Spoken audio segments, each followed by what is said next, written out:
A resilient heart blooms in the city of grandeur. Please subscribe to the channel, like this video, and leave your thoughts in the comments. Your engagement means the world and helps us share more inspiring stories like this one. The music swelled through the grand ballroom, each note echoing off crystal chandeliers and polished marble floors. Laughter, clinking champagne flutes, and designer gowns painted a perfect picture of high society. But when Evelyn Reed entered, everything paused, just for a moment. Her dress was emerald green, simple yet stunning. Her posture exuded quiet confidence, but it was her eyes, sharp, unwavering, that truly commanded attention. She didn't glance around for approval. She didn't need it. Across the room, near the bar, stood Julian Thorne, casually conversing with a senator. When he saw her, his champagne glass froze mid-air. For a second, he couldn't breathe. That face, those eyes, he knew them, but something was different, more powerful, more alive. His voice caught in his throat. "Evelyn?" She met his gaze, but said nothing. The room around them continued to spin, but for Julian, time had stopped. Memories flooded back, her tears, his cruel words, the door he'd slammed in her face 7 years ago. What was she doing here? And why did she seem to carry not even a shadow of the pain he'd left behind? Everyone was looking, but Evelyn remained unfazed. She simply tilted her head slightly and smiled, a smile that said, "I didn't just survive. I became someone you never deserved." Do you think Julian truly understood the impact of his past actions in that moment? Share your initial reactions in the comments. Evelyn Reed was never one to seek attention. Raised in a modest neighborhood on the outskirts of Silverwood, she grew up believing in hard work, kindness, and the quiet beauty of ordinary days. Her mother was a nurse, her father a mechanic. Neither was wealthy, but both were principled. From them, she learned that what you give to others is far more important than what you possess. By the age of 24, Evelyn had become a beloved elementary school teacher. Her students adored her gentle patience, and her colleagues admired her passion. She lived simply in a cozy apartment with second-hand furniture and a heart full of dreams. But one dream stood out above the rest: to start a family based on love, trust, and loyalty. This dream seemed within reach when she met Julian Thorne. They met at a charity event where she was volunteering. He was handsome, articulate, and wore a custom-tailored suit that practically screamed power. Their worlds couldn't have been more different. He drove a sports car. She took the bus. He closed deals over champagne. She graded papers over coffee. Yet he was drawn to her sincerity and warmth. And Evelyn, despite initial doubts, believed the version of Julian he showed her. Their relationship blossomed quickly. In less than a year, he proposed with a ring that sparkled brighter than anything she owned. And she said yes, with a full heart and teary eyes. But the fairy tale shattered the moment she told him she was pregnant. Evelyn remembered every second of that conversation, the way his expression shifted from shock to irritation, the silence that hung between them like a blade. And then, his words, measured, cold, distant. "This isn't part of the plan. You should have told me you were being careless." She hadn't been careless. She had been in love. In the days that followed, Julian completely pulled away. He called off the engagement, moved out of their shared apartment, and disappeared from her life as if she had never existed. The ring was never returned, nor were the promises. Evelyn was left alone, with no family nearby, meager savings, and a life growing inside her. The world she trusted crumbled overnight, but she didn't give up. Instead, Evelyn leaned into the values that had always defined her. She worked by day and studied by night. She took on freelance tutoring jobs, sold baked goods on weekends, and slowly, painstakingly, built a life for herself and her unborn child. There were nights she cried, mornings she struggled to get out of bed, but she never quit. She named her son Peter after her grandfather, a man who taught her that strength isn't in noise, but in presence. Evelyn didn't just become a mother, she became a silent warrior. When she walked into that ballroom 7 years later, she wasn't just Julian's past.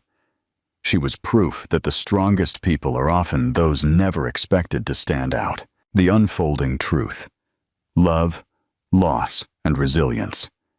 Evelyn Reed never craved fame or fortune. Her greatest desire was something simpler, yet far deeper.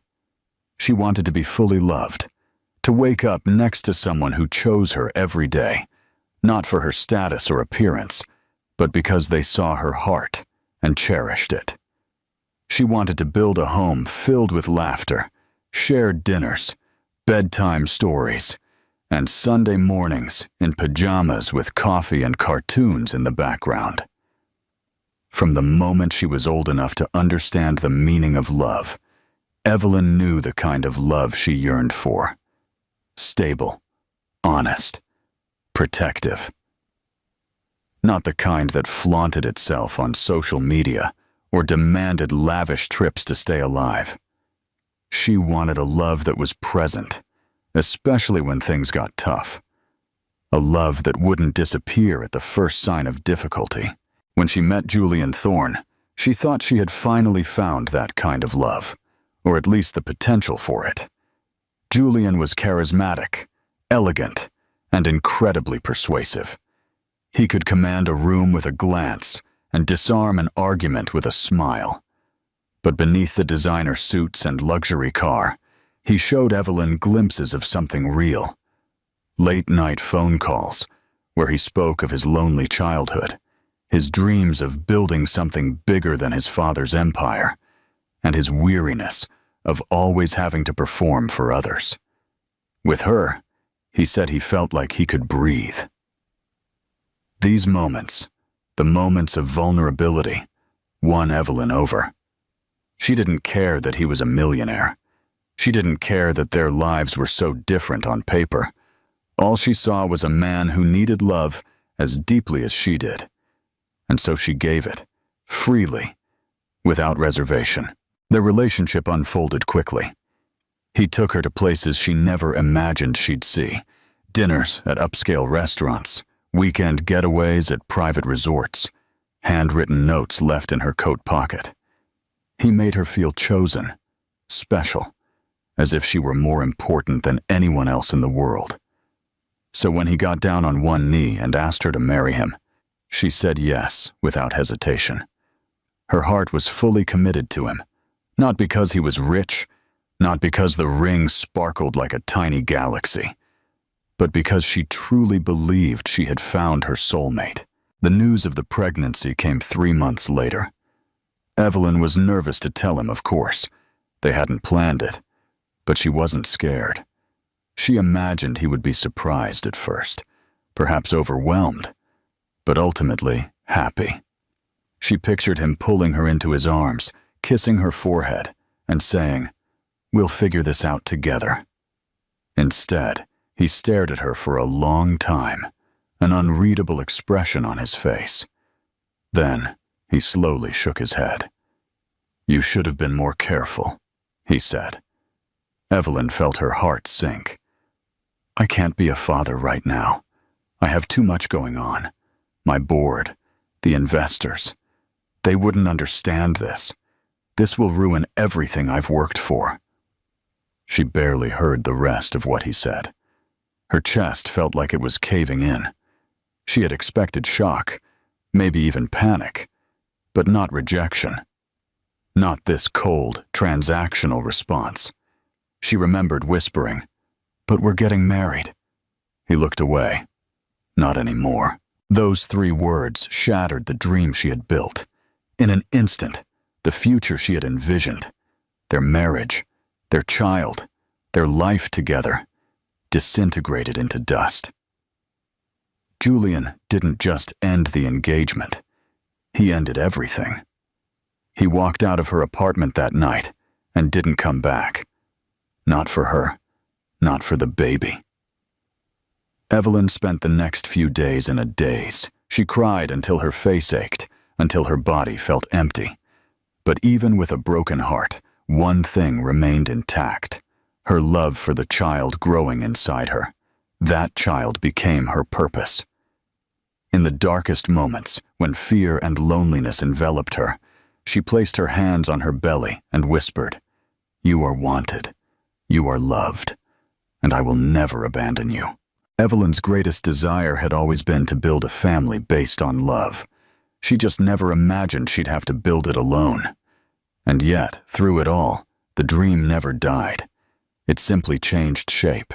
Before this story completely engulfs you, please subscribe to the channel and turn on notifications. Here you'll find real stories that transform pain into strength. Don't miss the next chapter of overcoming adversity that might change the way you see life. Join those who feel like you do. The hardest part wasn't the breakup itself. It was the silence that followed. After Julian left, Evelyn waited. For a message, a call, any sign that he might change his mind or even just check on her. Days stretched into weeks, and nothing happened. The man who had once made her feel like the center of the world vanished like a shadow under the sun. The silence was deafening, and with it, Evelyn had to face an overwhelming reality. She would have to do this alone. The first hurdle was financial. Evelyn never had much, but she had always made do. Now, with a baby on the way and no partner, she had to rethink everything. Her teacher's salary barely covered rent. She canceled her gym membership, stopped eating out, and picked up evening tutoring gigs to save every penny. Then came the social weight. The whispers, the judgments. Some people presumed she had done this on purpose, that she had trapped a rich man. Others were simply cruel, offering false sympathy while spreading gossip behind her back. The hardest part was losing mutual friends, people she had laughed with at dinner parties, planned game nights with. They sided with Julian. Or worse, they stayed silent. Evelyn's own family lived in another state. Her mother offered support over the phone, but couldn't be there physically. Evelyn began to feel isolated, as if the world had silently stepped away, leaving her to carry the burden alone. Her body changed slowly, and then all at once. She felt the baby's first kicks during a particularly lonely night, sitting on her small sofa with a blanket wrapped around her shoulders. She cried, both from joy and from fear. Joy at a life growing inside her. Fear of the life she would have to create from nothing. She started selling crafts online, small notebooks, greeting cards, baked goods, anything she could make during the long hours after work. She read books on single motherhood, joined online forums, and watched videos on diaper-changing tips and baby budgeting. Every step she took was fueled by a mix of anxiety and fierce determination. The emotional toll was immense. There were nights she lay awake in bed, staring at the ceiling, hand on her belly, wondering if she would be enough, if she could truly do this, if her child would grow up resentful for not having a father, if she was selfish for keeping the baby without the image of a perfect family. But these thoughts never lasted long, because every morning she woke up and chose to fight. She chose to keep going. One day, in the middle of a grocery store, she ran into an old colleague, Martha Hill. Martha, a retired teacher, had always been fond of Evelyn.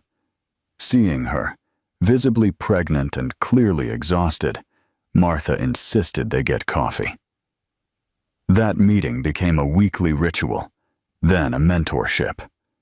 Martha became a safe harbor, someone who reminded Evelyn that her life wasn't ending, but simply beginning in a different way.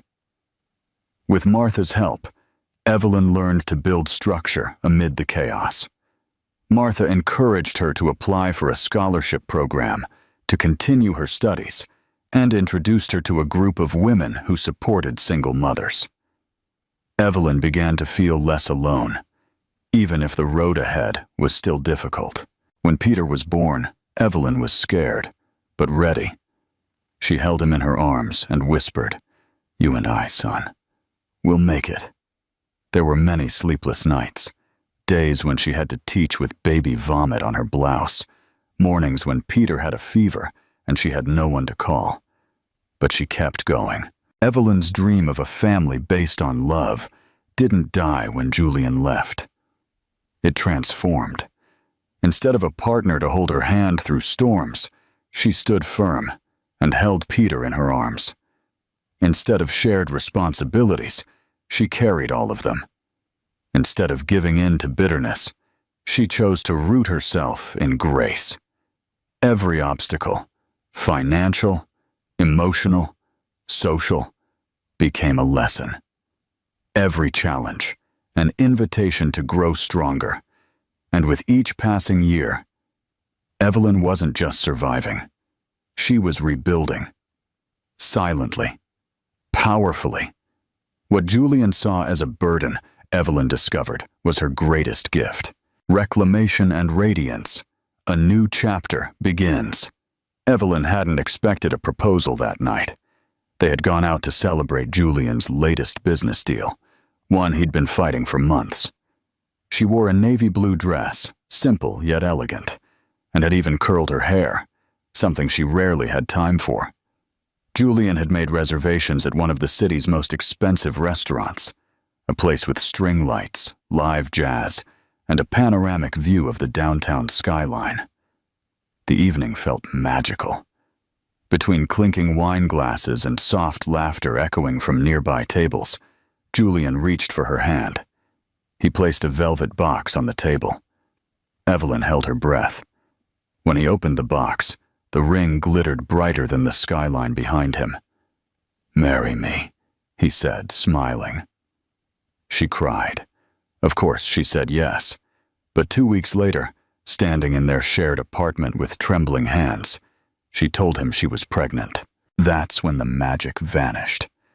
Julian looked at her as if she had said something unforgivable. "Are you sure?" he asked coldly, as if expecting her to take it back. She nodded. His face hardened. "It's not the right time," he said, his voice dry.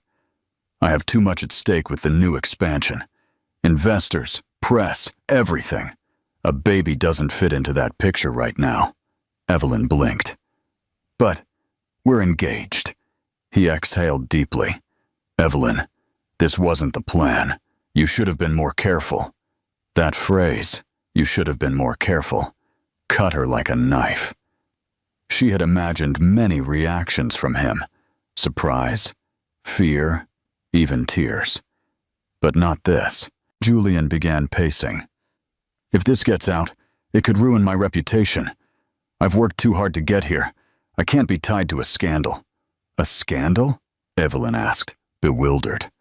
"We're getting married. This is our baby." "I need space," he said. "Time to think." He left that night. He didn't answer her texts. He ignored her calls. A week later, she received an envelope. Inside, the engagement ring, a check for $10,000, and a note that read, "Take care of yourself." That was it.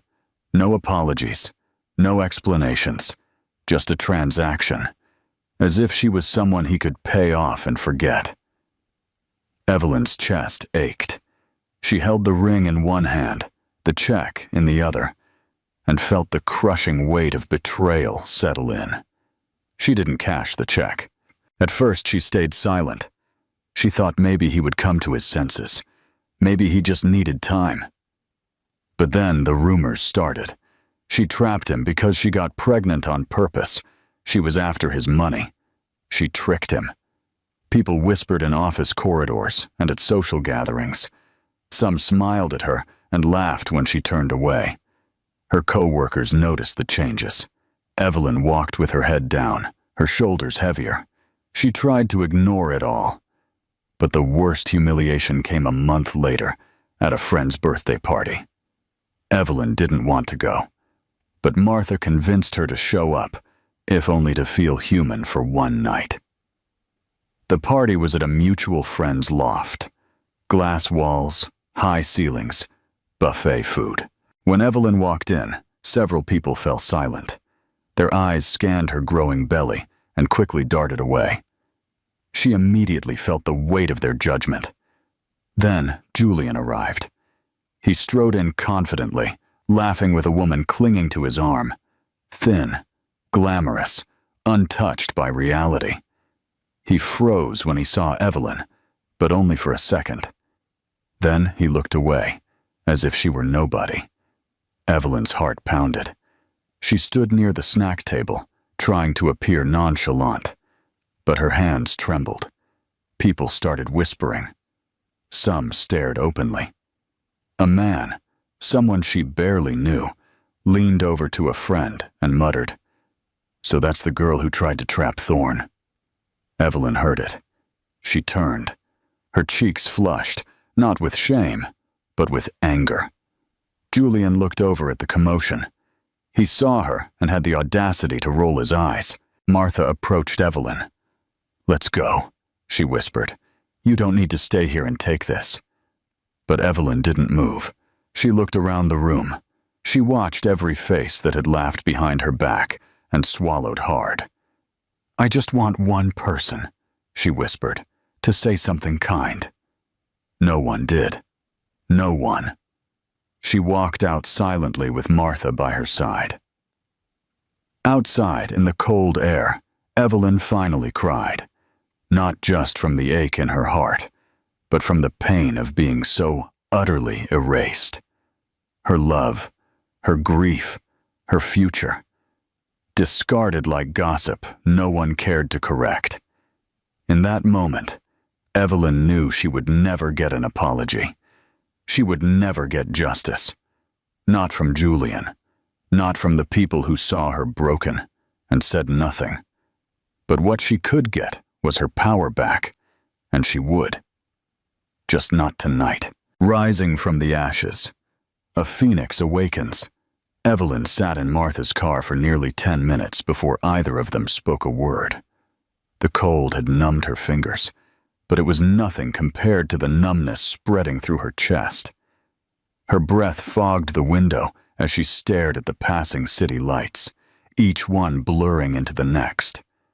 Her makeup had smudged beneath her eyes, and her shoulders slumped with the weight of what had just happened.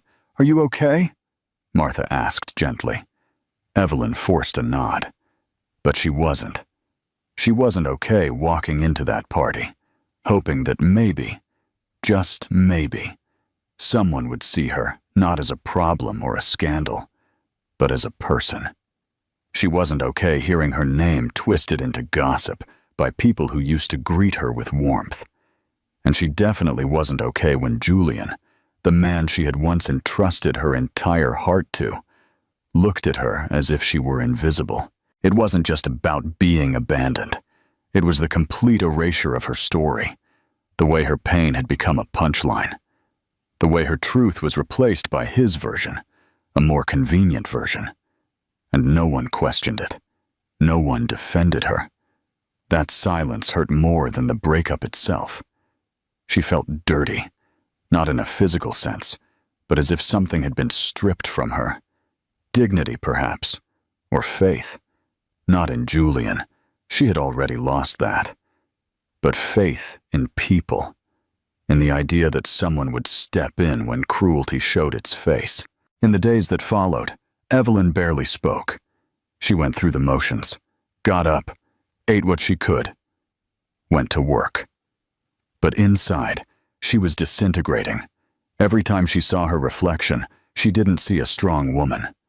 She saw a mistake, That's how they made her feel. Her body, now unequivocally carrying a life, became a symbol of shame in the eyes of others. She could feel the judgment in grocery stores, on the bus, even in the teacher's lounge at school. Smiles became polite. Conversations ended when she entered a room. Invitations stopped coming. Evelyn isolated herself. She deleted her social media accounts. She stopped going out. The walls of her apartment became her only refuge. At night, when everything was quiet, she would lie awake, hand on her belly, whispering apologies to her unborn child. "I'm sorry I brought you into this," she said one night, tears streaming into her hair. "I'm sorry you won't have a father who shows up. I'm sorry I'm not stronger." But even as she cried, there was a tiny spark within her, something that refused to be extinguished.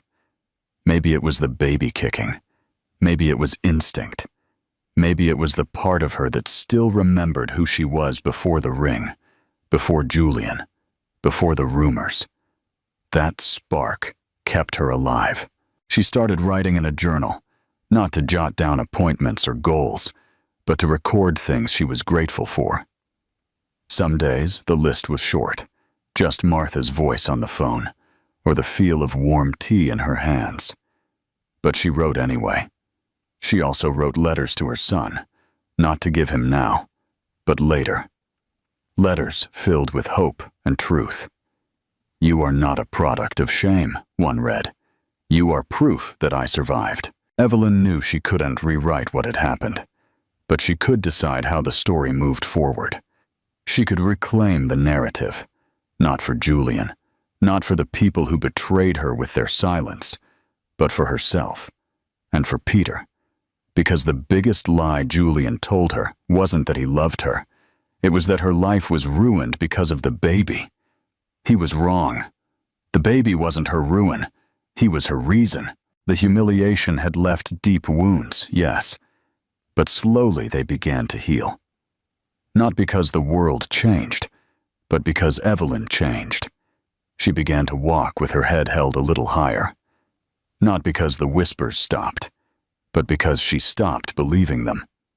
She took on more tutoring jobs, learned to budget meticulously, and quietly began reaching out to other women, mothers, survivors, fighters.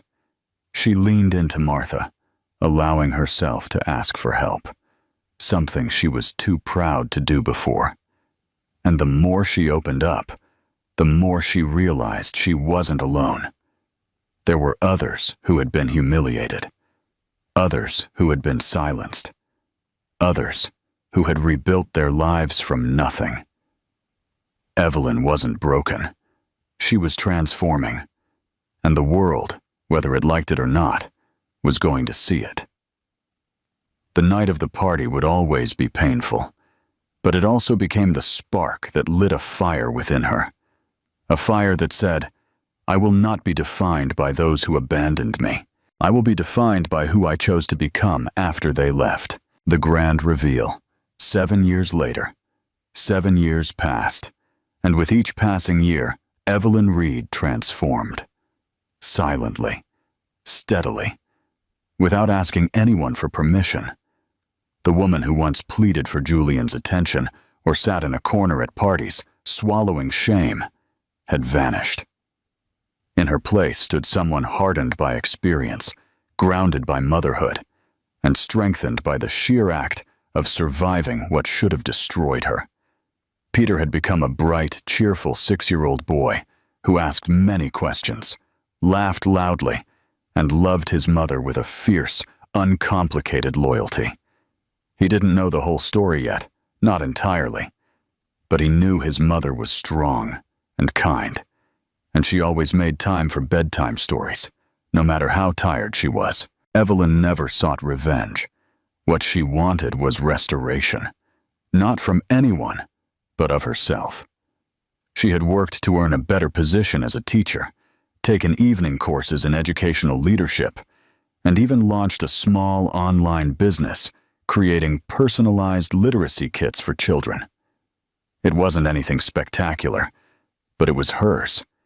It was built brick by brick, without shortcuts, without handouts, and without Julian. Then the invitation arrived. It came by email, tucked between a school supplies newsletter and a coupon for takeout food.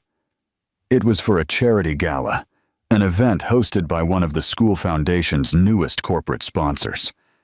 Evelyn had been nominated by a colleague for her contributions to early childhood education and her innovative work with underserved communities. She hesitated. Galas weren't her world, but something compelled her. Not pride, not vanity, but something deeper, a quiet readiness. She borrowed a dress from Martha's daughter, had her hair styled by one of her students' mothers, and stood in front of the mirror before leaving, unsure if the woman staring back was truly her. She looked calm, not perfect, not polished, but complete. The venue was exquisite. Gilded chandeliers, a live string quartet, soft candlelight reflecting off crystal glasses. Evelyn felt an initial pang of discomfort, that old instinct to shrink, but she didn't. She took a deep breath, lifted her chin, and walked in. The air shifted almost immediately. People turned to look, not with judgment this time, but with curiosity. Who was she? Not because of fame or wealth, but because of her presence. She didn't force it. It simply followed her. She was in the middle of a polite conversation with the foundation's director when she heard the voice. That voice. "Excuse me, Evelyn?" Her body went cold. She turned slowly. There he was, Julian Thorne. Time hadn't changed him much. The suit was expensive. His hair was perfectly coiffed. But something in his eyes, an emptiness she hadn't noticed before, now stared back at her. He looked stunned, as if he'd seen a ghost dressed in confidence. "Hi," Evelyn said simply. "Wow, I didn't expect—" He started, then stopped. "You look incredible." She gave a small smile. "Thank you." An awkward silence followed. He looked around, searching for something clever to say. She stood still, unmoving. "I didn't know you were involved with the foundation," he said. "I work with the school district," she replied. "We're partners on some literacy initiatives." Julian nodded slowly, his eyes sweeping her face, perhaps trying to reconcile this composed woman with the one he had left behind. "I've heard about some of your work," he added. "You've done really good work." Evelyn's smile didn't waver. "Yes, I have." He cleared his throat, looked down at his glass. Listen, Evelyn, I've thought about reaching out. For a long time. I handled everything terribly. Everything." She tilted her head. "Do you think so?" "I know so," he said quickly. "I was scared, immature. I thought I was protecting myself, but... God, I hurt you. I know that. I'm so sorry." It was the first time in 7 years she had heard those words from him, and yet they didn't have the effect he probably imagined they would. Evelyn felt no triumph, no satisfaction. What she felt was distance. Julian was part of her history, yes, but he was no longer part of her. She took a sip of her drink and looked at him not with anger, but with peace. "I'm glad you realize that now," she said. "But I don't need anything from you, Julian. Not your apology, not your regret. I'm not the woman you left. I'm the woman who rebuilt herself after you walked away." He blinked. She could see the words hitting him, heavy and unfamiliar.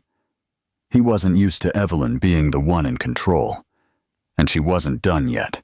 If at any point in this story you felt your heart clench, take a deep breath and leave a like. Write in the comments what this journey stirred in you. Your voice is important, and perhaps by sharing, you'll help someone going through exactly what Evelyn did. The silent victory, a legacy forged in strength. Julian stood there, silent, as if he didn't know what to say next. For the first time, words didn't come easily to him. He had spent years commanding boardrooms, persuading investors, delivering keynote speeches. But now, standing before the woman he had abandoned, he seemed like a man who had lost control of the narrative. And Evelyn could see it. Evelyn could. There was a strange clarity in that moment. The man who had once loomed so large in her memory now seemed small. Not pathetic, but smaller than the shadow he had cast over her life. Smaller than the pain he had caused. Smaller than the woman she had become. Before either of them could speak again, someone called her name. The foundation director waved to her from across the room. "I need to go," she said, her voice calm. "Wait." Julian took a step forward, his voice low. "Can I talk to you later? Maybe over coffee." She looked at him, not with disdain, but with quiet understanding.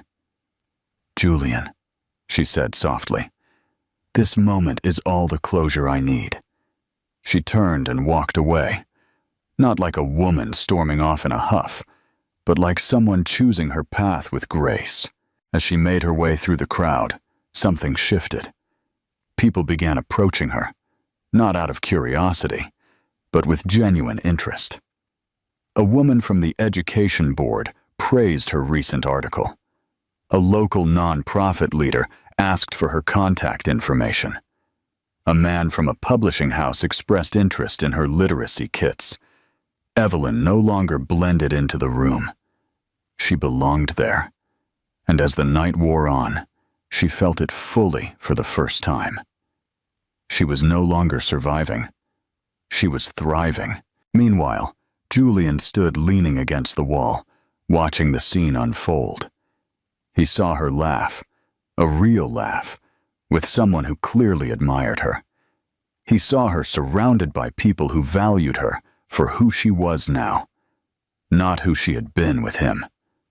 And for the first time, the reality of what he had lost hit him.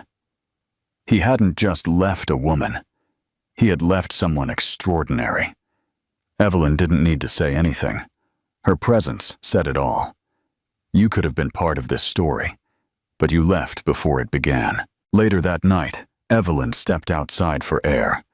The city lights glittered around her, and a cool breeze caressed her cheeks. She pulled her shawl tighter and exhaled, letting go of the last lingering fragments of the past. Martha joined her moments later, holding 2 mugs of hot cocoa from the bar.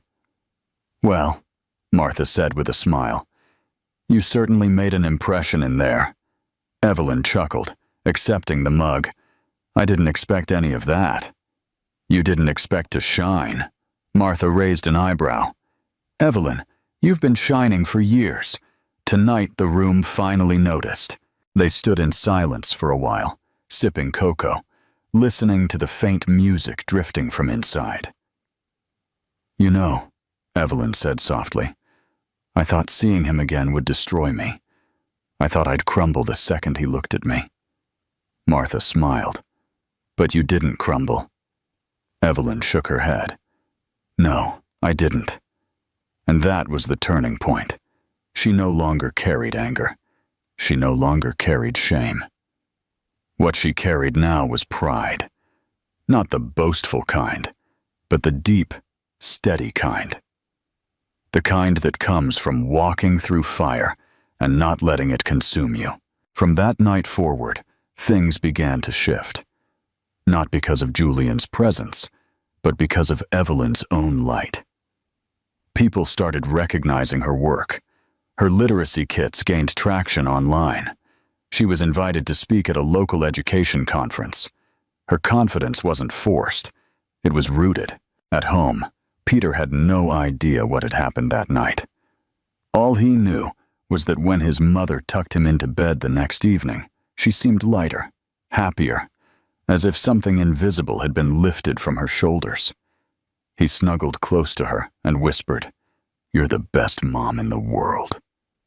Evelyn kissed his forehead. "You're the best thing that ever happened to me." And she meant it. That night at the gala wasn't the peak of Evelyn's journey.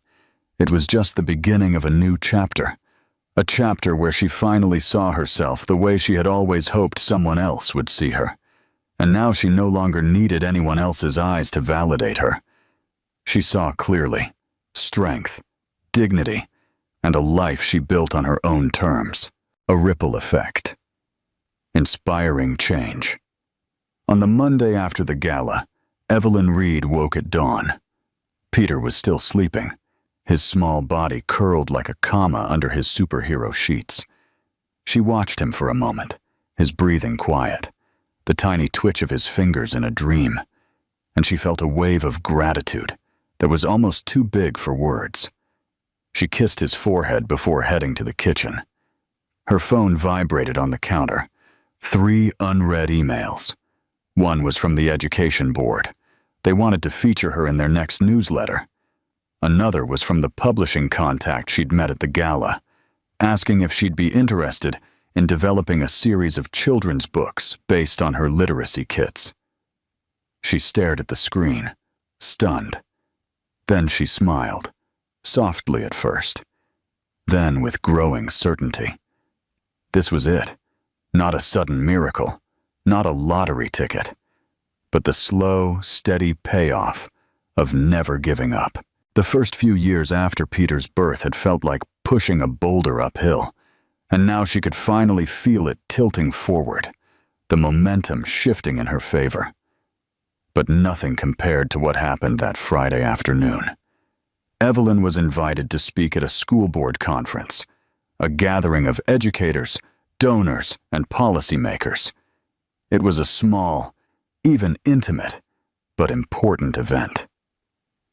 She stood at the podium, her notes in hand, the audience in quiet anticipation. She took a deep breath and looked out at the faces before her. Some were familiar, others weren't. All were watching. "I never thought I'd be here," she began. "In fact, there was a time I wasn't sure I'd be anywhere."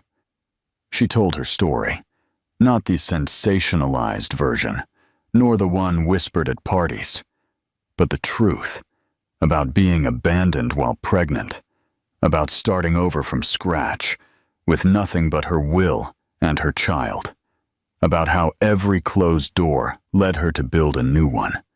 She spoke with clarity, not as a victim, but as someone who had survived something and found strength in the aftermath.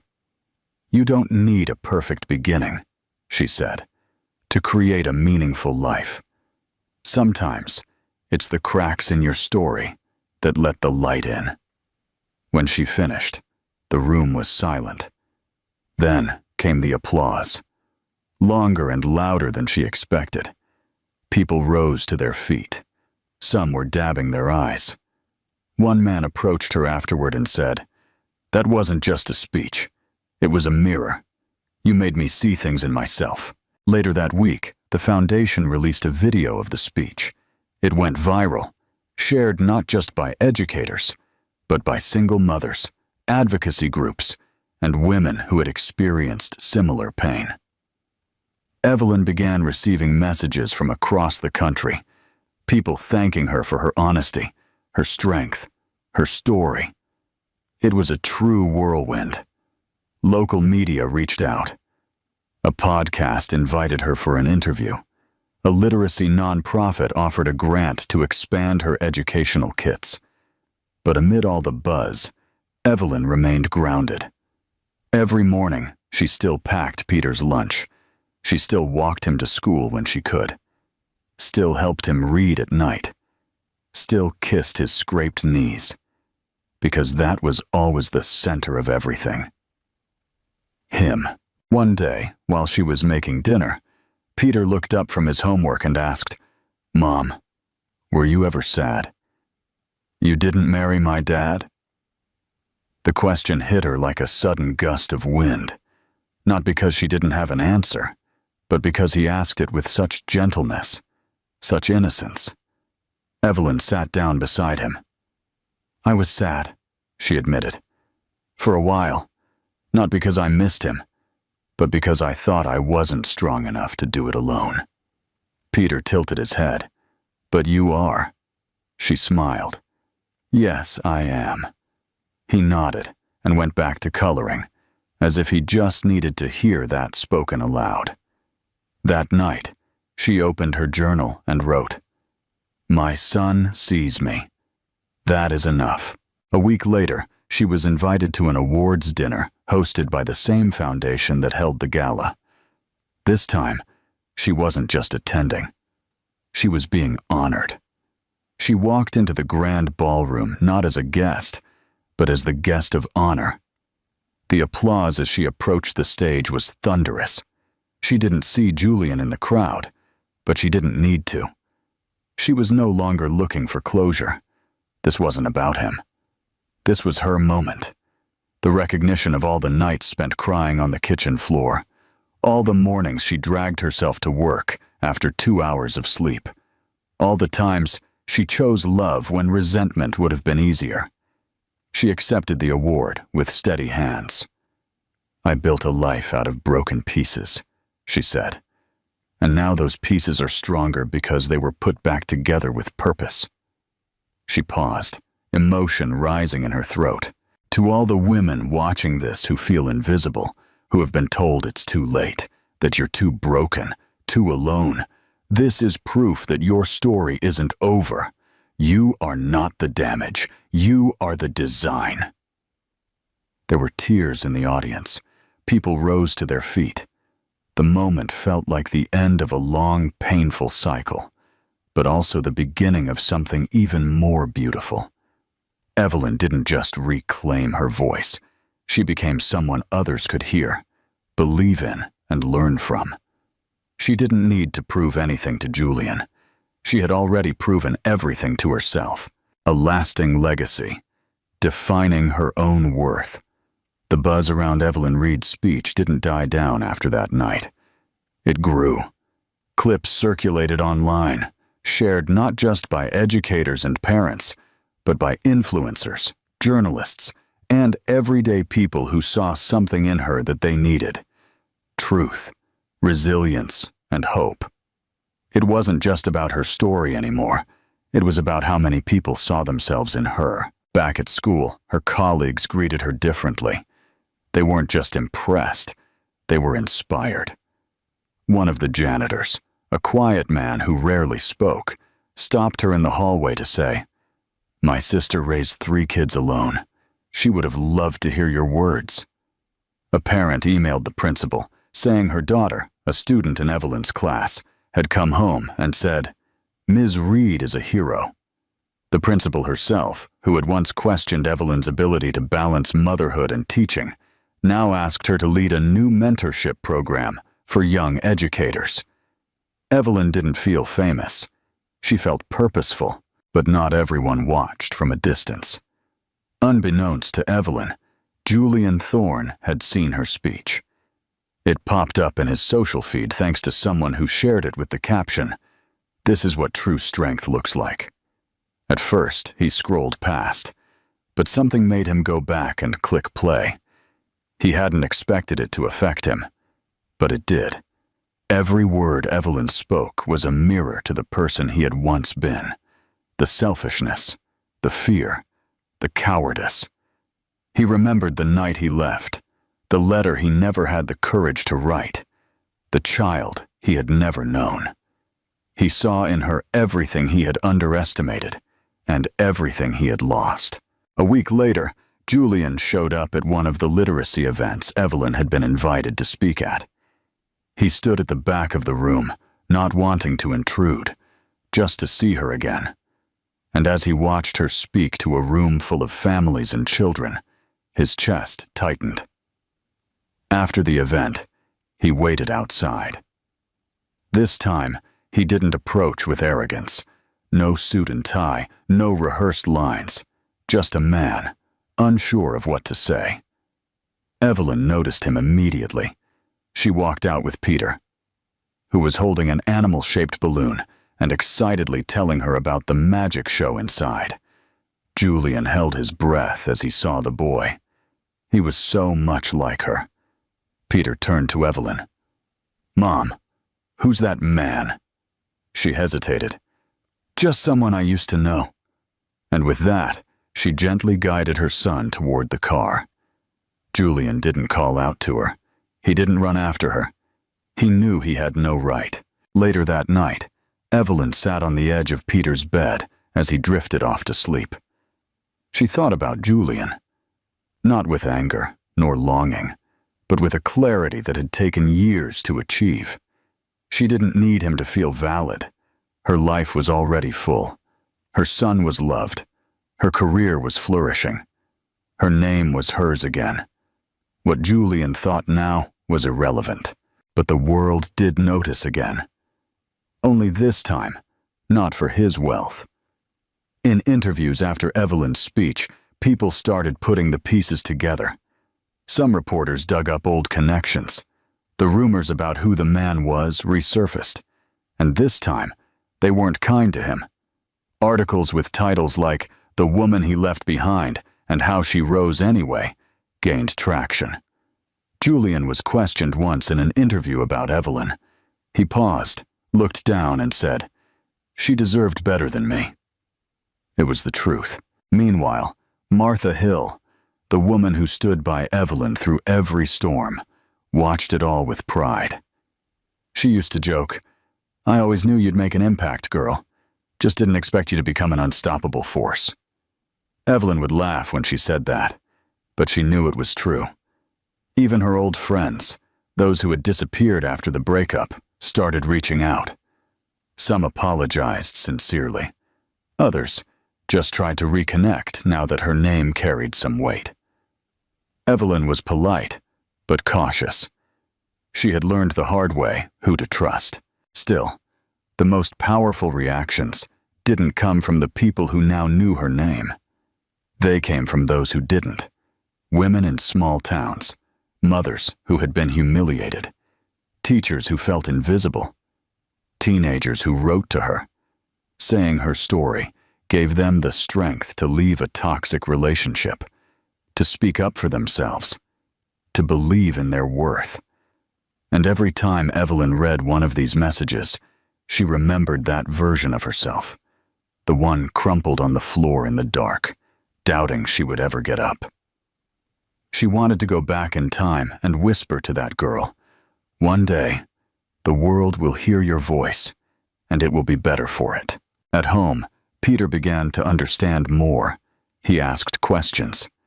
She answered truthfully, but gently. He knew his father had left.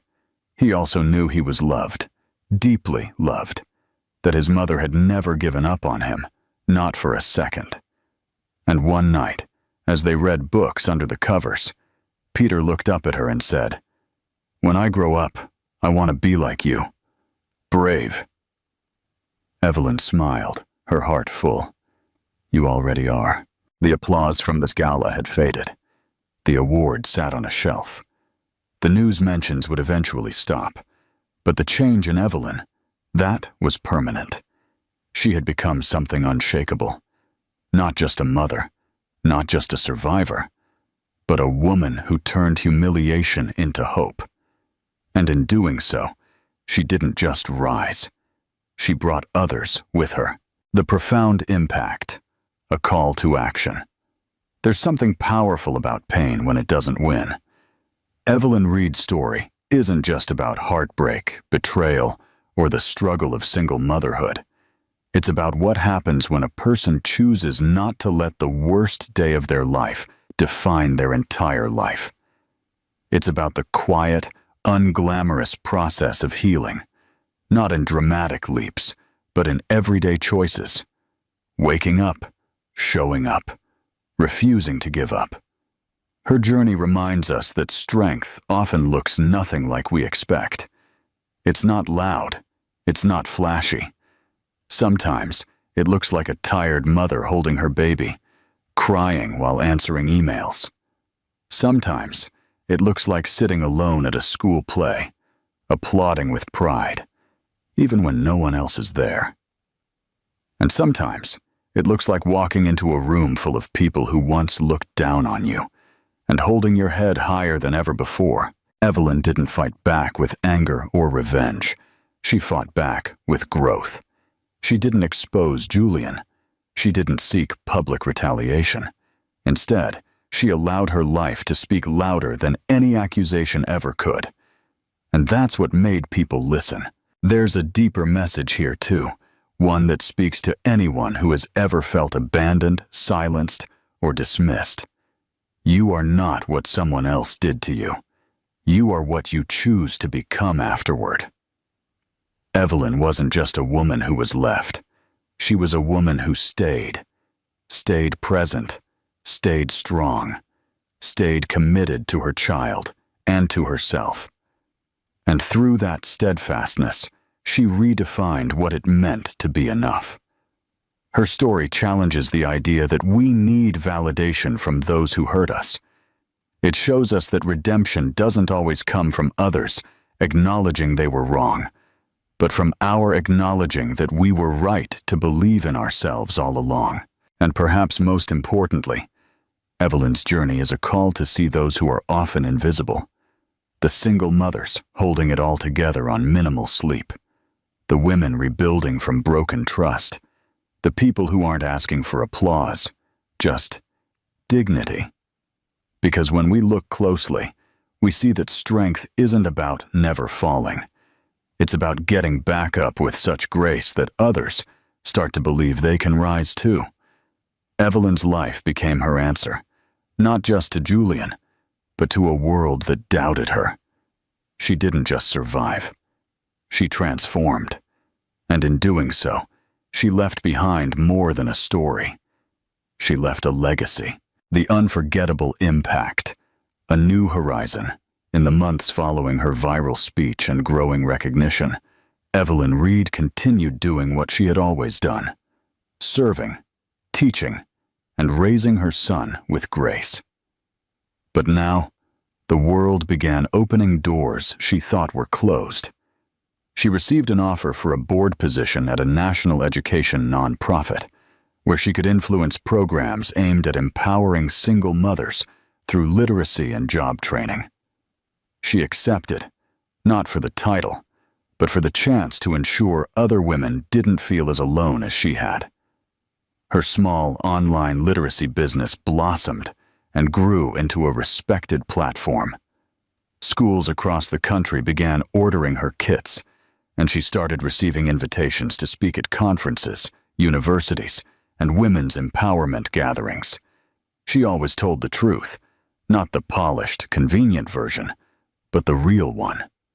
Because that's what made people believe her. That's what made her story matter. At home, life remained humble. Evelyn still packed Peter's lunch every morning. She still tucked notes into his backpack with funny drawings and small reminders that he was loved. Peter, now 7, began telling people that his mom helped kids and also fixed the world a little. And perhaps, in her quiet way, she truly was. Martha Hill, who had stood by Evelyn from the very beginning, now watched from a distance with a mother's pride. She was often seen at Evelyn's talks, arms crossed, chin held high, beaming. One day, Evelyn surprised her by publicly acknowledging Martha as the reason she never gave up. "She believed in me when I barely recognized myself," Evelyn told a room full of listeners. Martha cried that night, real, unashamed tears. As for Julian Thorne, he faded from the direct spotlight.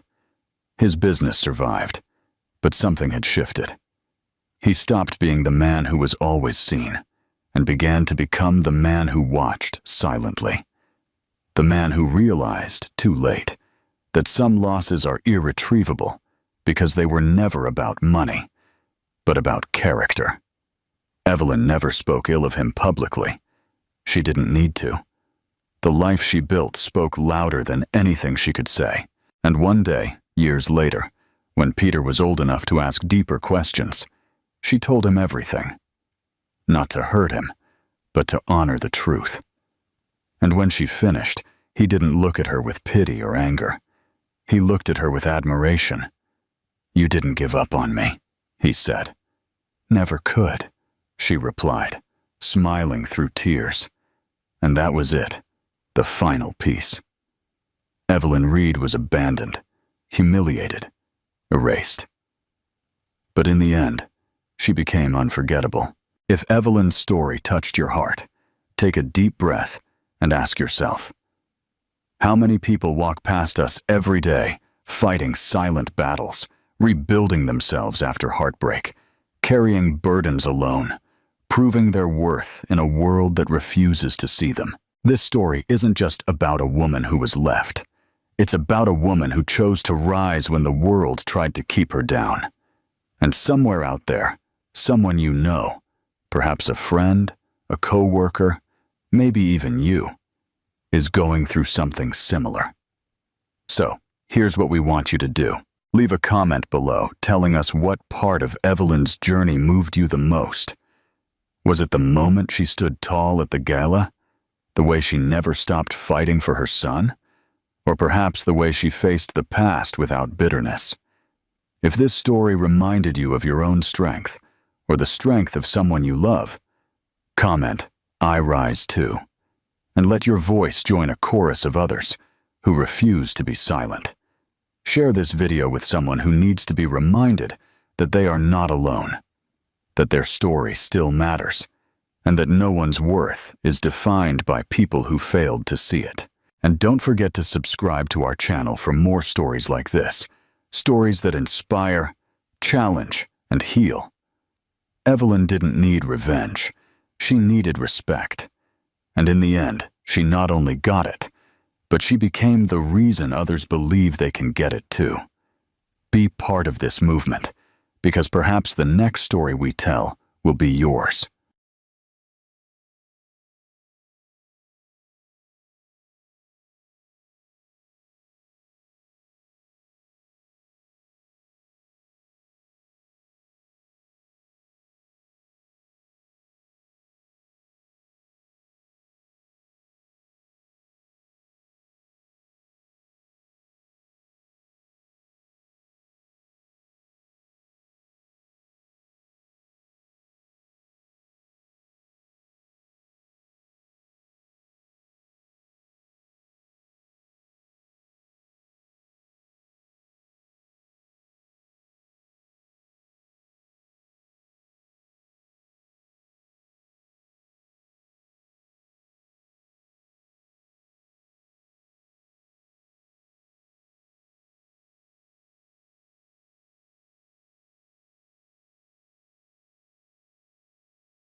Sophia jolted awake, her breath coming in short, uneven gasps, her heart hammering against her ribs.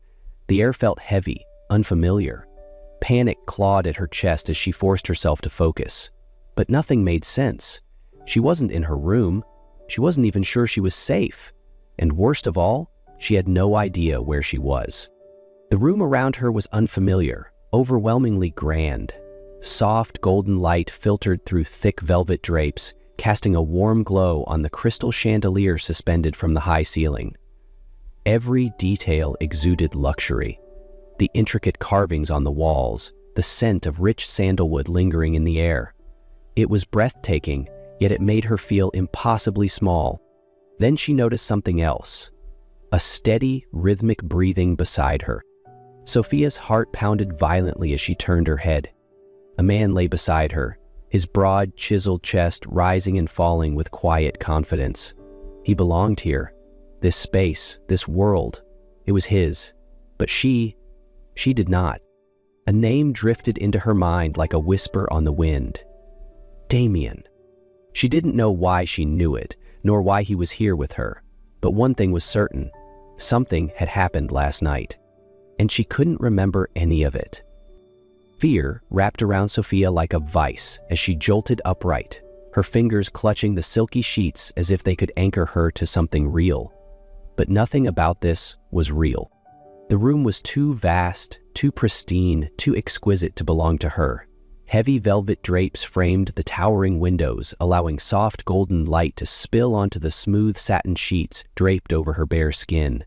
Above her, a massive crystal chandelier glittered, its shimmering reflections dancing across intricately carved walls. The air was thick with an intoxicating scent. Sandalwood, a trace of smoke, and something undeniably masculine. Everything was unfamiliar. Panic rose in her throat, clawing at her ribs, but before she could react, a shift beside her sent a cold chill racing down her spine. Him. The man lying next to her, one arm lazily resting on the pillow, watching her like he had been waiting for this very moment. Damien. That name echoed in her mind, uninvited, yet inexplicably familiar. He was power personified. Even in sleep, there was something commanding about him, something unshakable. Broad shoulders, a sculpted chest barely hidden beneath the sheets, sharp jawline, and lips that hinted at something both dangerous and consuming. But his eyes, when they finally opened, were the most dangerous of all. Dark, piercing, unreadable. Sophia couldn't move. She was caught in his gaze, a silent tension crackling in the air between them. He didn't look surprised to see her panic. He didn't rush to reassure her, nor did he seem confused. No, he had expected this. He had been waiting. A slow, knowing smirk curled at the edge of his lips. "You don't remember, do you?" His voice was deep, lazy, yet laced with something far more dangerous. A challenge. Sophia's fingers tightened around the sheets, her pulse hammering wildly. No, she didn't remember anything. Damien's words sliced through Sophia's mind like a blade, leaving a cold, unsettling void in their wake. She didn't remember, not a single moment. Last night was nothing but a black void, an empty stretch of time where memories should have been. She squeezed her eyes shut, forcing herself to retrace her steps, to piece together the fragments of the night, the pulsing music, the flashing lights of the bar, the blurred faces of her friends, the cocktail in her hand, and then nothing. A sudden jarring stop, like a film reel cut off before the climax. Her voice cracked, barely a whisper. Her throat felt dry, her mind grasping desperately for something, anything, but it was useless. A void, a black hole where her memories should have been. I can't remember. Damien didn't speak right away. He just watched her, his dark eyes unreadable, as if he was analyzing every reaction, every breath she took. Then, slowly, he leaned back against the headboard, his voice deep and measured, laced with quiet control. "I found you outside the bar, alone, unsteady. You could barely stand." He paused, letting the words sink in before continuing. "I don't know what happened before that, but you weren't in any condition to make it home on your own." Sophia's breath hitched. No, that couldn't be right. She wasn't reckless. She never let herself lose control like that. But if what he was saying was true, then why couldn't she remember? Damien tilted his head slightly, his gaze sweeping over her like he was peeling back every layer of her uncertainty. "I'm not the kind of man who takes advantage of a woman who's too far gone to know what she wants." His voice was even, steady, but there was a sharp edge beneath the calm. "Nothing happened, unless you wanted it to." Her breath caught. A strange, unnameable tension tightened in her chest. He wasn't lying, but his eyes, there was something lurking beneath them, something he wasn't telling her. And the scariest part? Even without her memories, she could feel it, that undeniable pull between them, like they had been bound together long before this moment. 3 days had passed, yet the strange, unshakable feeling still clung to Sophia like a shadow. The missing pieces of her memory remained a mystery, but what unsettled her more was Damien. She shouldn't be thinking about him, shouldn't be remembering the sharp intensity of his gaze, the deep timbre of his voice laced with something dangerously alluring, and she certainly shouldn't feel that tight pull in her chest every time his image crossed her mind. But when her phone buzzed and his name, Damien, lit up on the screen, all logic dissolved into nothing. She shouldn't answer, but she did. "Dinner, tonight." It wasn't a request, it was a command. Sophia bit her lip, hesitation curling around her. She should say no. She needed to say no. But instead, she heard herself whisper a single word. Okay. The restaurant was a picture of understated luxury. Soft candlelight flickering against polished silverware, the warm glow catching in the deep red hue of the wine swirling in her glass. Across from her, Damien looked every bit the powerful CEO, refined, controlled, exuding an effortless dominance that unsettled and intrigued her all at once. But no matter how he presented himself, he was still dangerous. Their conversation flowed easily, almost too easily. He was sharp, his wit intoxicating, his charm deliberate and precise, and little by little, the walls she had built around herself began to waver. And then, it happened. Damien leaned in slightly, his piercing gaze locking onto hers. His fingers reached out, slow and deliberate, brushing a stray strand of hair behind her ear. Sophia's breath hitched. His lips curved into a knowing smile as he murmured, "You feel it too, don't you?" The tension, the invisible thread coiling tighter between them. Sophia didn't answer. She didn't have to. Because they both knew she did. Sophia gripped the edge of the table, willing herself to ignore the strange, unwelcome warmth spreading through her chest. She couldn't allow herself to fall into this. Couldn't let Damien pull her into his dangerous world. And yet, his touch, just the faintest brush of his fingers as he tucked a strand of hair behind her ear, was enough to send a shiver racing down her spine. His voice was low, almost lazy, but it carried a weight she couldn't ignore. Sophia inhaled sharply, summoning every ounce of strength she had left to take a step back, to create distance. "I don't know what you're talking about." She said the words, but they lacked the conviction she so desperately needed. Damien didn't smirk, didn't blink. He simply rose from his seat, moving behind her with slow, deliberate steps. Sophia's pulse pounded wildly as he stopped just behind her, his presence suffocating, intoxicating. She felt the ghost of his breath against her bare neck, sending heat curling down her spine. "You can run, Sophia." His voice was a dark whisper, laced with something she wasn't ready to name. Then he leaned in, murmuring, "Not a threat, a promise. Run all you want, but I'll always chase you, because you belong to me." A violent shiver coursed through her. She didn't want to believe him, didn't want to acknowledge the terrifying truth clawing at her chest, that some part of her wanted him to chase her, wanted to be caught. And deep down, she already knew she had lost this battle long ago. Sophia had never imagined herself here, standing on a secluded island where only the whisper of waves and the soft caress of the evening breeze surrounded her. The sun was dipping below the horizon, painting the sky in deep hues of amber and violet, its reflection shimmering over the ocean like a cascade of scattered diamonds.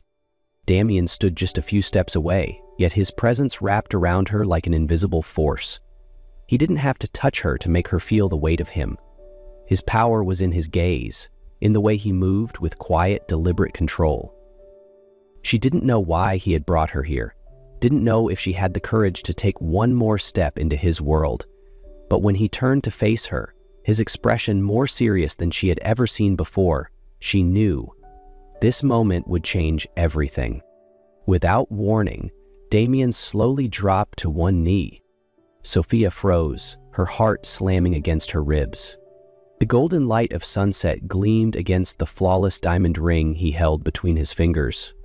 A small thing, yet carrying a promise too vast to comprehend. "Marry me, Sophia."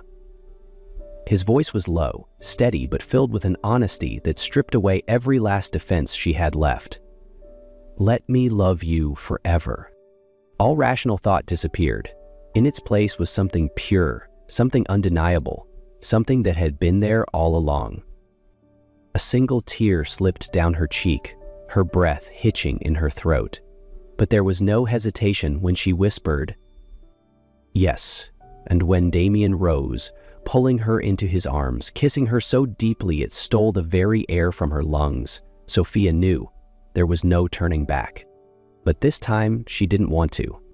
The sound of church bells echoed through the grand cathedral, their deep chimes reverberating off the ancient stone walls. Stained glass windows bathed the space in hues of gold and crimson, casting an ethereal glow over everything, a scene straight out of a dream. Sophia stood at the entrance, her heart pounding wildly as her gaze locked onto Damien, the man who was waiting for her at the end of the aisle. Dressed in a perfectly tailored black suit, he stood with quiet confidence, his expression unreadable. But his eyes said everything. There was no doubt, no hesitation, only certainty, a promise.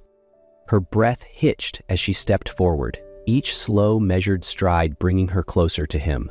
And then, finally, his hand reached for hers, strong and unwavering, grounding her in a way nothing else ever had.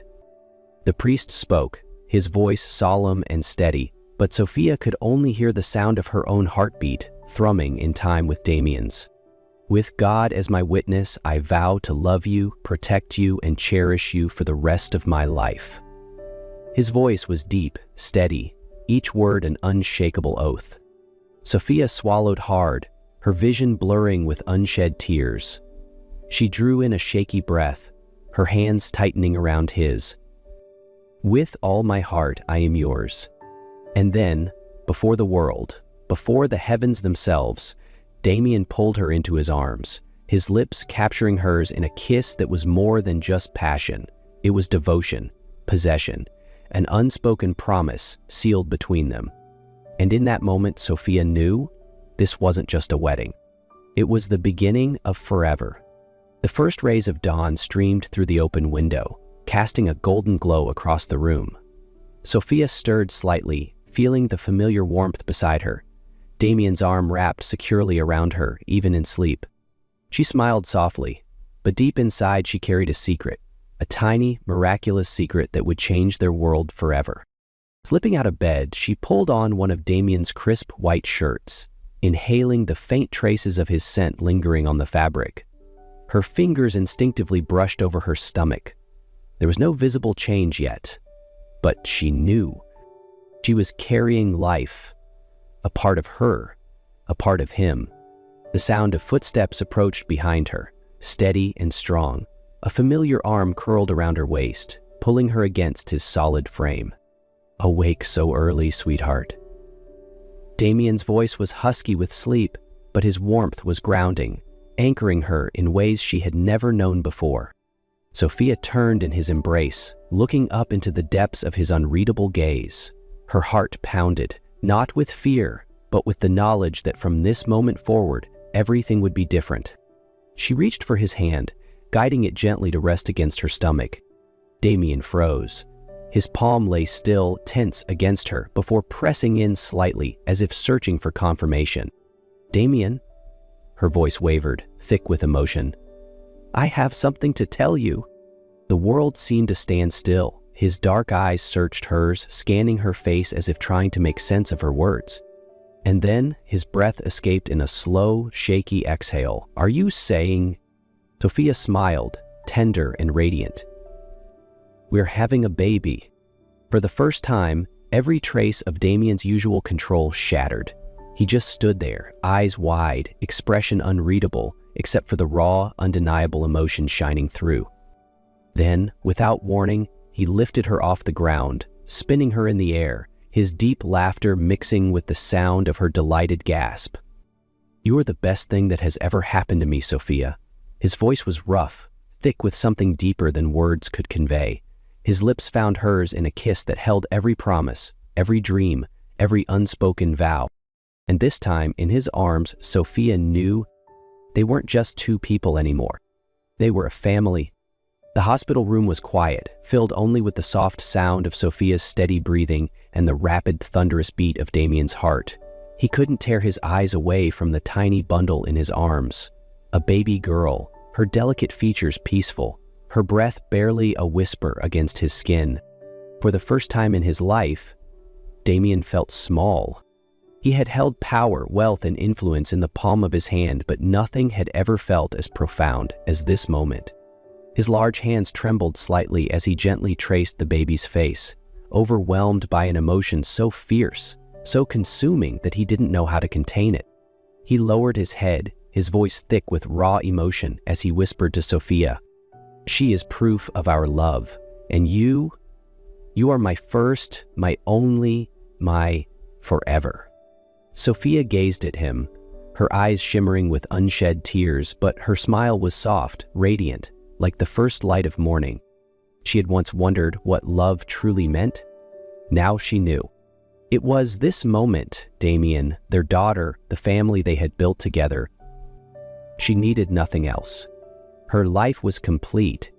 Damien sat beside the hospital bed, watching as Sophia slept with their daughter nestled safely in her arms. The sight before him made one truth crystal clear. Love wasn't measured by wealth or power. It wasn't defined by the past or by the mistakes one had made. Real love was simply two souls finding each other and holding on, despite everything.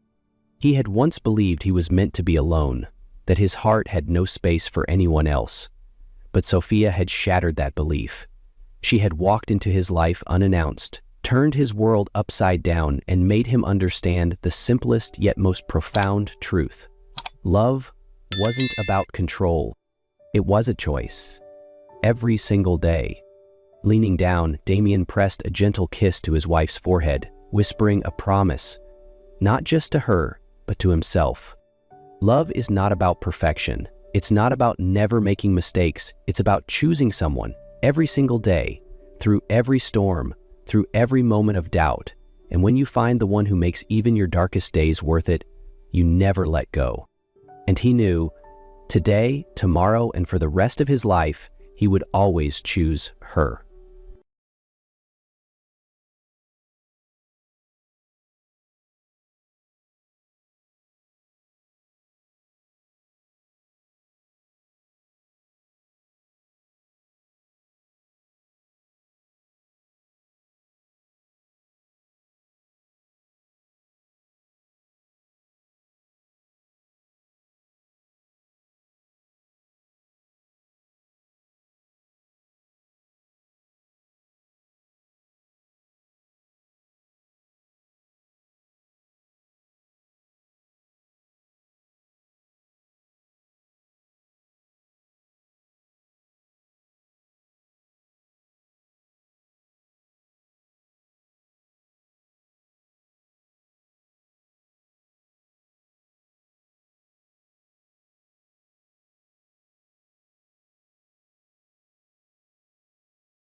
In the lavish dining room of the Morgan family mansion, everything looked perfect, except for the tension that filled the air. Lucas Morgan, a young heir to a thriving tech empire, sat at the head of the long table, barely touching his dinner. Across from him, his parents, Arthur and Margaret, exchanged knowing glances before Arthur finally broke the silence. "Lucas," his father began, his voice firm and authoritative, "it's time for you to take responsibility for the future of this family." Lucas frowned, already sensing where this conversation was heading. "And what exactly does that mean?" he asked, his tone edged with frustration. Margaret, always composed, forced a smile. "It means we've arranged for you to marry someone who will solidify our company's future. Her name is Natalia Petrova, the daughter of the largest oil tycoon in France. This union will ensure the stability of our business." Lucas froze. "Marry someone I've never met?" His voice was laced with disbelief. "She's 45, Lucas," Margaret added, "but she's intelligent, sophisticated, and perfect for this family." Lucas stood abruptly, his chair scraping against the floor. This is insane. You're asking me to trade my life, my happiness, for a business deal. Arthur's tone turned cold. If you don't accept this, you'll lose everything. Your inheritance, your position in the company. Think carefully. Lucas had already made up his mind. He stormed out of the dining room, his heart pounding with anger and desperation, feeling like the walls of his perfect life were closing in. That night, as he packed a bag and grabbed his car keys, he paused for a moment, staring at the family portrait in the hallway. The weight of their expectations felt suffocating, but he knew he couldn't stay. With a deep breath, he stepped outside, leaving behind the only world he had ever known and driving into the unknown, ready to reclaim his life. Lucas drove through the night, leaving behind the noise and relentless pressures of his family life. He had no clear destination, letting the road take him somewhere quieter, somewhere he could finally think about what his future should look like. As the sun began to rise, Lucas realized he had arrived in Seabreeze, a small coastal town he had visited as a child. It was a place etched in his memory as a sanctuary of carefree summer days and ocean breezes. Seabreeze was serene, with winding streets and rustic wooden houses. The salty air from the ocean weaved through the town, carrying with it a sense of calm and simplicity that Lucas hadn't felt in years. He stopped his car in front of a small hotel called the Harbor Inn. Its weathered wooden sign and a garden full of wildflowers made it look like a place untouched by time. Lucas stepped inside, rented a room, and decided that this would be his refuge, at least for a while. On his first morning in Seabreeze, Lucas walked to the beach, letting his feet sink into the soft sand. The gentle crashing of the waves seemed to soothe his restless heart, washing away the stress that had weighed him down for so long. As the early morning sunlight danced on the water, Lucas felt for the first time that he might have found a place where he could truly begin again. After spending the morning exploring the beach, Lucas felt the need for a strong cup of coffee. Wandering through the quiet streets of Seabreeze, he came across a small cafe named Seaside Cafe. Its weathered wooden sign and simple outdoor seating gave it a welcoming charm. Stepping inside, Lucas was immediately drawn in by the rich aroma of freshly brewed coffee and the sweet scent of what he guessed was apple pie. The cafe was modest yet cozy, with shelves of old books and vintage photographs lining the walls. Behind the counter stood a young woman, her hair tied up in a messy bun and her apron dusted with flour. She smiled warmly as she helped the customers. "Good morning," the woman greeted as Lucas approached the counter. "What can I get for you? We've got the best coffee in town, or at least that's what Mr. Bill over there says every morning." She nodded toward an older man by the window, who raised his mug in confirmation. For the first time in days, Lucas smiled. "Well, I'll trust Mr. Bill. A coffee, please." As she prepared his drink, Lucas took in the cafe's atmosphere. The locals seemed to know her well, calling her by name, Lily. She greeted everyone with genuine ease, her warmth creating a sense of belonging Lucas hadn't felt in a long time. When Lily handed him the coffee, she tilted her head slightly, curious. "You're not from around here, are you? I usually recognize every face that walks through that door." "No," Lucas replied slowly, "just passing through. I needed some time to think." Lily smiled knowingly. "Seabreeze is good for that. Things are simpler here." Lucas nodded, taking the coffee to a nearby table. He wasn't sure why, but in just a few minutes, he felt lighter, like the weight he'd been carrying had eased, even if just a little, thanks to the kind stranger behind the counter. Lucas quickly became a regular at Seaside Cafe, finding comfort in the warm atmosphere and the conversations he shared with Lily. At first, their exchanges were light and casual, but over time they began to open up to each other about their lives. One morning, as Lily wiped down the counter, Lucas asked, "Have you worked here long?" "A few years now," Lily replied, glancing out the window. "It's not where I thought I'd be, but it's where I need to be right now." Lucas caught the hint of sadness in her voice.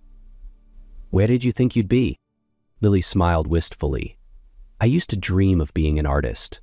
I loved painting, drawing, but after my parents passed away, everything changed. My little brother Ethan was only 10 at the time. I had to put everything aside to take care of him." Lucas nodded quietly, feeling the weight of her words. "That's a lot to take on. You're stronger than most people I know." "It's not about strength," Lily said softly. "It's just what had to be done." Hearing her story made it easier for Lucas to open up. He began sharing his own struggles, the constant pressure from his family, the high expectations they placed on him, and the arranged marriage to a woman 18 years his senior, a complete stranger. "I can't live my life just to meet someone else's expectations," he admitted, his voice heavy. Lily looked at him with understanding. "I know what that feels like. Sometimes you have to choose between what others want and what you truly need." Their conversations grew deeper with each passing day. Lucas realized that Lily wasn't just strong, she was someone who understood his feelings better than anyone else ever had.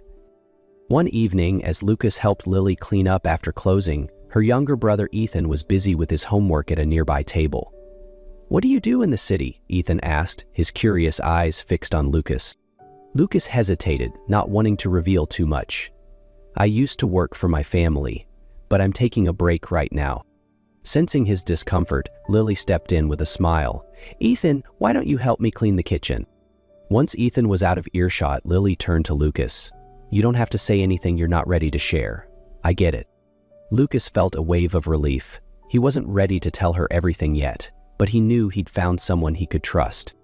Lucas and Lily had grown closer over time, sharing their thoughts and struggles. But they both knew that running away from reality wasn't a permanent solution. Lucas, in particular, felt the weight of his family's expectations bearing down on him. One afternoon, Lucas received a text from his father, Arthur. The message was brief but heavy. "You have 1 week to come back. If you don't, you'll lose everything. Your inheritance, your position, and all family support." Lucas stared at his phone, feeling as though the walls were closing in. That evening, he went to the seaside cafe to find Lily. They walked along the beach, where Lucas opened up about the ultimatum. "If I don't go back and agree to the arranged marriage, they'll cut me off completely. No company, no money, nothing." Lily stopped walking and turned to him, her eyes filled with understanding. "So, what are you going to do?" Lucas gazed out at the ocean for a long moment before meeting her eyes. "I can't go back. I can't spend my life trying to please everyone else. Even if I lose everything, I'd rather start over on my own terms." Lily nodded quietly, sensing the determination in his voice. "That's a tough decision, but it's yours, and it's brave." Her words gave Lucas a renewed sense of strength. "What about you?" he asked. Lily gave a soft smile. "I've faced plenty of challenges before, but if you're willing to give up everything to find yourself, then no one should stop you." Under the moonlight, they sat together on the beach, sharing a quiet understanding. They both knew they were standing at a crossroads, and the choices they made now would shape the rest of their lives. Under the soft glow of the moon, its silver light dancing on the waves, Lucas and Lily sat side by side on the sand, sharing their deepest thoughts. Without words, they both seemed to understand the pain and burdens each carried. Lucas turned to Lily, his gaze fixed on her eyes, where the moonlight sparkled like stars. For the first time, he felt as though he had found a safe haven, someone who truly saw him for who he was. "Thank you," he whispered, his voice trembling with emotion. "Thank you for listening." Lily smiled softly, placing her hand gently over his. "Sometimes we don't need words. Just knowing someone is there is enough."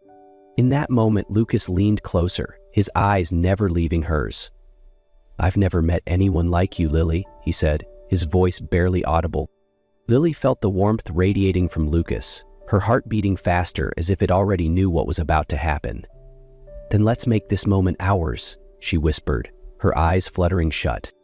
Lucas closed the distance between them, and their lips met in a kiss that was deep, tender, and filled with unspoken emotions. The kiss wasn't just physical. It was a connection of two souls, both wounded, yet finding solace in one another. The waves crashed gently against the shore, echoing the rhythm of their hearts. Each wave seemed to whisper in harmony with their growing joy.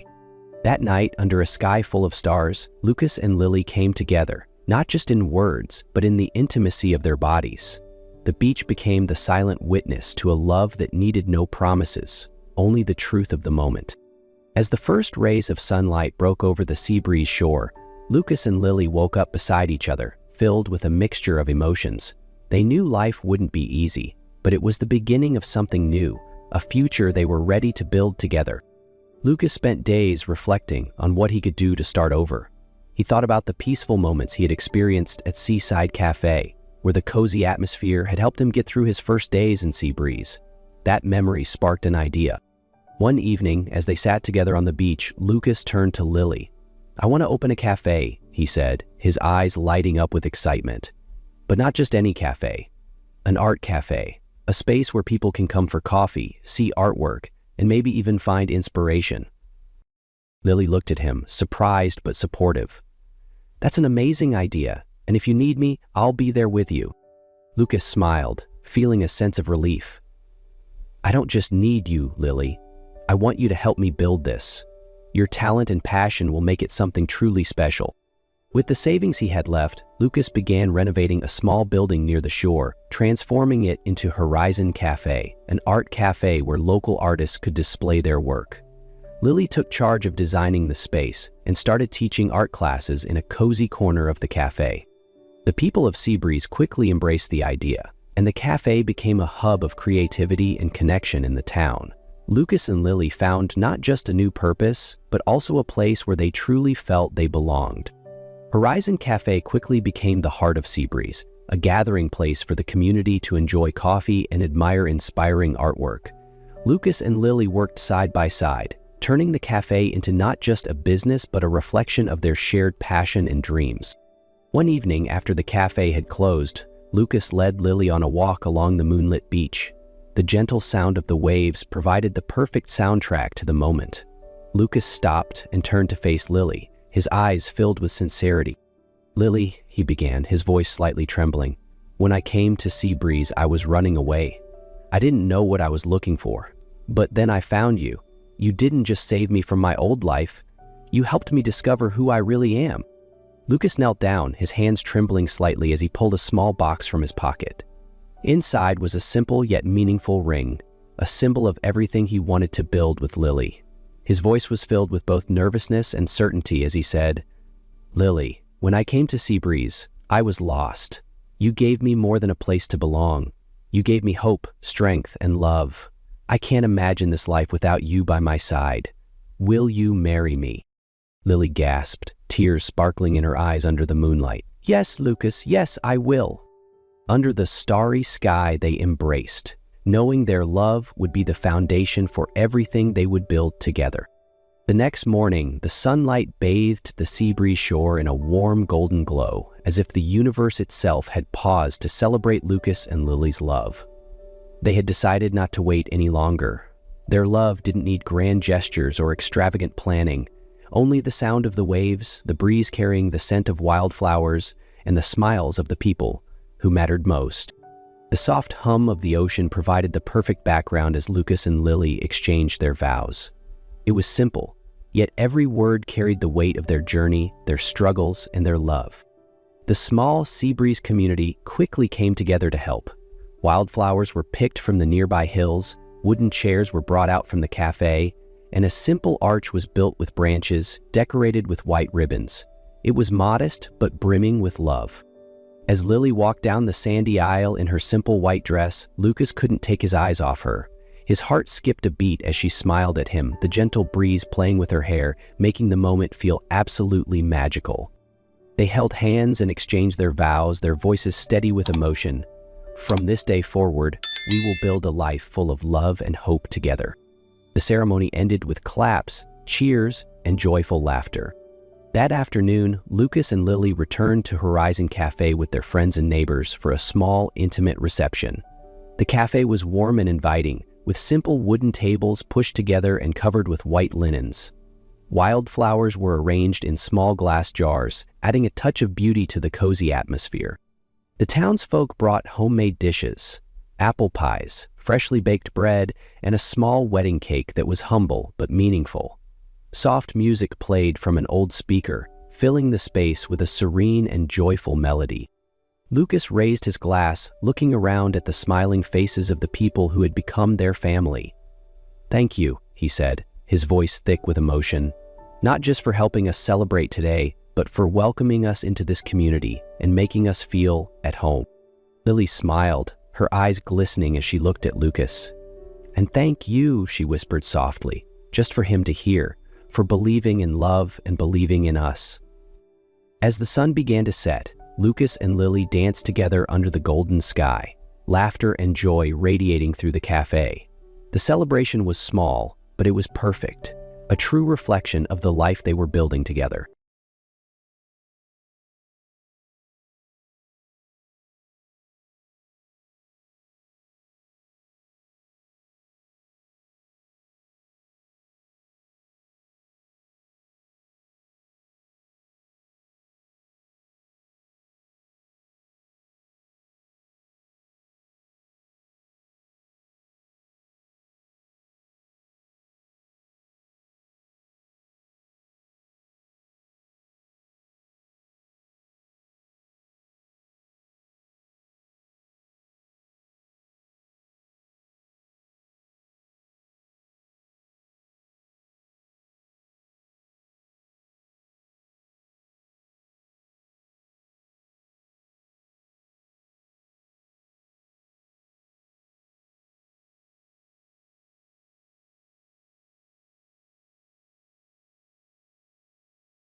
What happens when a man who has everything realizes he lost what truly mattered? Ethan Carter, a powerful billionaire CEO, chose ambition over love, walking away from his wife Lila without knowing she was pregnant. 10 years later, a chance encounter at a mall shatters his carefully constructed world when he sees twin girls who bear an uncanny resemblance to him. It was a typical Wednesday afternoon at Midtown Plaza, the heart of the city's hustle and bustle.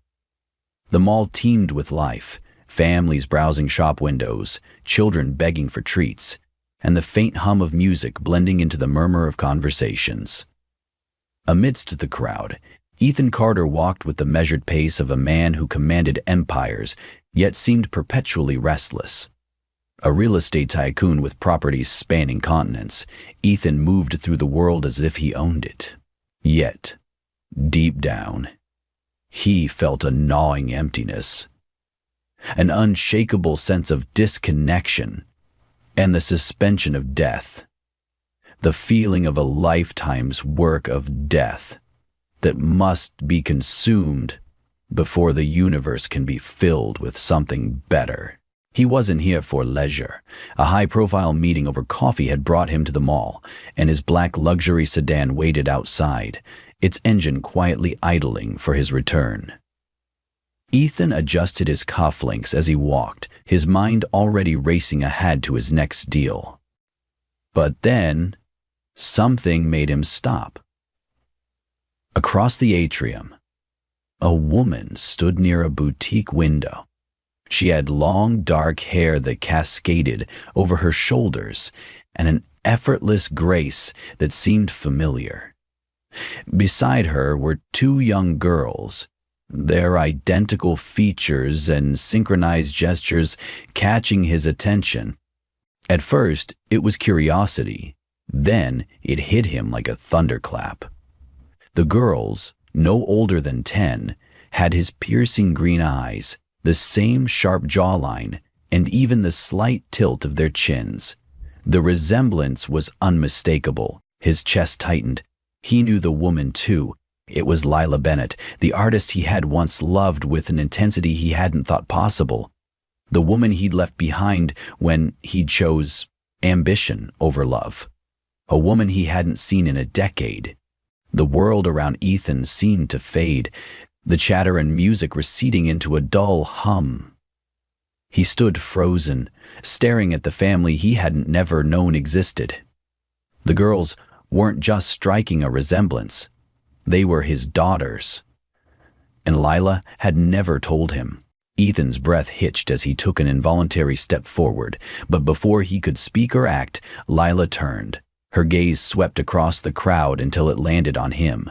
Her face went from calm to stunned, and then, just as quickly, to guarded.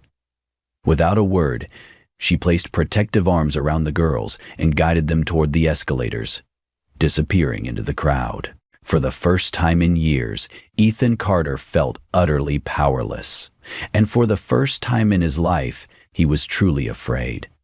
A decade earlier, Ethan Carter was a man consumed by ambition. He had grown up with nothing and clawed his way to the top of the cutthroat real estate world. By 30, he was a self-made millionaire. By 35, he was untouchable. But the cost of his success was clear. There was little room for anything or anyone else in his life. Then he met Lila Bennett.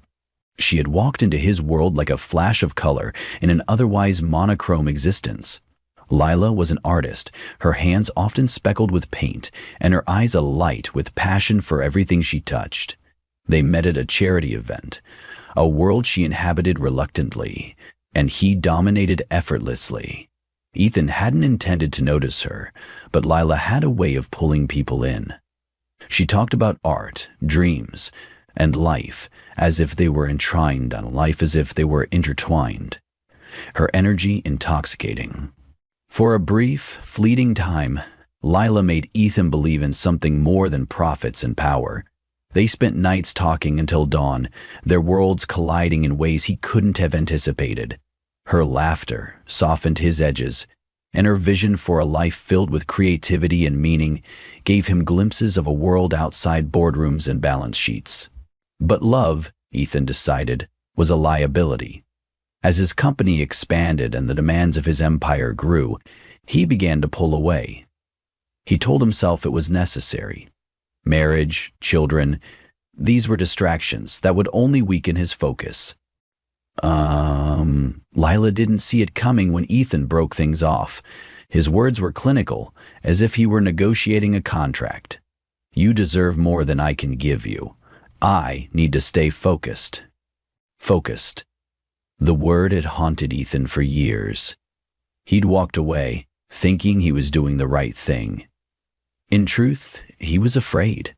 Afraid of vulnerability, of commitment, of anything that couldn't be measured in profit margins.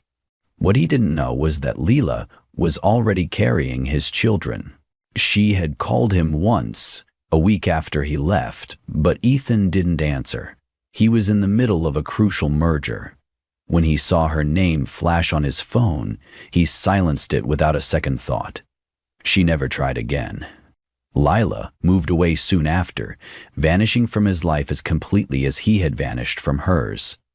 Ethan buried the memory of her under layers of work and wealth, telling himself he had made the right choice. But now, standing in the middle of Midtown Plaza, the faces of the two little girls with green eyes told him otherwise. His past had caught up with him, and for the first time in years, Ethan Carter felt the weight of what he had lost. Ethan stood in the middle of the bustling mall, his mind reeling. The sight of the girls, the realization of their resemblance to him. It all hit with the force of a freight train. His perfectly structured life, meticulously built on control and ambition, suddenly felt fragile. He couldn't stop replaying the moment he saw Lila's face. It was unmistakable. These were his daughters, and Lila had kept them from him. As the crowd moved around him, Ethan's heart raced with questions. Why hadn't she told him? Had she hated him so much? Or had she assumed he wouldn't care? The thought was like a knife twisting in his chest. He clenched his fists, trying to steady himself, but the tidal wave of emotions wouldn't relent. Regret, anger, guilt, and an ache he couldn't name. He forced himself to move, his feet carrying him to the parking lot, where his driver waited in the sleek black sedan. Sliding into the back seat, Ethan leaned his head against the cool leather. Normally, the car was his sanctuary, a place where he could think clearly, but now it felt suffocating. He barked an order at his driver. Circle the mall. The SUV cruised around the busy streets as Ethan's sharp green eyes scanned every corner, searching for Lila and the girls. But they were gone. The drive back to his penthouse was silent, save for the faint hum of the engine. Once inside, Ethan poured himself a drink, but didn't touch it. The city skyline stretched before him, a glittering testament to his success. Yet, for the first time, it felt meaningless. He pulled out his phone, scrolling aimlessly, until his finger hovered over a photo he hadn't looked at in years. Lila's face smiled back at him from the screen. The image was from their honeymoon, before the arguments, the long business trips, and the walls he had built between them. She looked radiant, her eyes full of hope, her hand resting on his chest. Ethan remembered the days she'd sent him the picture, with a simple caption, "For when you need a reason to smile." Now the photo felt like a wound reopening. He closed his eyes, letting the memories flood in. He thought of Lila's laughter, the way she'd challenge him to slow down and see the world through her lens. She'd made him feel alive in a way nothing else ever had. But when the pressure of his rising career intensified, he'd pushed her aside, convincing himself it was for the best.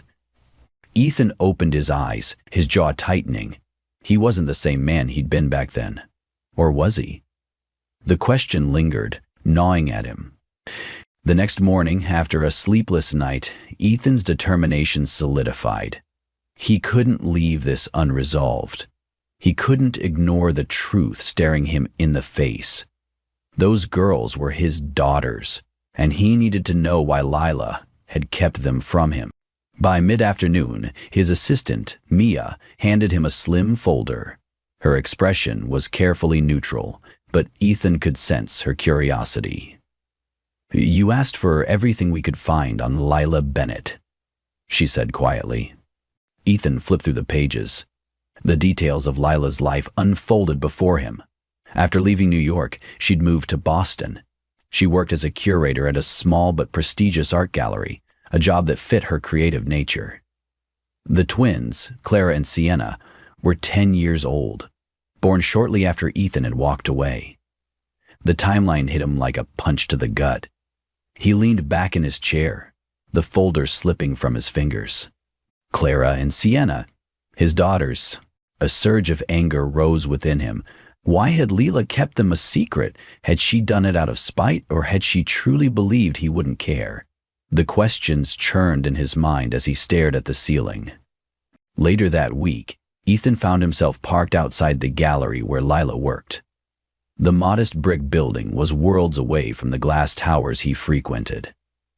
He hesitated, fingers drumming on the steering wheel. He wasn't ready to confront her. Not yet. Instead, he stepped inside the gallery, blending into the small crowd admiring the artwork. His eyes scanned the room until they found her.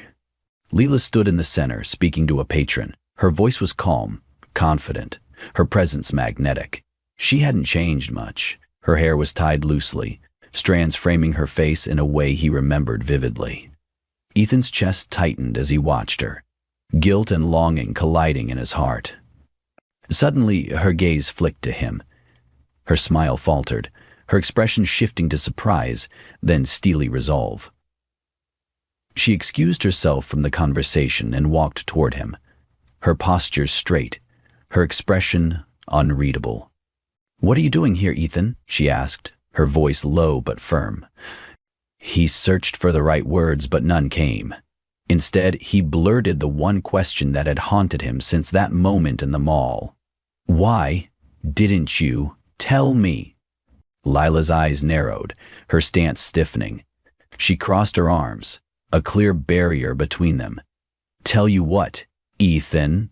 she asked, her voice icy. "That I was pregnant when you decided your empire was more important than us? That I raised 2 daughters alone while you were busy climbing the corporate ladder?" Her words were like daggers, each one sinking deeper than the last. Ethan opened his mouth to respond, but no words came out. How could he defend a decision that now felt so indefensible? "I deserve to know," he said finally, his voice low but strained. "They're my daughters too." Lila let out a bitter laugh. "You think knowing would have changed anything? Ethan, you made it clear back then. You didn't want a family. You didn't want us. I wasn't going to beg you to care." The weight of her words pressed down on him, leaving Ethan momentarily speechless. The guilt he'd buried for years now roared to the surface. He had walked away without looking back, and in doing so, he'd lost more than he could have imagined. "I was wrong," Ethan admitted, his voice cracking slightly.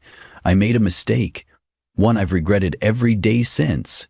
Lila's expression softened, but only for a moment. She shook her head, her resolve unshaken. "Regret doesn't fix anything, Ethan. It doesn't give you the right to walk back into our lives like nothing happened. Clara and Sienna don't even know you exist." Those words hit harder than he anticipated. They didn't know him. He had missed their first steps, their first words, their entire childhood so far. A hollow ache settled in his chest as he realized the depth of his absence. "They deserve to know," Ethan said quietly, his voice firming. "They deserve to know the truth, that I'm their father." Lila stepped closer, her tone laced with quiet anger. "What they deserve is stability, love. I've given them that. You forfeited that right when you left." Incredibly, Karen's right hand dropped to the side of the desk, and her hand came up quickly with a crystal. The tension between them was palpable, the weight of their shared history pressing down on them. Ethan clenched his fists, forcing himself to stay calm. "I'm not asking to undo the past, Lila. I can't. But I want to be in their lives now. I want to make things right." For a moment, Lila didn't respond. She looked away, her expression a mixture of frustration and something softer, perhaps doubt. When she finally spoke, her voice was quieter. "They don't need more chaos, Ethan. If you really want to be part of their lives, it has to be on my terms. Slowly. No sudden appearances, no grand gestures. You'll be introduced as a friend." The word stung more than Ethan wanted to admit, but he nodded. "If that's what it takes," he said, his voice steady, "I'll do whatever it takes." Lila's lips pressed into a thin line as she studied him, searching for sincerity. Finally, she sighed, her shoulders slumping slightly. "Don't make me regret this." "I won't," Ethan promised, his green eyes locking onto hers with a quiet determination. "I won't walk away again." Without another word, Lila turned and walked back toward the gallery floor. Ethan watched her go, a mix of hope and trepidation swirling in his chest. This wasn't just about proving himself to Lila. It was about earning the trust of two little girls who didn't yet know he existed. And Ethan was determined not to fail them. Ethan's world shifted in the days that followed. The high-stakes deals and towering skyscrapers that once consumed him now felt secondary to the new mission before him, earning a place in the lives of Clara and Sienna. He was a man accustomed to control, but this time, control wasn't an option. He would have to play by Lila's rules. Their first meeting was arranged at a small cafe near the twins' school. Ethan arrived early, nerves fraying as he waited. The cafe, with its warm wood tones and the scent of freshly baked pastries, felt strangely intimate, a sharp contrast to the cold, sterile boardrooms he usually inhabited. He had faced down hostile investors and billion-dollar negotiations, but nothing had prepared him for this. The bell above the door jingled, and Ethan's heart raced. Lila entered, a protective hand on each of the girls' shoulders. Clara, the quieter twin, looked around cautiously, while Sienna's bubbly personality shone as she chattered about something that had happened at school. Ethan stood, his hands clasped tightly to mask his anxiety. "Girls, this is Ethan," Lila said, her voice measured. He's an old friend of mine. Sienna was the first to react, her wide brown eyes lighting up with curiosity. Do you like chocolate croissants? She asked with a grin. They're my favorite. Ethan chuckled, taken aback by her openness. I do, he said, his voice warm. Especially with extra chocolate. Sienna beamed, but Clara remained silent, her gaze flicking between Ethan and her mother. Ethan didn't push. He let the conversation flow naturally, letting the girls' energy guide the moment. By the time they left, Sienna had invited him to her next soccer game, while Clara simply offered a polite goodbye. Over the next few weeks, Ethan immersed himself in the girls' lives under Lila's watchful eye. He attended their soccer games, where Sienna darted across the field with boundless energy, while Clara held a steady strategic position on defense. At each game, Ethan stayed at a respectful distance, cheering quietly but consistently. Sienna warmed to him quickly, her enthusiasm and curiosity making it easy for her to embrace new relationships. She would run up to him after games, her face flushed with excitement, recounting every play in vivid detail. Clara, however, was more reserved. She would acknowledge him with a small nod, but kept her distance, her guarded demeanor reminding him of Lila's quiet strength. One afternoon, after practice, Ethan saw Clara sitting on the sidelines, tying her sneakers with meticulous care. He hesitated, then approached slowly, careful not to intrude. "Hi, Clara," he said gently. "You played really well today. You've got great instincts on defense." "Hey, Clara, thanks for giving me a break in here." Clara glanced up, her expression unreadable. "Thanks," she said softly, before returning her attention to her laces. Ethan sat down on the bench, leaving enough space between them. "You know, when I was your age, I wasn't very good at soccer. I tripped over the ball more times than I'd like to admit." A small smile tugged at Clara's lips, though she quickly hid it. "Really?" "Really," Ethan said with mock seriousness. "My coach said I had 2 left feet. It was a pretty embarrassing." Clara giggled quietly, and Ethan felt a flicker of hope. Encouraged, he continued. "Do you like playing soccer?" She nodded, her voice a little more open now. "It's fun. Sienna always cheers for me, even when I mess up." Ethan smiled. That's what sisters are for. Do you cheer for her too?" Clara's face brightened. "All the time. She's the fastest runner on the team." Clara hesitated, then asked, "Why do you come to our games?" Ethan's heart raced. He knew this moment would come, but he had to tread carefully. "Because I like watching you and Sienna. You're both amazing." Clara studied him for a moment, her young eyes wise beyond her years. Finally, she nodded slowly. "Okay." It wasn't much, but to Ethan, it was everything. Lila, watching from a distance, noticed the small shift in Clara's demeanor. As Ethan approached her after the game, she crossed her arms, her expression neutral, but not unkind. "She's warming up to you," Lila said quietly. "Slowly," Ethan replied, "but I'll take it." Lila nodded, her gaze softening. "Don't get too comfortable. It's going to take more than a few games to earn her trust." Ethan met her eyes, his voice firm. "I'm not going anywhere, Lila." For the first time, Lila didn't argue. Instead, she simply nodded, and for Ethan, that was enough. Ethan's progress with the girls seemed to be gaining momentum, but life, as it often does, threw an unexpected curveball. It was an ordinary weekday when Ethan's phone buzzed with a call from Lila. Her voice, usually calm and composed, trembled with urgency. Clara fainted during a doctor's visit. We're at the hospital." Ethan's heart dropped. "I'm on my way," he said, already grabbing his keys and rushing out the door. When he arrived, the sterile fluorescent-lit hallway of the hospital greeted him, the antiseptic smell sharp in his nose. He found Lila sitting beside Clara's hospital bed, her face pale but resolute. Sienna sat in a chair nearby, clutching a stuffed animal tightly to her chest. "What happened?" Ethan asked, his voice low but filled with worry. Lila sighed, brushing a hand through her hair. "The doctors say it's a minor heart condition. It's manageable, but we'll need to monitor it carefully." Ethan felt the weight of her words, the guilt pressing harder on his chest.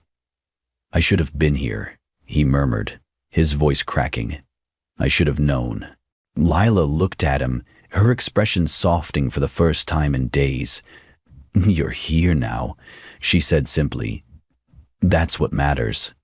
Ethan sat by Clara's bedside, his heart aching as he watched her sleep. She looked so small, so fragile, and yet there was a quiet strength about her, a resilience that reminded him of Lila. In the days that followed, Ethan stepped up in ways he never had before. He attended every doctor's appointment, researched her condition obsessively, and made arrangements to ensure she had the best care possible. Lila, though wary of his sudden involvement, couldn't deny the genuine effort he was making. One evening, as they sat together in the hospital room, Clara stirred awake. Her big, curious eyes blinked up at Ethan.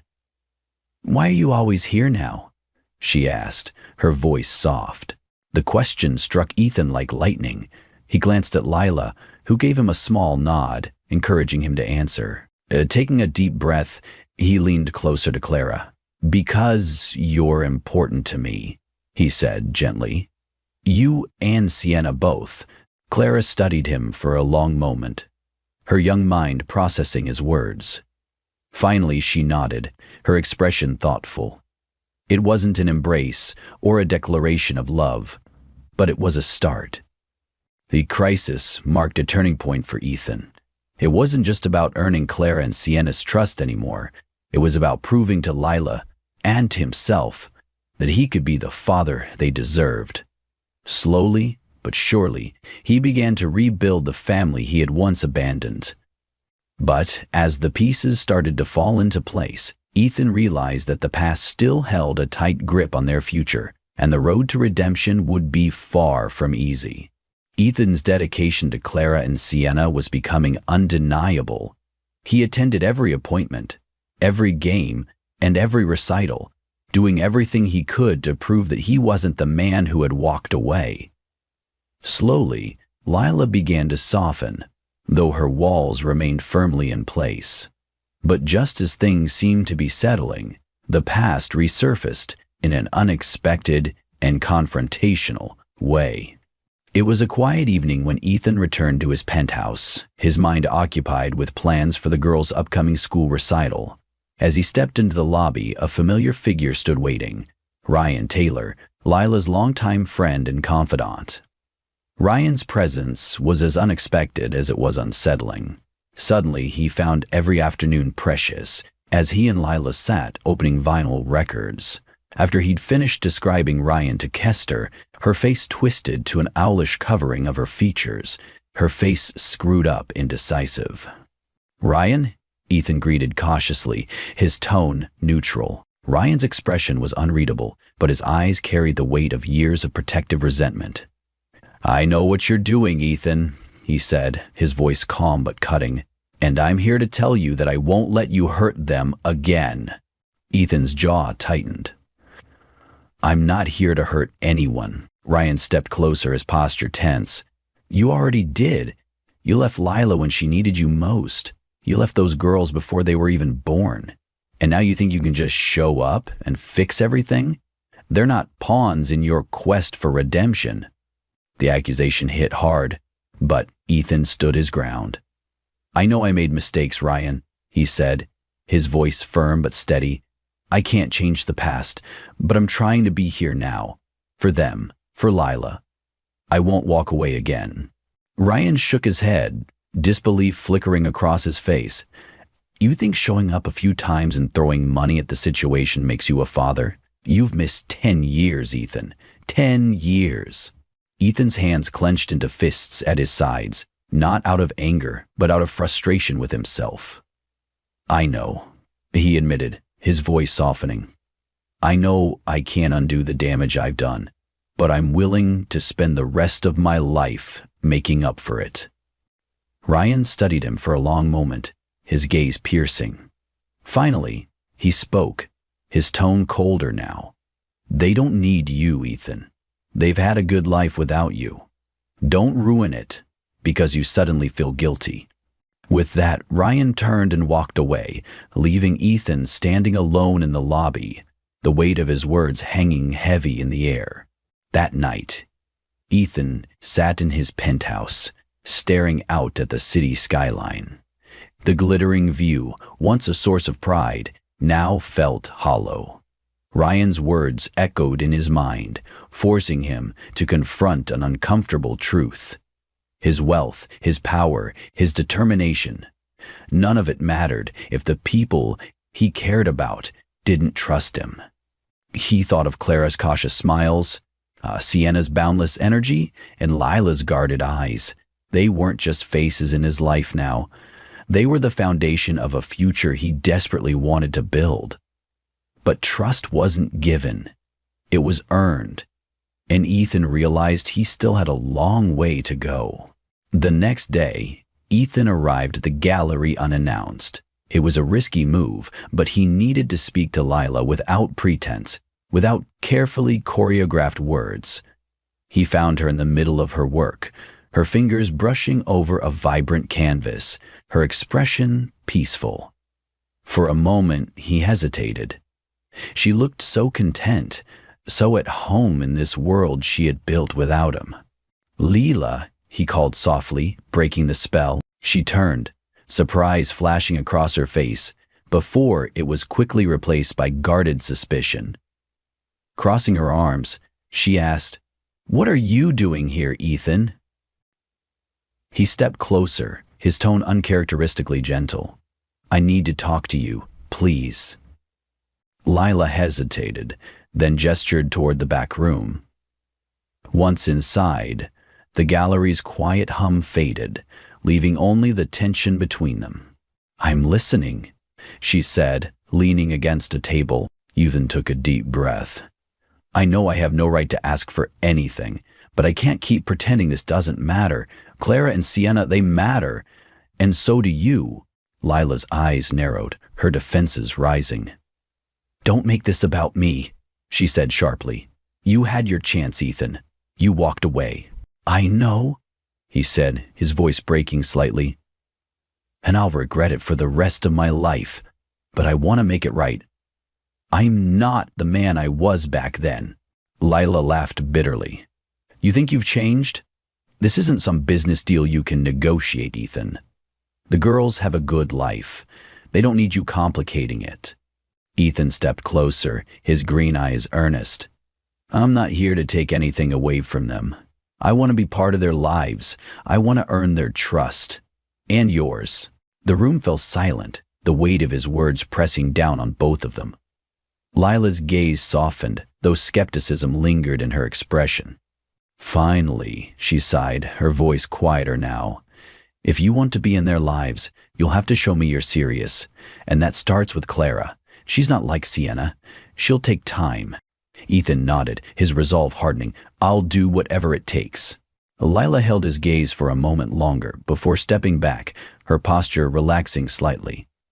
"Don't make me regret this, Ethan." "I won't," he promised. As he left the gallery, Ethan felt a flicker of hope.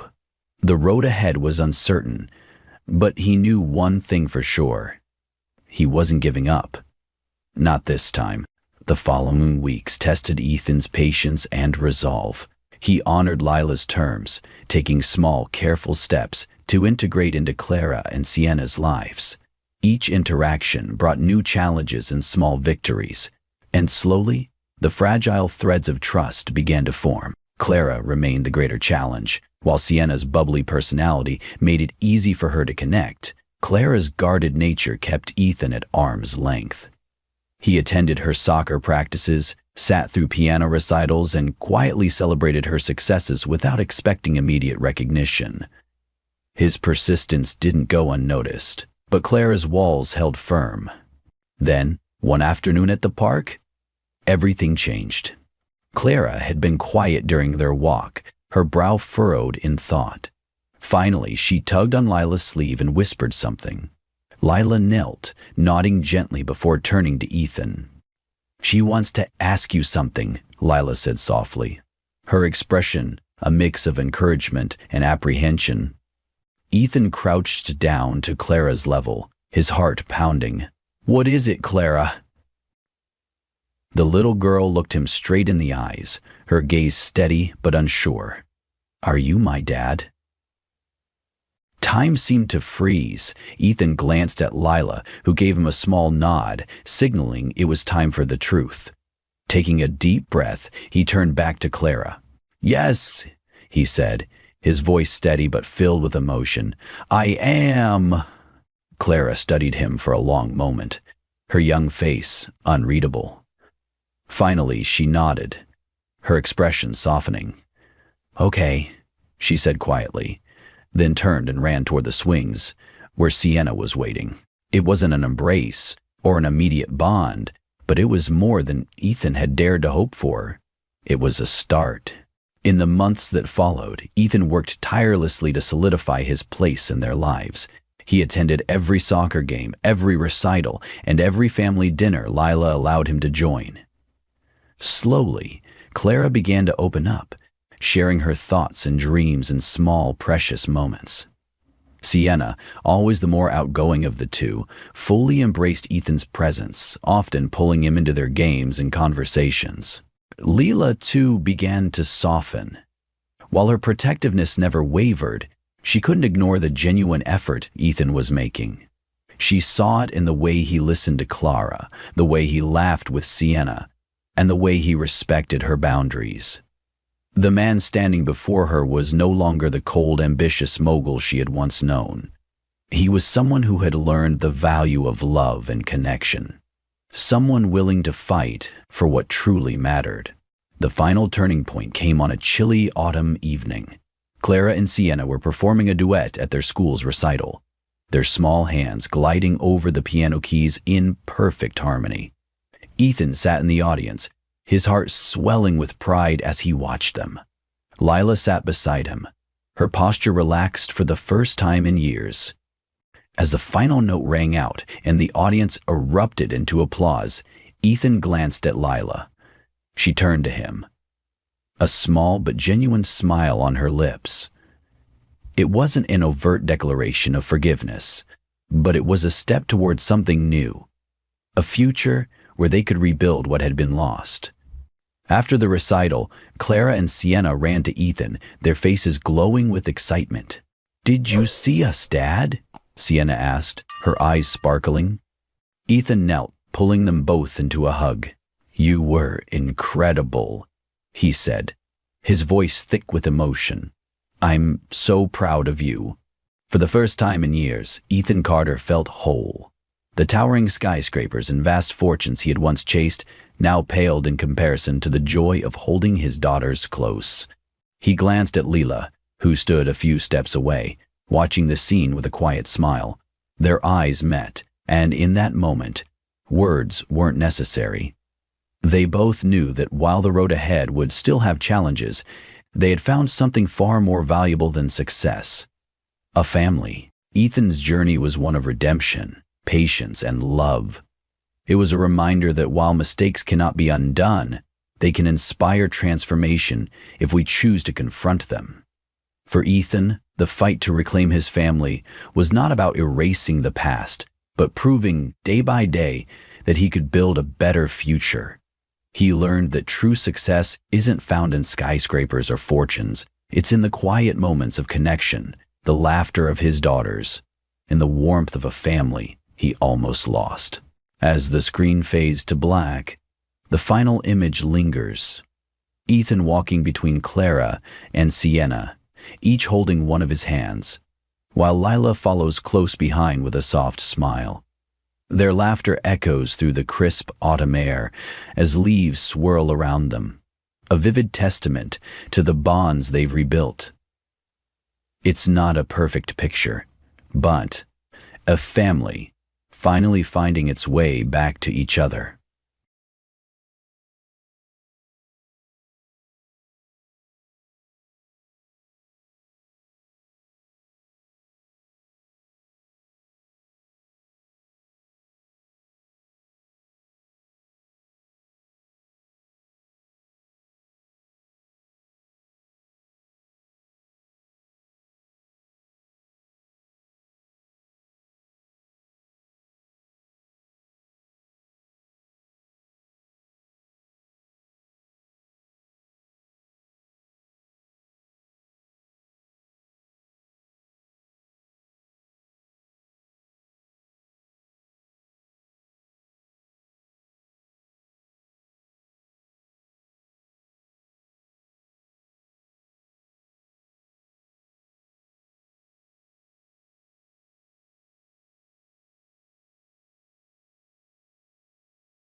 Ethan Cole, a brilliant billionaire architect, had one unbreakable rule that everyone in his firm knew. He never touched women. No handshakes, no accidental brushes, nothing.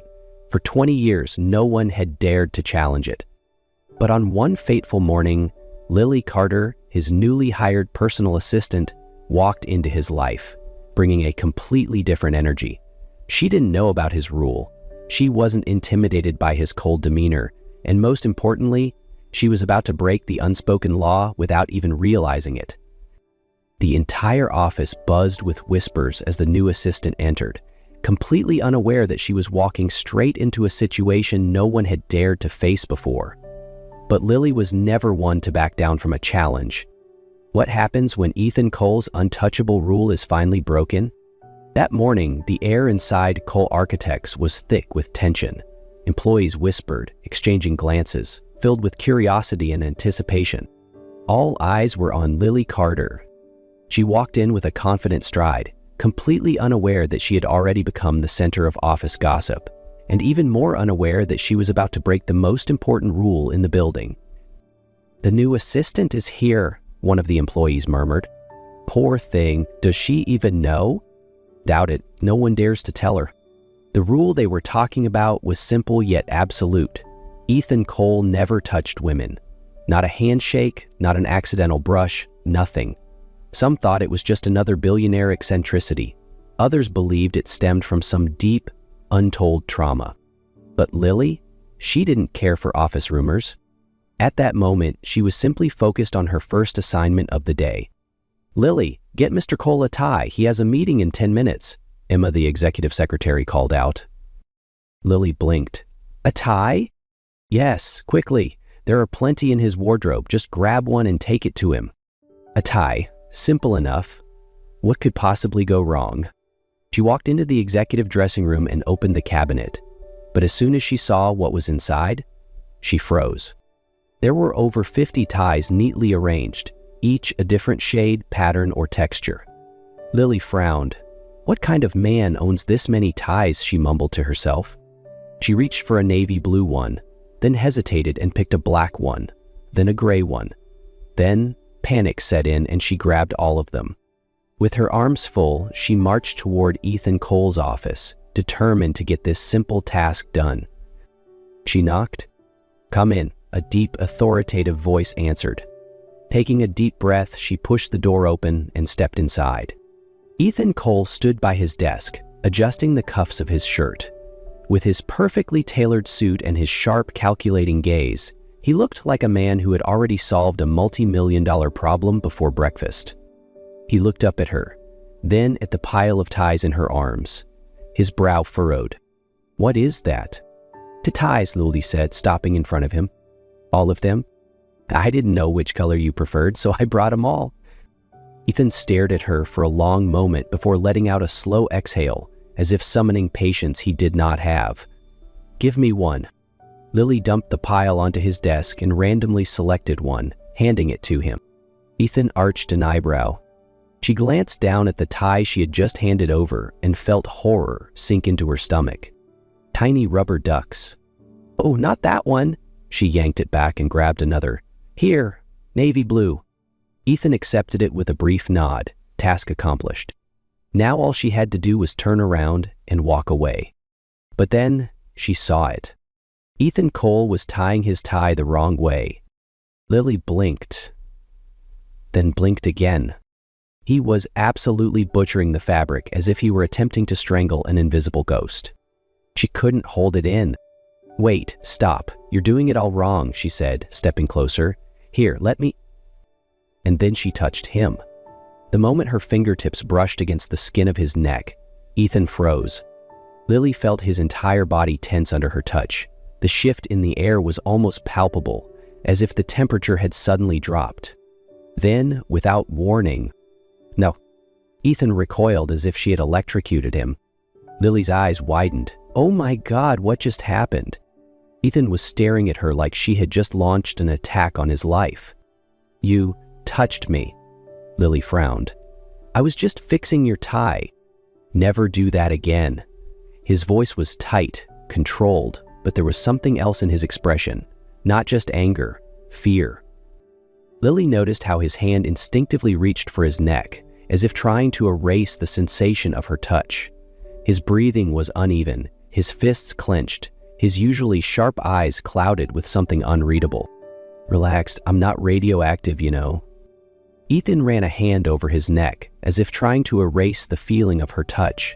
His breathing was uneven, his fists clenched. "You don't understand." Lily studied him for a moment. His reaction, it wasn't anger, it was fear. She sighed, raising her hands in surrender. "Fine, no touching, got it." Ethan's shoulders relaxed. "Just slightly. You can go." Lily rolled her eyes. "No touching, fine. But one day, I'm going to figure out what the hell you're so afraid of." She turned on her heel and walked out, completely unaware that she had just changed everything. The door clicked shut behind her. Ethan remained standing in place, his hand unconsciously moving to his neck, touching the exact spot where her fingers had been. His heart was still pounding. This had never happened before. But for some inexplicable reason, her touch was still there. And that terrified him. From that moment on, nothing was the same. Ethan Cole was a man of discipline. His life was built on strict rules, an unshakable structure that no one had dared to break. Until Lily Carter. She didn't do anything special. She simply existed in his space. And that was the problem. All day, Ethan tried to ignore the strange, unsettling feeling creeping into his mind. He threw himself into work, reviewing reports, approving designs, attending meetings, but no matter where he was, his thoughts kept circling back to the same person. Lily Carter. Ethan started noticing things about her. He shouldn't have, but he did. The way she bit her lip when she was focused. The way she absent-mindedly tapped her pen against her desk. The way she muttered under her breath while typing on her computer. And worse, he started looking for those things. Ethan had never paid attention to such insignificant details before, but now she was invading his thoughts in a way he couldn't control. And the worst part? He started looking for her. When he walked past the employee workstations, his eyes involuntarily found her desk. During meetings, he noticed how she twirled her bracelet around her wrist when she was deep in thought. When he passed by the office cafe, he saw her laughing with colleagues, and it irritated him more than it should. He hated this. Ethan Cole was not the kind of man who got distracted by anyone. But then, the worst moment of the day happened. He was reviewing a blueprint when he heard it. A laugh. A laugh that was far too familiar. He glanced up. Lily was laughing with James Parker, one of the firm's rising young architects. Ethan didn't understand why, but the uneasy feeling inside him tripled. James said something, Lily laughed again. Ethan felt his jaw tighten. Why? He had no idea. But one thing was certain, this could not continue. Ethan Cole wasn't always like this. 16 years ago, he believed in love, he believed in trust, and he believed in Isabel Monroe. She was everything to him, or at least, that's what he had thought.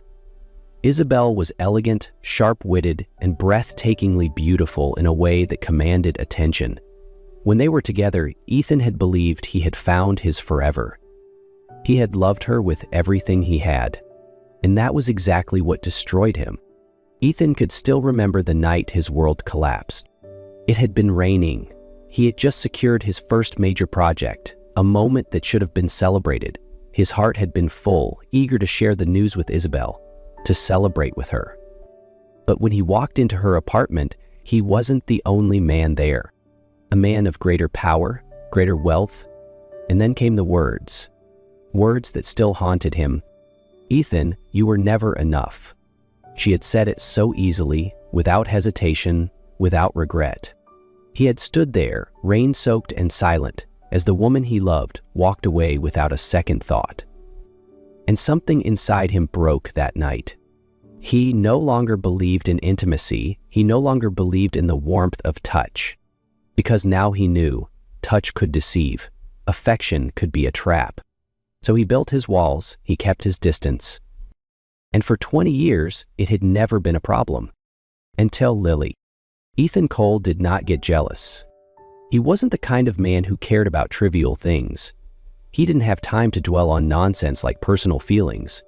But all of that became irrelevant that evening. The charity gala on the rooftop of one of the city's most luxurious buildings was a mandatory event for Ethan. It was a place where top executives mingled, shook hands, and flaunted their wealth. And tonight, he had done something even he didn't expect. He asked Lily to go with him. He hadn't thought much about it at the time. He simply didn't want to bring anyone else. But the moment they walked in, he realized one thing. This was a mistake. Lily looked different. Gone was her usual office attire. Tonight, she wore a deep wine-red dress, elegant yet effortlessly stunning. Her hair, normally in a neat ponytail, cascaded in soft waves over her bare shoulders. And her smile. He couldn't stop looking. The problem was, neither could anyone else. Throughout the night, executives' gazes lingered on Lily, and then Nathan Carter appeared. Ethan knew him well. Nathan was a venture capitalist, smart, charming, and most importantly, he never missed an opportunity with a beautiful woman. Ethan watched from a distance as Nathan moved closer to Lily, talking, making her laugh. And then, it happened. Nathan placed his hand on her waist. There was no reason for Ethan to react. No reason for him to feel this sudden rush of anger. And yet, before he even thought about it, he was already on his feet, walking straight toward them. Lily was laughing when she suddenly felt a strong presence beside her. Before she could even turn, Ethan grabbed her wrist. "We need to talk," he said, his voice low and sharp. Lily blinked. "Now? I'm in the middle of a conversation." Ethan didn't let her finish. Nathan raised an eyebrow, clearly amused. "Relax, Ethan, I wasn't trying to steal her from you." Lily's eyes widened. "Wait, what?" Ethan tightened his grip just slightly, but enough for her to feel the tension radiating off him. Without another word, he pulled her away, leaving Nathan standing alone with a knowing smirk. They reached a secluded corner of the rooftop. Lily yanked her hand free. "What the hell was that?" Ethan exhaled slowly. "He was touching you." Lily frowned. "And?" "It was just a casual touch." Ethan met her gaze. "I didn't like it." That was the truth, and he hated admitting it. Lily froze. Then, a slow, dangerous smile spread across her lips. Ethan glivered. She stepped closer. "Are you jealous?" He swallowed hard. "No." Lily tilted her head. "Then why did you pull me away?" Ethan had no answer. Because even he didn't know why he did it. Ethan had no answer. Lily stared at him, as if trying to read his mind, and the truth was, even Ethan himself couldn't understand what he had just done. All he knew was one thing. Watching Nathan touch her had driven him insane. But he couldn't say that out loud. Instead, he turned away, trying to regain control. "Forget it," he said quickly. "It was just an impulsive reaction." Lily raised an eyebrow. "An impulsive reaction?" Ethan nodded, as if convincing himself. It doesn't mean anything. Lily folded her arms, eyes locked on his. Are you sure? Ethan opened his mouth to reply, but then she stepped closer. Too close. She didn't touch him, but her presence was overwhelming. He could feel her breath as she whispered, "What if I did it again?" Before he could react, Lily reached out, lightly grasping the lapel of his suit, pulling him slightly closer. Every muscle in his body tensed. He should step back. He had to step back. But he didn't. Every rule he had followed for 20 years collapsed in 1 second. Before he could think, before he could stop himself, he kissed her. No hesitation, no logic, just instinct. Lily froze for a second. Then she kissed him back. A soft touch, then deeper, like they were both testing if this was really happening. Ethan didn't know what he had expected, but what he hadn't expected was this feeling. It wasn't wrong. No discomfort, no fear, just her. And that was the most terrifying thing of all. That realization hit him like a shockwave. Panic set in. He pulled away like he had been burned. Lily's eyes fluttered open, breath uneven. Ethan! He took a step back, then another. No, this was a mistake. Lily froze. A mistake? Ethan clenched his fists, trying to ground himself. This shouldn't have happened. For a moment, Lily's expression went blank. Then, very slowly, she nodded. So, that's how you want to play this? Her voice was dangerously calm. Ethan couldn't meet her eyes. We'll forget it happened. Lily let out a soft laugh, a laugh with no amusement. You can pretend, Ethan. But I won't. And then she turned and walked away. Ethan stood there, watching her leave, feeling hollow. And for the first time in 20 years, he realized one truth. He was no longer in control. Ethan Cole had always been in control. But ever since that night, nothing had been under his control anymore. Lily avoided him. She wasn't angry. She didn't lash out. She didn't make a scene. She simply withdrew from his life. And that was what drove him insane. At the office, she still did her job. She sent emails, attended meetings, handed him reports. But never once did she meet his eyes. No teasing, no lingering glances, no warm smiles that had once been impossible to forget. Ethan thought that this would help him regain control. But it didn't, because now her silence was the one thing making him lose control the most. And then the worst moment arrived. That night, he was trying to focus on a high-stakes contract when Max Turner, head of finance and possibly the only person he could call a friend, walked in with a knowing smirk. You might want to stop by the bar downtown. Ethan looked up, frowning. Why the hell would I do that? Max raised an eyebrow. Because Lily's there? And, judging by what I saw, she doesn't seem too concerned about your no-touching rule tonight. The words hit him like a brick. Ethan didn't think. He just moved. 15 minutes later, he was at the bar. And just like Max had said, Lily was laughing. Not the polite kind of laugh she used in meetings. Not the teasing smirk she reserved for him. A real laugh. With another man. Ethan didn't know who he was. And he didn't care. Because in that moment, he knew one thing for certain. He couldn't lose her. And he wouldn't let that happen. Ethan Cole was not a man who acted on impulse. But that night, he did the craziest thing he had ever done. He didn't think, he didn't strategize, he didn't plan every detail like he usually did. He only knew one thing. If he didn't act now, he would lose her forever. So he marched into the bar. Lily saw him instantly.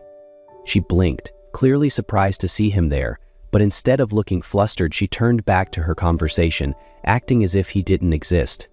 Ethan clenched his jaw. He couldn't take this. Before he could stop himself, he walked straight to her table. Can we talk? His voice was low and firm. Lily leaned back, crossing her arms. Now? I'm busy. Lily, Ethan gritted his teeth. Just 5 minutes. She held his gaze for a long moment. Then, with an exasperated sigh, she stood up. "Fine." He pulled her outside, away from the noise, onto a quiet street corner. Lily folded her arms, staring at him challengingly. "Go on, Ethan. Say whatever it is you dragged me out here for." Ethan took a deep breath. Then, for the first time in his life, he said the one thing he had been too afraid to admit. "I love you." Lily froze. She blinked, as if she hadn't heard him right. "What did you just say?" Ethan met her eyes. "I love you, Lily." No hesitation, no running, just the truth. Lily was silent for a moment. Then she laughed, but it wasn't a happy laugh. "You love me?" She shook her head, letting out a bitter chuckle. "Great timing, Ethan." His chest tightened. She sighed. "I waited so long to hear that. But now? I don't know if I even want to anymore." Ethan knew that if he let her walk away now, she would be gone forever. And he couldn't let that happen. For a split second, he hesitated. Then, before fear could stop him, he dropped to one knee. Lily's eyes widened. "Ethan, what the hell are you doing?" But he didn't let her stop him. He pulled a small box from his pocket, flipped it open, and inside a diamond ring sparkled under the city lights. "Marry me, Lily." His voice was steady, sincere. "I know I made mistakes. I was afraid. But I don't want to run anymore." The world seemed to stand still. Lily stared at him, emotions swirling in her eyes.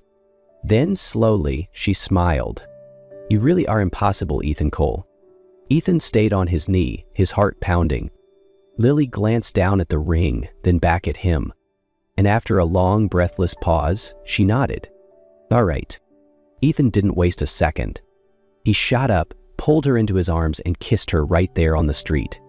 But the moment her hands clutched his shirt, pulling him closer, he panicked. This was too much, too real, too dangerous. And this time, he knew he would never let her go again.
Benjamin Carter had everything handed to him: money, luxury, and a name that carried weight in the tech industry.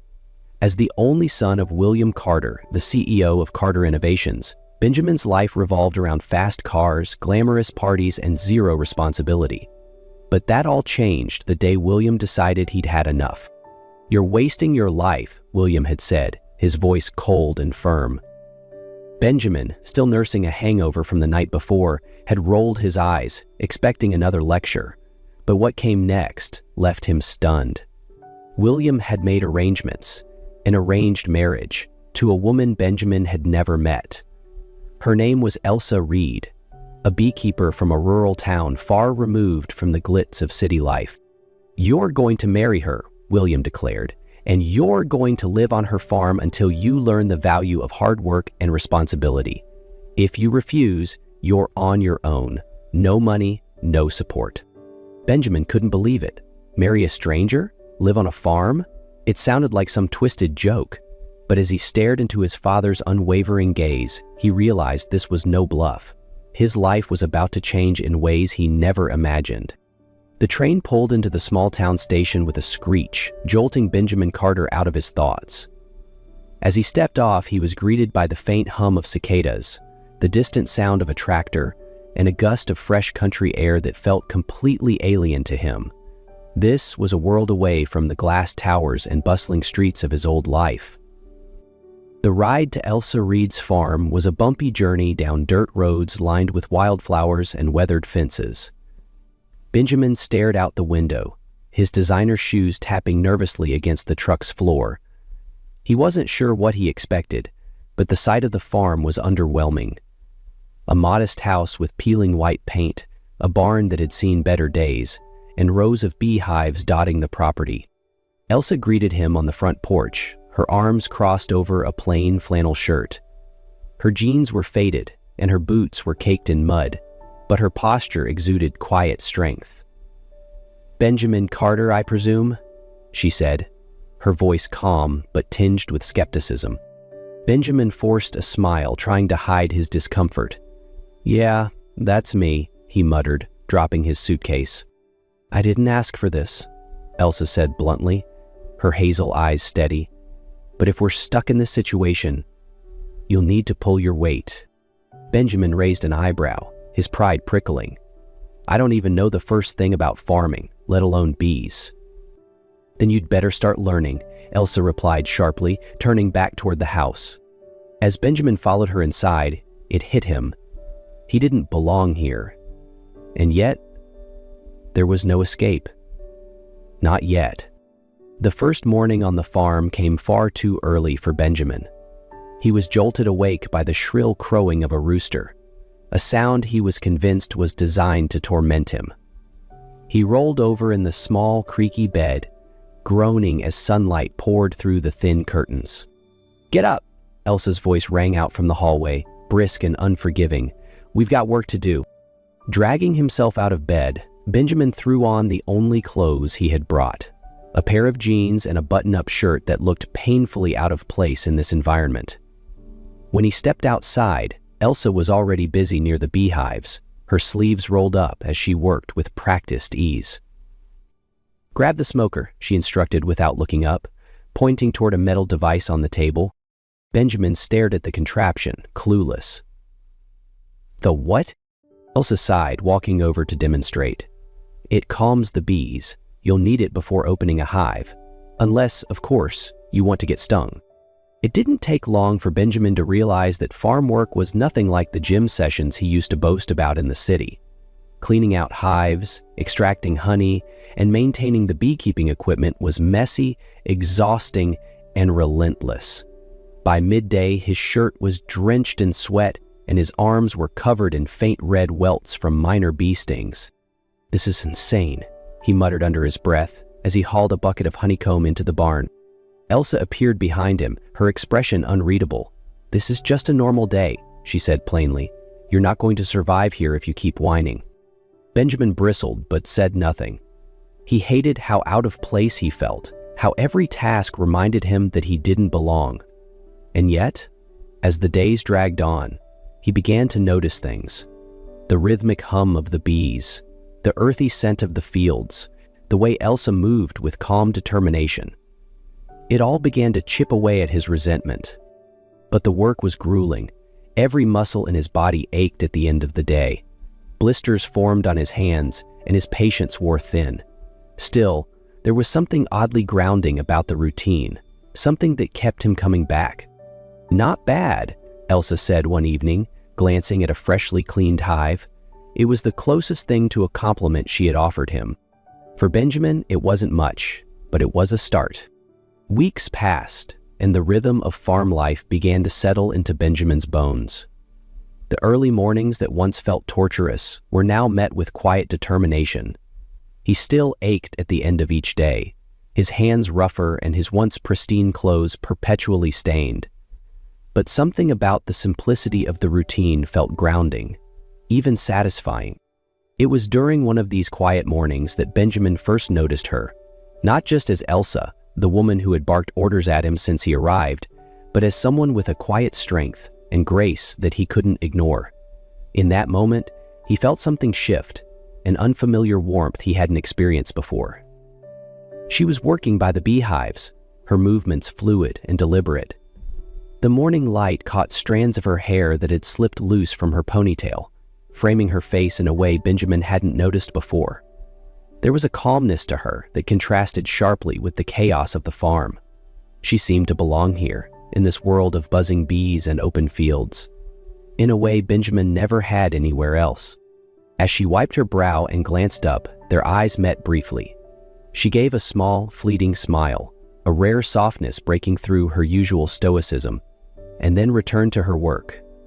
For reasons he couldn't explain, Benjamin found himself smiling too. Later that day, as they worked side by side repairing a section of fence, Benjamin found himself asking questions, not about the farm or the bees, but about her. "How did you get into beekeeping?" he asked, trying to sound casual. Elsa paused, her hands tightening the wire as she spoke. "My dad started it. He believed in taking care of the land, keeping it alive for the next generation. When he passed, I couldn't let it go. This farm, it's all I have left of him."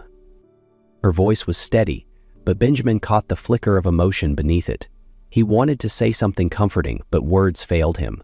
Instead, he simply nodded, his respect for her deepening. As the days turned into evenings, Benjamin began to look forward to their quiet moments together. Whether it was sharing a meal on the porch or working in companionable silence, he felt a connection forming, something unspoken but undeniable. One night, as they watched the sun set over the fields, Benjamin finally broke the silence. "You're amazing, you know that?" he said softly. Elsa glanced at him, her eyes searching his face. "You're not too bad yourself, city boy." For the first time since arriving on the farm, Benjamin realized he wasn't just adapting to the work or the routine. He was starting to care, and it scared him, but it also felt more real than anything he'd known before. The storm came without warning. The morning had been gray and overcast, but by midday the wind picked up, whipping through the fields with a ferocity that Benjamin had never experienced. "Get the hives covered!" Elsa's voice cut through the roar of the wind as she sprinted toward the beekeeping area. "If the rain soaks them, we could lose the colonies." Benjamin followed her, his feet slipping in the mud as rain began to pour. The air was thick with the smell of wet earth and the distant rumble of thunder. Elsa was already working to cover the hives with tarps, her movements quick and efficient despite the worsening weather. "Here," she shouted, tossing him a rope. "Secure that side before the wind tears it off." Benjamin grabbed the rope, his hands trembling as he fought against the howling wind. The tarp flapped wildly, threatening to break free, but he held on, tying it down with a determination he didn't know he had. The storm intensified, sending sheets of rain cascading over them. Once the hives were secure, Elsa motioned toward the barn. "We need to check on the animals." By the time they reached the barn, the animals were restless, their nervous movements a clear sign they sensed the storm's fury. Together, Benjamin and Elsa worked to calm them, securing the barn doors against the pounding wind and checking that everything inside was stable. As they finished, Benjamin leaned against the barn wall, rainwater dripping from his hair and clothes. His chest heaved as he caught his breath. "Is it always like this?" he asked, half joking. Elsa gave a small nod, her face streaked with rain and mud. "It's not glamorous, but it's real. You either adapt or you fail." For the first time, Benjamin saw something in her eyes, a fire, a resilience he couldn't help but admire. She wasn't just strong, she was relentless. They stood there for a moment, the storm raging outside but a quiet understanding forming between them. In that chaos, Benjamin realized this wasn't just about survival. It was about trust, about building something together that neither could have done alone. "Let's get inside," Elsa said, her voice softer now, almost gentle. "We've done all we can." Back in the farmhouse, Benjamin sat by the fire, the warmth slowly thawing his chilled body. Elsa handed him a cup of tea, her expression unreadable but not unfriendly. "Thanks," he muttered, surprising himself with how much he meant it. Elsa gave a faint smile. "You didn't do too bad out there, city boy." For the first time since his arrival, Benjamin felt like he might actually belong, even if just a little. That night, the storm's aftermath lingered in Benjamin's mind. As he stared at the fire crackling in the hearth, he couldn't help but feel a strange sense of accomplishment. But the calm didn't last. The next morning, William arrived, bringing with him a truth that threatened to undo everything Benjamin had begun to build. Benjamin was in the barn, stacking bales of hay, when he saw a sleek black car pull up to the farmhouse. It stood out against the rustic surroundings like a sore thumb, its polished surface glinting in the sun. Benjamin's chest tightened as he recognized the man stepping out. William Carter. Elsa emerged from the house, wiping her hands on a rag, her expression cautious but composed. Benjamin joined her on the porch just as William approached. "Benjamin," William said curtly, his gaze sweeping over his son's sunburnt face and calloused hands. "I didn't expect you to look so integrated." "What are you doing here, Dad?" Benjamin asked, his tone wary. William's smile was cold, calculated. "I came to see how my little experiment was going, but I also thought it was time you knew the full story."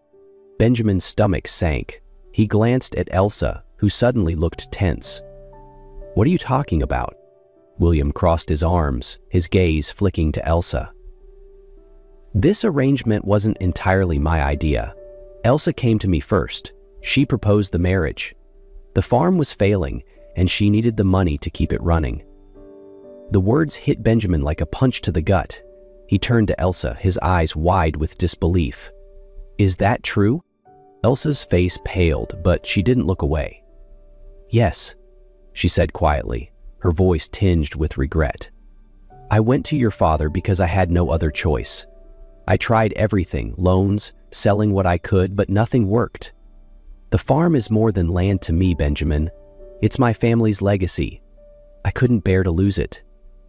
I didn't expect him to involve you like this." Benjamin felt a wave of anger and betrayal rise in his chest. "So, this was all just a deal? A way to save the farm?"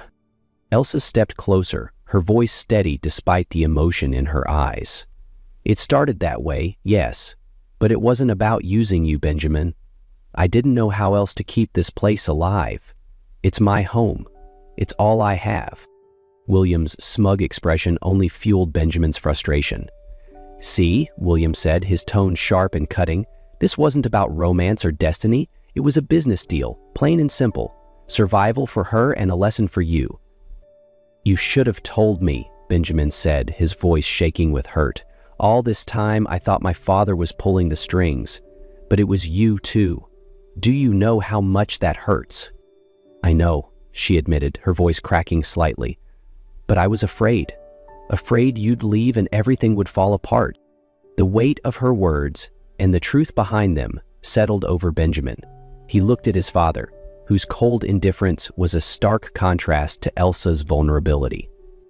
"This isn't your victory, Dad," Benjamin said firmly. "You manipulated both of us, but you underestimated something." William raised an eyebrow. "And what's that?" Benjamin's gaze softened as it shifted back to Elsa. "I'm not leaving." That evening, the farmhouse was quieter than usual. Benjamin sat at the kitchen table, staring at the phone in front of him. His father's words echoed in his mind, a relentless reminder of the life he could return to, a life of wealth, power, and status. All he had to do was leave the farm and Elsa behind. The thought made his chest tighten. Elsa walked into the kitchen, her expression guarded. She hesitated for a moment before speaking. "What are you going to do?" Benjamin looked up at her, the weight of the decision visible in his eyes. "I don't know," he admitted. "This is everything I thought I wanted. A way out. A chance to go back to my old life." Elsa crossed her arms, leaning against the counter. "Then take it," she said, her voice steady but tinged with sadness. "If that's what you want, I won't stop you." Benjamin shook his head, his frustration bubbling to the surface. That's just it. I don't know if I want it anymore. Everything in New York, all of it. It doesn't feel the same now. Not after this place. Not after you." Elsa blinked, caught off guard by his honesty. She opened her mouth to speak but closed it again, unsure of what to say. Benjamin stood, running a hand through his hair. "I came here thinking this was a punishment, a way for my father to control me, but now, I don't know. Maybe this place isn't just about survival. Maybe it's about finding something real." He stepped closer to Elsa, his voice softening. "You've shown me that, Elsa. This farm, the work, it's all real. It's messy and hard and nothing like the life I knew, but it's meaningful. And I don't want to lose that." Elsa looked up at him, her eyes searching his face. "So, what are you saying?" Benjamin took a deep breath, his voice steady and resolute. "I'm saying I'm staying, not because I have to, but because I choose to. I don't want to go back to New York, and I don't want to leave you, Elsa. You mean more to me than all of that combined." For a moment, Elsa didn't move. Then, a small, tentative smile broke across her face. "You're sure about this?" "I've never been more sure of anything," Benjamin replied. As the tension between them eased, Benjamin felt a sense of clarity he hadn't experienced in years. The farm wasn't just a place anymore. It was home. The days that followed felt lighter, as if a heavy weight had been lifted. Benjamin and Elsa worked side by side, tending to the farm with a sense of shared purpose. There was still the occasional challenge, a broken fence, a stubborn hive. But something had shifted.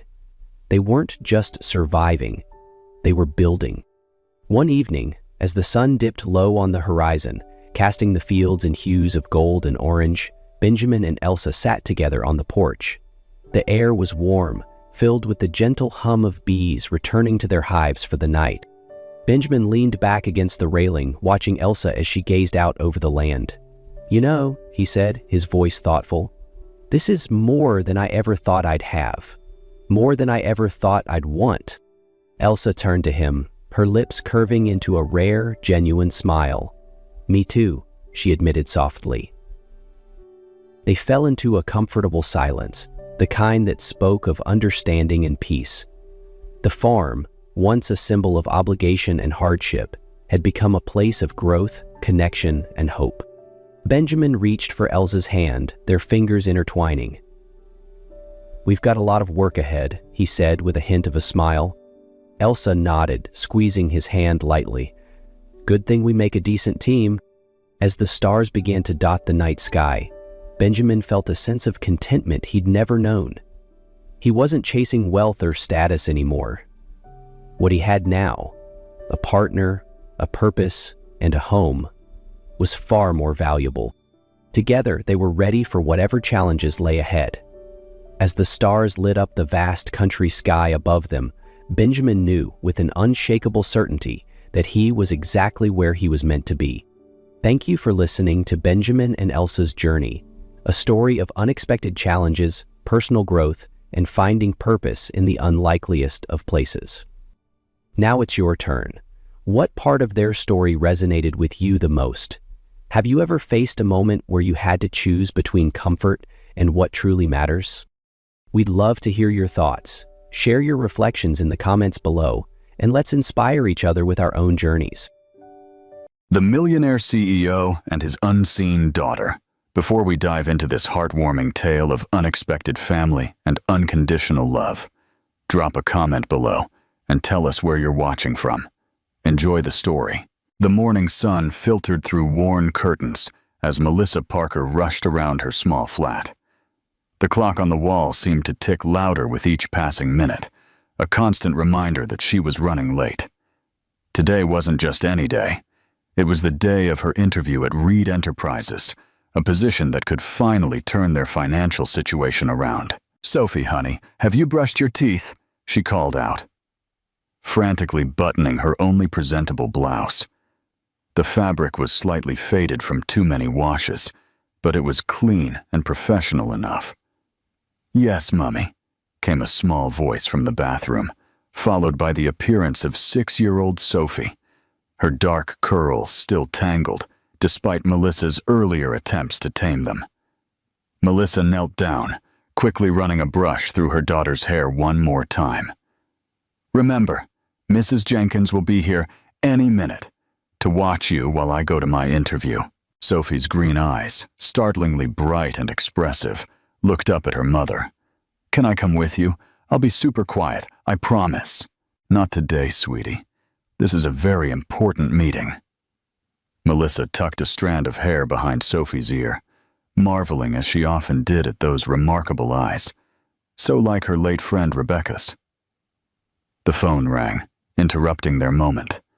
Melissa's heart sank as she listened to Mrs. Jenkins apologizing, explaining that she had woken up with a terrible flu and couldn't possibly watch Sophie today. After hanging up, Melissa sat on the edge of the bed, mind racing. She had already rescheduled this interview once. Canceling again would surely cost her this opportunity, and they desperately needed the income. Their rent was already 2 weeks overdue. "Is everything okay, Mummy?" Sophie asked, climbing onto the bed beside her. Melissa forced a smile. "Change of plans, sweetie. Looks like you're coming with me after all." 30 minutes later, they stood before the towering glass headquarters of Reed Enterprises. The building seemed to touch the clouds, its sleek design intimidating in its perfection. Melissa squeezed Sophie's hand. "Remember what we talked about? You'll sit quietly in the waiting area with your coloring books. This is very important, Sophie." Sophie nodded solemnly. "I know, Mummy. I'll be good." As they entered the vast marble lobby, Melissa couldn't help feeling out of place.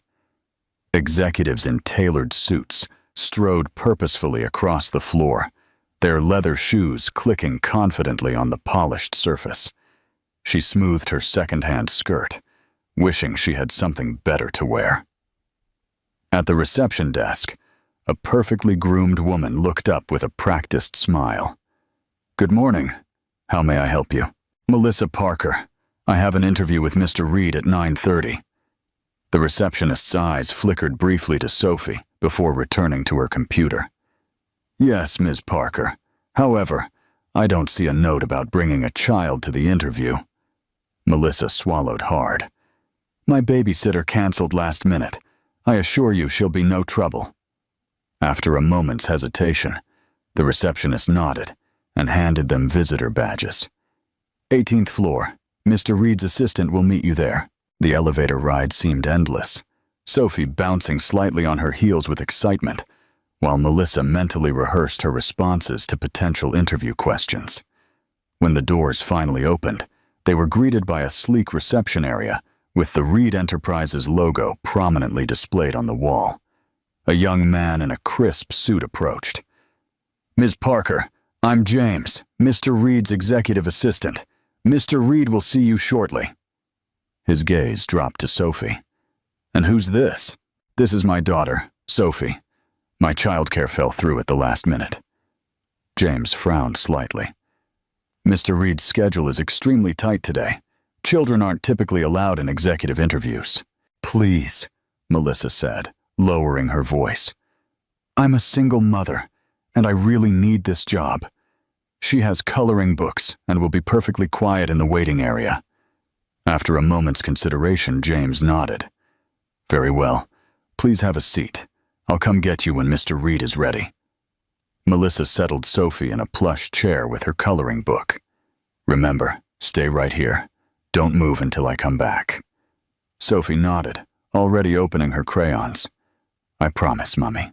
20 minutes later, James returned. "Mr. Reed will see you now, Miss Parker." With one last reassuring look at Sophie, who was contentedly coloring, Melissa followed James down a corridor to a large corner office. The view of the city was breathtaking, but Melissa barely noticed it, her attention immediately drawn to the man standing behind an imposing desk. Ethan Reed was taller than she expected, with dark hair perfectly styled and piercing blue eyes that seemed to evaluate her worth in seconds. His tailored navy suit probably cost more than her entire wardrobe. "Ms. Parker," he said, his voice deep and controlled. "Please, have a seat." The interview began professionally enough. Ethan asked pointed questions about her experience, her skills, her reason for wanting to join Reed Enterprises. Melissa answered confidently, years of determination giving her strength, despite her nervousness. Your resume shows a gap of almost 7 years, Ethan noted, looking up from the paper. Can you explain that? Yes, sir. I became the guardian of my daughter after her birth and chose to work freelance positions that allowed me to be home with her. Now that she's in school, I'm eager to return to full-time work. Ethan seemed about to ask another question when the office door suddenly burst open. Sophie stood there, her coloring book clutched in one hand, having escaped the receptionist who now appeared behind her, apologizing profusely. I'm so sorry, Mr. Reed. She slipped away when I was answering a call. But neither Ethan nor Melissa heard the rest of the explanation, because at that moment, Sophie's eyes locked onto Ethan's face. The little girl froze, her mouth forming a perfect O of surprise. Then, inexplicably, her face lit up with pure joy. Daddy! She cried out, dropping her coloring book and running straight toward Ethan. Daddy, it's you! The room went completely still. Melissa felt the blood drain from her face as Sophie threw her arms around a shocked Ethan Reed's legs. For his part, Ethan stood rigid, staring down at the child with an expression of complete disbelief. When he finally looked up at Melissa, his eyes had turned cold as ice. What, he said in a dangerously quiet voice, is the meaning of this? This is an incredibly dramatic opening. What do you think is the connection between Ethan and Sophie? And why would she call him Daddy?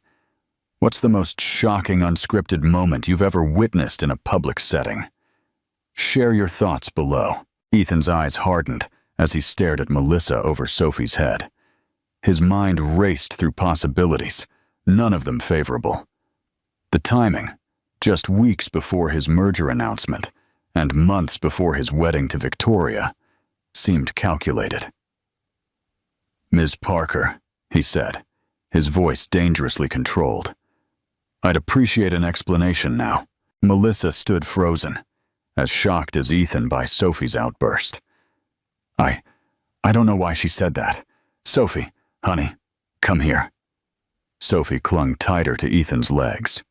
But Mummy, it's him, from the picture. The receptionist silently backed out, closing the door behind her, leaving them in suffocating privacy. Melissa's heart pounded. Sophie, please come here, she pleaded, moving forward to gently pry her daughter away. Sophie reluctantly let go, but her eyes remained fixed on Ethan. You look just like the man in Mummy's special box. Ethan's jaw tightened. He studied Sophie's face, and something in her features, particularly those striking green eyes, triggered a distant memory. Green eyes he'd once looked into every day. Rebecca's eyes. The door swung open again, and a striking woman in designer clothing entered. Darling, I thought we'd do lunch before my... Victoria Blackwell stopped mid-sentence, taking in the scene before her. What's going on? She asked, her perfectly shaped eyebrows drawing together. Apparently, Ethan said coldly, I'm being introduced to my daughter. Victoria's gaze sharpened. Excuse me. Melissa shook her head desperately.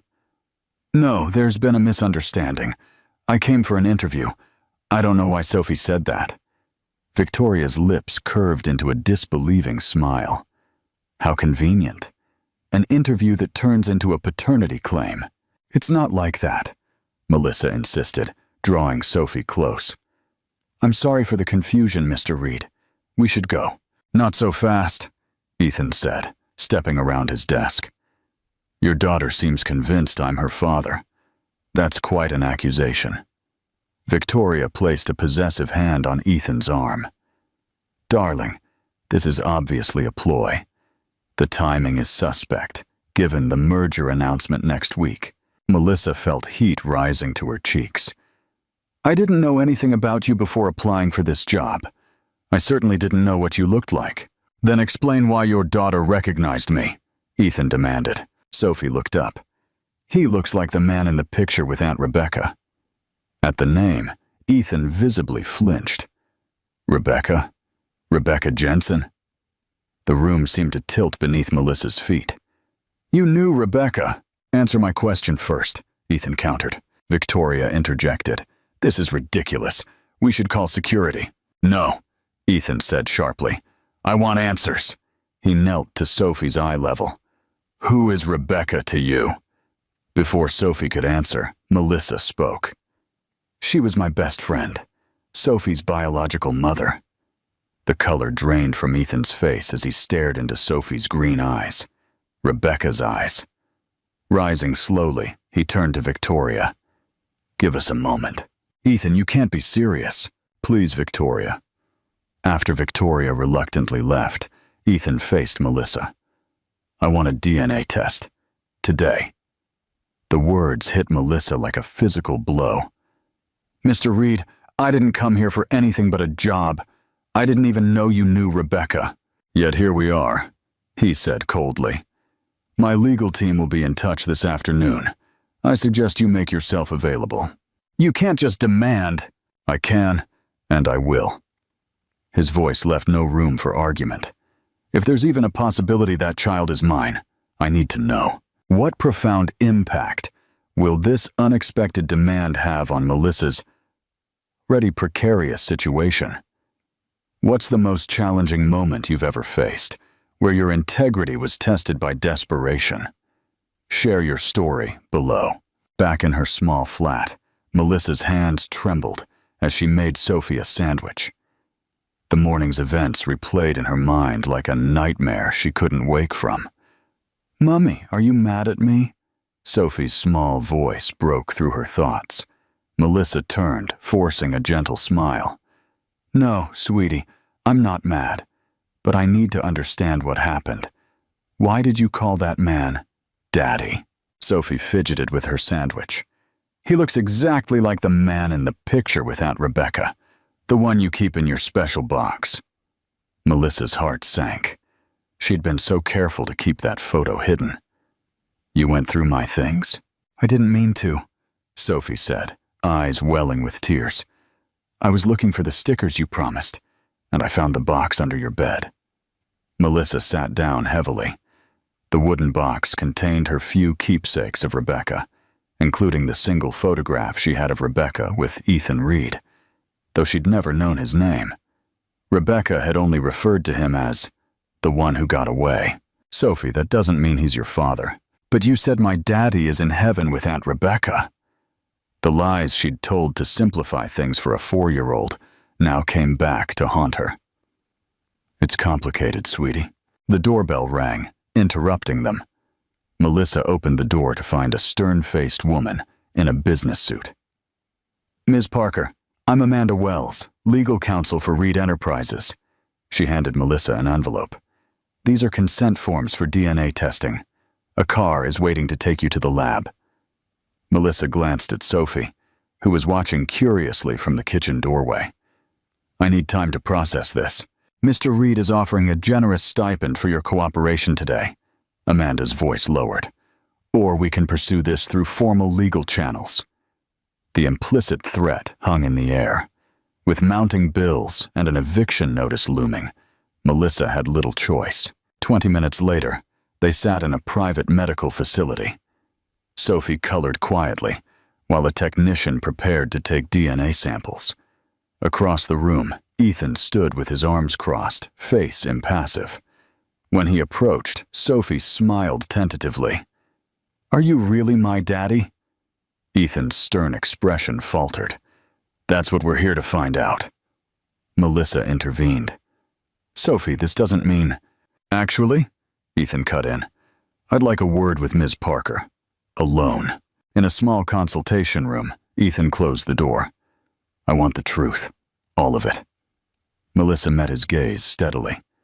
Rebecca was my best friend since college. She died in childbirth. I adopted Sophie, as I promised her I would. And the father? Rebecca never told me his name, just that he was ambitious, driven, and chose his career over her. Ethan's jaw tightened. Rebecca and I dated for 18 months. She ended things when I expanded the company internationally. She never contacted me about a pregnancy. She wouldn't have wanted to burden you, Melissa said softly. She knew your ambitions were elsewhere. So instead she left me with a daughter I never knew existed? Anger flashed in his eyes. She was protecting Sophie from feeling unwanted. And now you're here, coincidentally applying for a job at my company. I had no idea who you were until today, Melissa insisted. I'm not after your money, Mr. Reed. I came for a job because I need to support my daughter. If the test proves she's my daughter, Ethan said coldly, we'll have a very different conversation about exactly what you're entitled to. As they returned to the waiting room, Melissa noticed a text notification on her phone, an eviction warning. The irony wasn't lost on her. Standing in a room with a billionaire while facing homelessness. The technician approached with swabs. We'll have preliminary results in 48 hours. 2 days. That would change everything. What do you predict will be the result of the DNA test? And how will Ethan react? How do you think this revelation will impact his life and his relationship with Victoria? Share your predictions below. Victoria paced Ethan's penthouse living room, her heels clicking rhythmically against the marble floor. This is clearly a ploy to extort money from you. The timing is too perfect with the merger announcement next week. Ethan stood by the floor-to-ceiling windows, staring out at the city skyline. The events of the day had left him shaken, though he'd never admitted it aloud. You didn't see her eyes, Victoria, he said quietly. They're exactly like Rebecca's. Victoria stopped pacing. So she has green eyes. That proves nothing. Millions of people have green eyes. Not like these, he turned to face her. And the photo Sophie mentioned. A photo can be manipulated.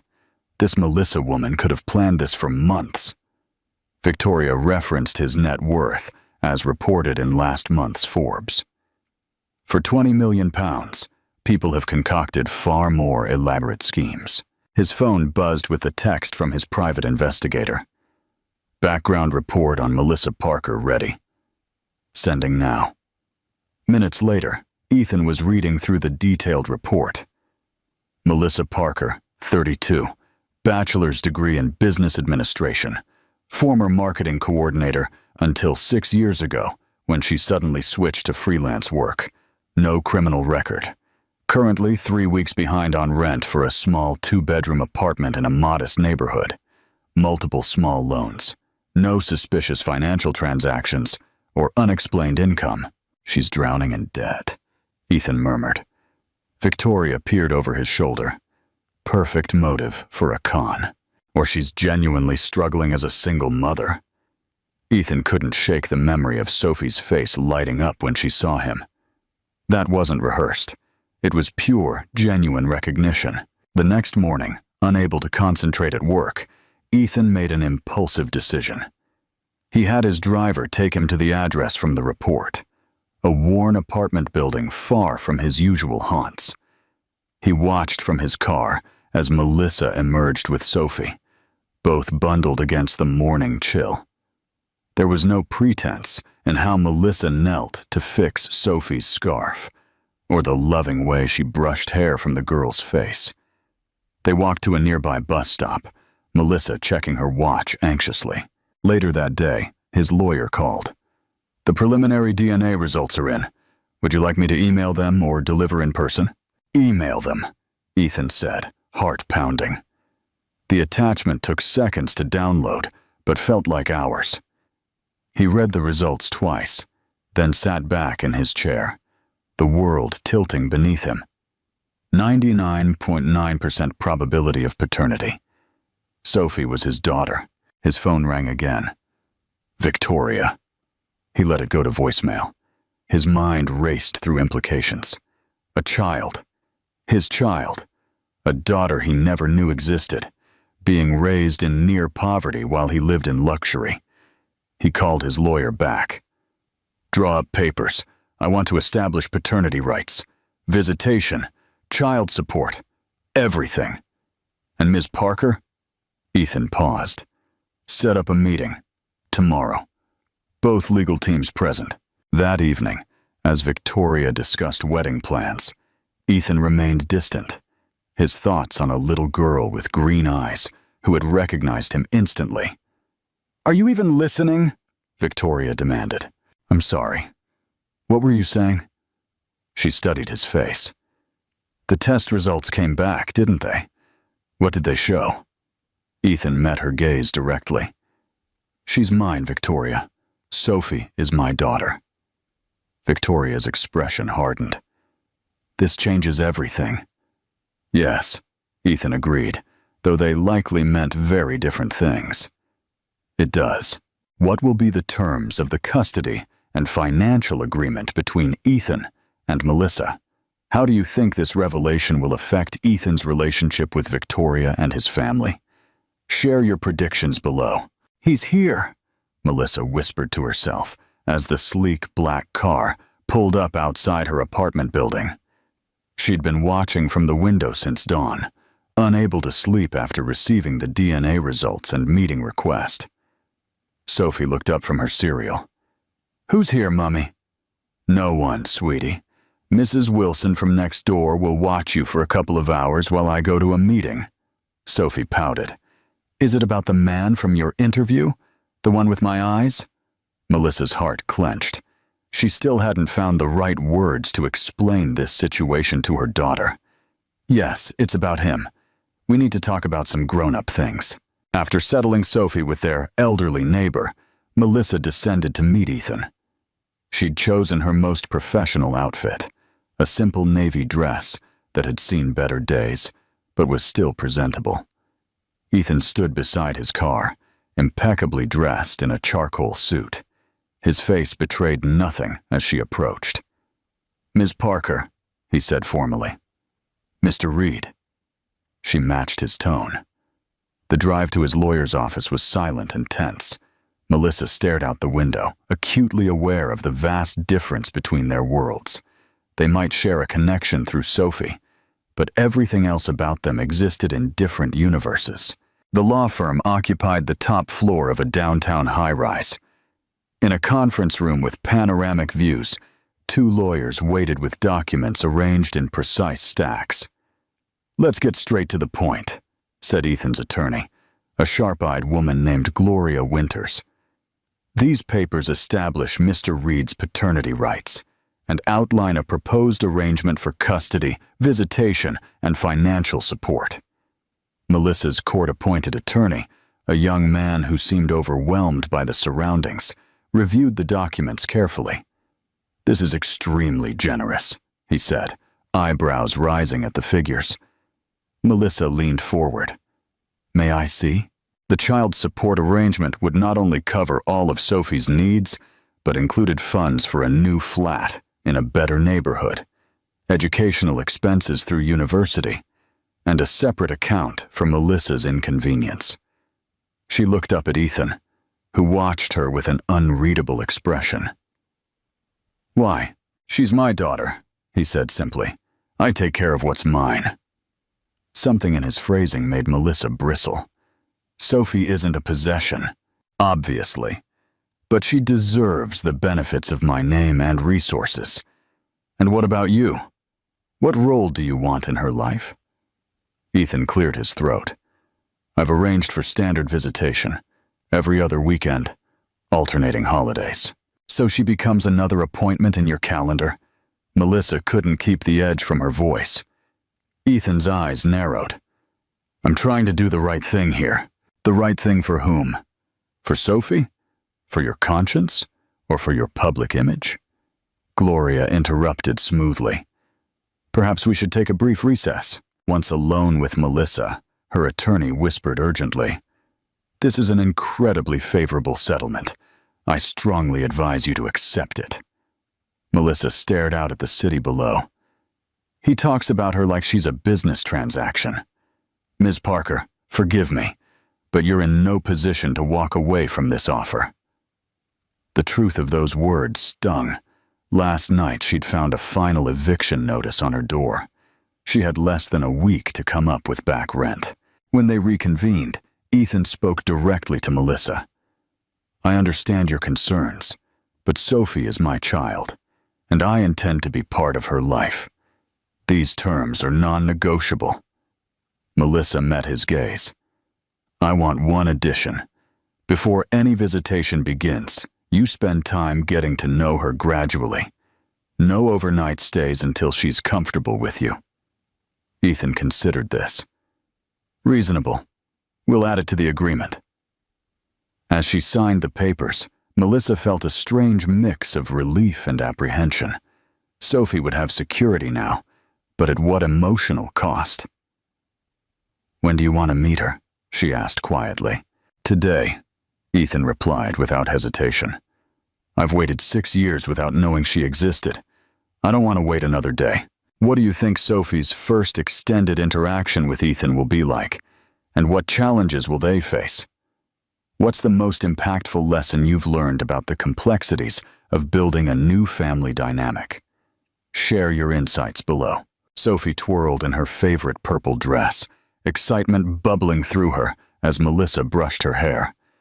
Is he really coming to see me? Just me? Yes, honey. Mr. Reed wants to spend some time with you. Melissa worked to keep her voice neutral, hiding her own anxiety behind a smile. Because he's my daddy? The direct question caught Melissa off guard. Yes, she finally admitted. The test showed he is your biological father. Sophie's face lit up. I knew it! He looks just like in the picture with Aunt Rebecca. Will he live with us now? No, sweetie. He has his own home, but he wants to be part of your life. Melissa secured Sophie's hair with a ribbon, her mind racing with concerns about how this would affect her daughter emotionally. A knock at the door sent Sophie racing across the flat. Melissa caught her just before she could fling it open. Remember what we talked about? Take it slow. When she opened the door, Ethan stood there looking uncharacteristically uncertain, a large gift bag in his hand. His usual commanding presence seemed softened somehow. Hello, he said, his eyes immediately finding Sophie, who peeked from behind Melissa. Hi, Sophie replied shyly, a complete change from her earlier excitement. Melissa invited him in, painfully aware of how their modest flat must look to someone accustomed to penthouses and executive suites. Ethan surveyed the space quickly, his expression unreadable. I brought something for you, Sophie, he said, offering the bag. Sophie looked to Melissa, who nodded encouragingly. Inside was a beautiful teddy bear wearing a small lab coat and stethoscope. Your mother mentioned you want to be a doctor someday, Ethan explained. Sophie's eyes widened. How did you know that's my favorite animal? Lucky guess, he said, but his glance at Melissa betrayed that he'd done his homework. The afternoon progressed with surprising ease. Ethan sat on the floor with Sophie, admiring her drawings and asking thoughtful questions about her interests. Melissa watched from the kitchen, preparing snacks while observing their interaction. There was an undeniable physical resemblance between them, the same shaped eyebrows, the same slight dimple when they smiled. Do you have a swimming pool? Sophie asked suddenly. Ethan looked amused. I do, actually. Mummy says we can't afford swimming lessons, but I really want to learn. Melissa felt her cheeks flush with embarrassment. Perhaps we could arrange lessons, Ethan said carefully, looking to Melissa for approval. Before she could respond, Sophie continued her innocent interrogation. Do you have a wife? My friend Chloe has a mom and a dad who live in different houses, but they both come to her school plays. I'm not married, Ethan replied, but I am engaged. Her name is Victoria. Will she be my stepmom? An uncomfortable silence fell. Melissa stepped in. Sophie, that's enough questions for now. Why don't you show Mr. Reed your science project? Later, when Sophie went to her room to fetch her favorite books, Ethan approached Melissa in the kitchen. She's remarkable, he said quietly. Smart, curious, confident. She is, Melissa agreed, unable to keep the pride from her voice. You've done an incredible job raising her." The unexpected compliment caught her off guard. "Thank you. I've been thinking about the custody arrangement," Ethan continued. "I'd like to amend it to include regular dinner visits during the week, not just weekends. I want to be involved in the day-to-day, not just special occasions." Melissa studied his face, searching for ulterior motives, but finding only sincerity. Sophie would like that. As Ethan prepared to leave, Sophie suddenly hugged him. "Will you come back tomorrow?" Ethan hesitated, clearly moved by the gesture. "I have meetings, but I'll come the day after." "Promise?" "I promise." After he left, Melissa found Sophie sitting with her new teddy bear, a thoughtful expression on her young face. "Mummy, I like him, but he seems sad sometimes." Melissa smiled softly. "Growing up is complicated, sweetheart. Sometimes people can be happy and sad at the same time." Like discovering you have a daughter, she thought, or sharing the child you've raised alone. This is a significant step forward in their relationship. What challenges do you anticipate for Ethan as he tries to integrate Sophie into his life amidst his existing commitments? How do you think Victoria will react to this deepening bond? Share your predictions below. Victoria slammed the glossy wedding magazine shut, startling the event planner who'd been pointing out reception venues. "He's spending time with them again tonight?" Her assistant nodded nervously. "Mr. Reed canceled your dinner reservation at Claridge's," he said. "He's had to reschedule for next week." It was the third cancellation in 2 weeks since Ethan had discovered Sophie's existence. Victoria dismissed the planner with a wave of her hand and poured herself a generous glass of wine. The penthouse phone rang. "Victoria, it's Diana Reed." Victoria grimaced. Ethan's mother. "Diana, how lovely to hear from you. What's this I'm hearing about Ethan canceling our family dinner on Sunday? And rumors about a child? The society pages are whispering." Victoria paced the living room. "It's complicated.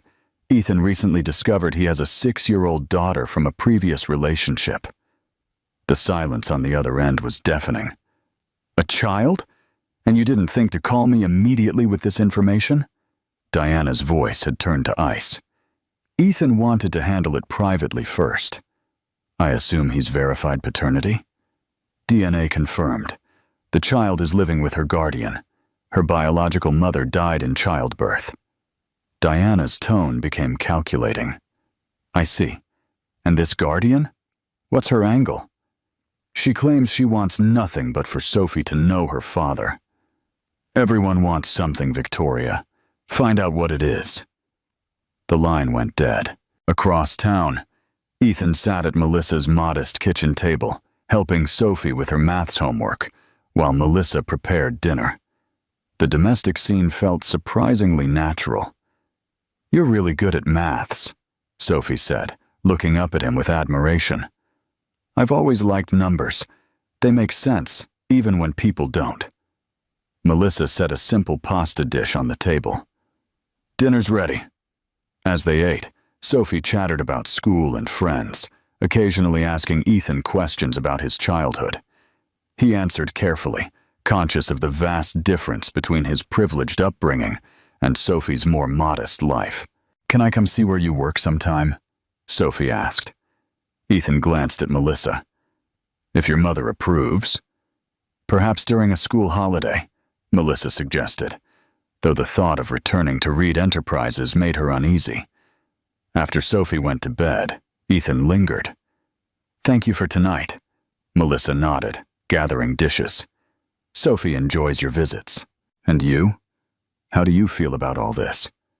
She paused, surprised by the personal question.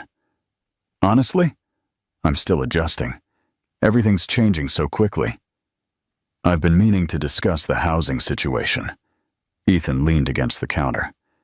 "This neighborhood isn't ideal for Sophie. I found a flat in a good school district." "We don't need your charity," Melissa interrupted. "It's not charity. It's providing for my daughter." "By uprooting her from everything familiar?" Ethan's phone buzzed with a text. His expression darkened as he read it. "I need to go, There's an issue at the office." After he left, Melissa checked her email and found a message from a local reporter seeking comment on your relationship with Ethan Reed and his newly discovered daughter. Deadline tomorrow. Panic surged through her. How had they found out? Meanwhile, Ethan confronted Victoria in his penthouse. "You leaked the story to the press?" "Don't be dramatic. I merely mentioned to Diana that you've been distracted with personal matters." And she went straight to her society friends. Ethan ran a hand through his hair. "This is exactly what I was trying to avoid. If you're going to be a father, people will find out eventually. On my terms, not through gossip columns." Victoria stepped closer. "You've canceled our plans 5 times in 2 weeks. You're never home. What am I supposed to think? I'm trying to build a relationship with my daughter. And what about us? What about our wedding in 3 months? Your precious Sophie is taking over your entire life." Ethan met her gaze coolly. "She's my child, Victoria. She will always be a priority. Above me, above our future? If that's how you see it, perhaps we need to reconsider that future." The words hung between them like a gauntlet thrown. Outside, thunder rumbled as a storm approached, echoing the tension within. What will be the immediate impact of this leaked story and Ethan's potential breakup with Victoria? How do you think this crisis will change Ethan's approach to fatherhood and his perception of Melissa? Share your predictions below. "Billionaire CEO discovers secret daughter," screamed the headline on the business section of the morning paper. Accompanying it was a grainy photo of Ethan exiting Melissa's apartment building, clearly taken with a telephoto lens from across the street. Melissa stared at the article in horror. The story painted her as a calculating single mother who had orchestrated a surprise reunion between Ethan and his unknown child, just weeks before his high-profile wedding to socialite Victoria Blackwell. "Mummy, why is your picture in the newspaper?" Sophie asked, peering over Melissa's shoulder at the breakfast table. Melissa quickly folded the paper. "It's nothing, sweetie. Go get your backpack for school." As soon as Sophie left the room, Melissa's phone rang. Ethan's name flashed on the screen. "Have you seen it?" he asked without preamble. "Yes, it's horrible. They're making me sound like some kind of gold digger. My PR team is drafting a statement now." His voice was tight with controlled anger.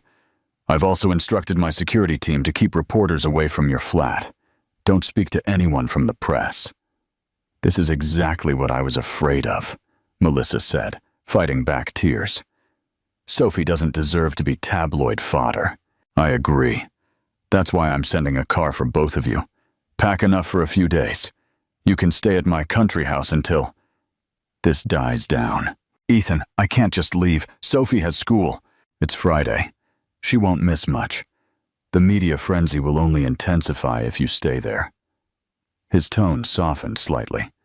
"Please, Melissa, I want to protect both of you." 2 hours later, they were in Ethan's private car, heading out of the city. Sophie was thrilled by the adventure, but Melissa felt uneasy. The driver took a circuitous route to avoid any following photographers. The country house turned out to be a stunning modern mansion nestled among towering pines, with floor-to-ceiling windows overlooking a pristine lake. Sophie ran from room to room in excitement, while Melissa stood in the great room, feeling completely out of place among the designer furniture and original artwork. "This place is amazing!" Sophie exclaimed. "Do you live here all the time?" "It's just a weekend retreat," Ethan explained, setting down their bags. "I thought you might enjoy exploring the forest trails and the private beach." Melissa watched their interaction with mixed emotions. Despite her initial suspicions about Ethan's motives, she couldn't deny that he was making genuine efforts to connect with Sophie. The tenderness in his eyes when he looked at his daughter revealed a side of him the business world never saw. That evening, after Sophie had fallen asleep in one of the guest bedrooms, Melissa found Ethan on the deck, nursing a glass of scotch as he stared out at the moonlit lake. "Thank you for this," she said quietly, joining him at the railing, forgetting us away from the chaos. It's my fault the chaos exists in the first place. He didn't look at her. My life has always been a public spectacle, but I never wanted that for Sophie. Or for you. Have you spoken to Victoria? Melissa asked carefully.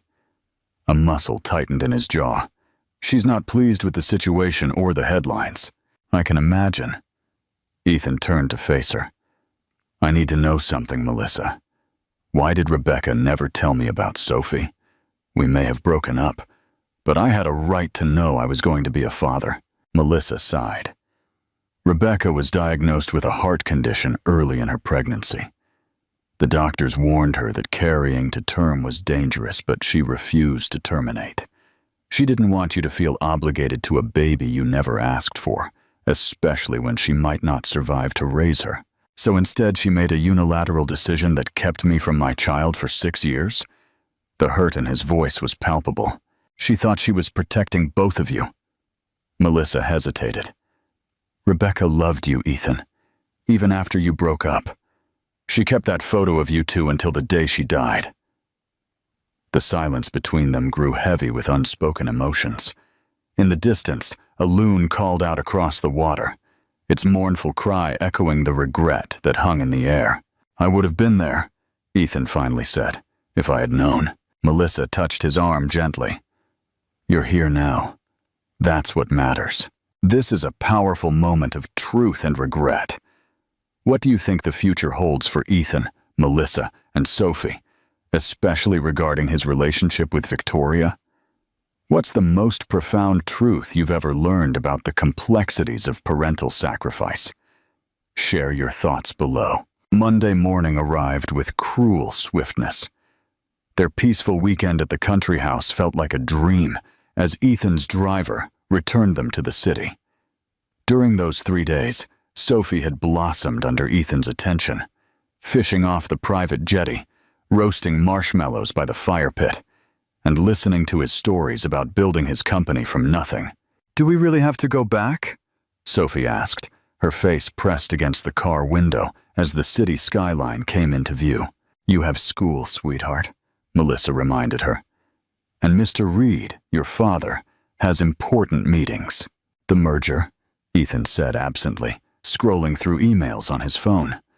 The first time he'd mentioned work all weekend. When they arrived at Melissa's apartment building, a small group of reporters waited on the pavement. Ethan's security team created a protective barrier, ushering them quickly inside while deflecting questions. This is unacceptable, Ethan muttered once they were safely in the apartment. I'm increasing security until this dies down. It won't, only make it more obvious, Melissa argued. More security means more attention. I won't compromise on Sophie's safety. His tone left no room for debate. After Ethan left for his office, promising to call later, Melissa received an unexpected text message from Victoria. We need to talk. Alone. The Berkeley Hotel. 3 p.m. Melissa hesitated. Meeting Victoria seemed unwise, but ignoring her would only create more tension in an already complicated situation. After arranging for Sophie to go to a friend's house after school, she agreed. The hotel's upscale lounge was nearly empty when Melissa arrived. Victoria sat at a corner table, immaculately dressed in a cream designer suit that probably cost more than Melissa's monthly rent. 2 untouched martinis sat before her. Thank you for coming, Victoria said coolly. I thought we should get to know each other, given the circumstances. Melissa sat cautiously. I appreciate that. Let's be clear, Victoria continued, sliding 1 martini toward Melissa.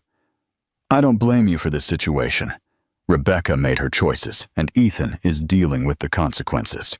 Sophie isn't a consequence, Melissa said sharply. She's a child who has significantly complicated our lives. Victoria took a deliberate sip. The merger announcement has been overshadowed by gossip. Our wedding plans are in disarray. Ethan's mother is beside herself. I'm sorry for the disruption, but I'm not finished, Victoria interrupted.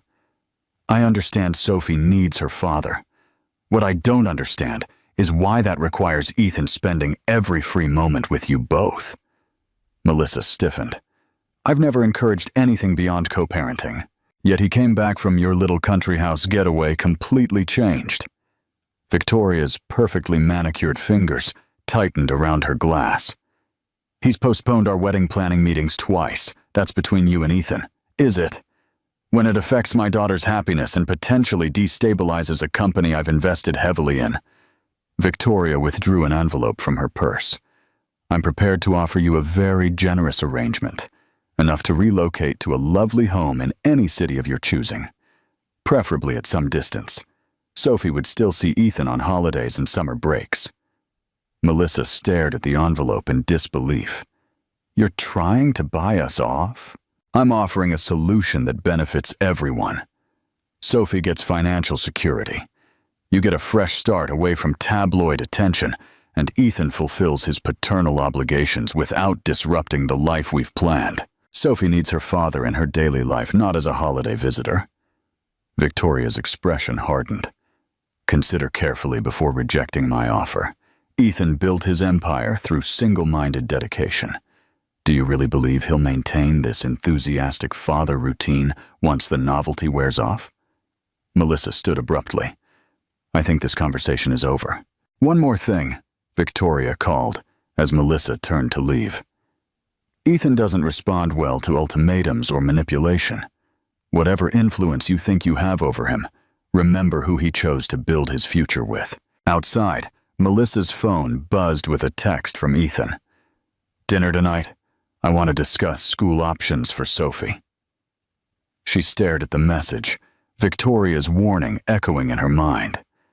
Was she naive to believe Ethan's commitment would last? Or was Victoria simply desperate to maintain control?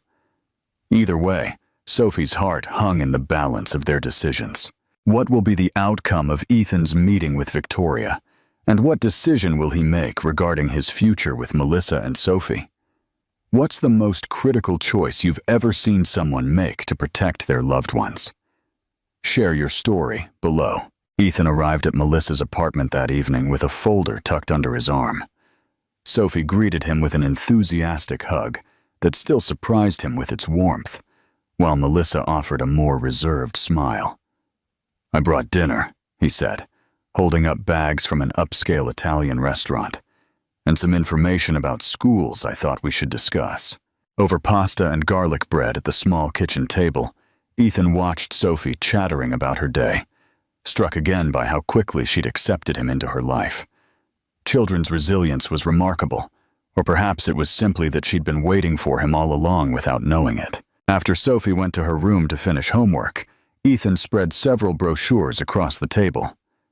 These are the top private schools in the city, he explained. I've arranged interviews at each one.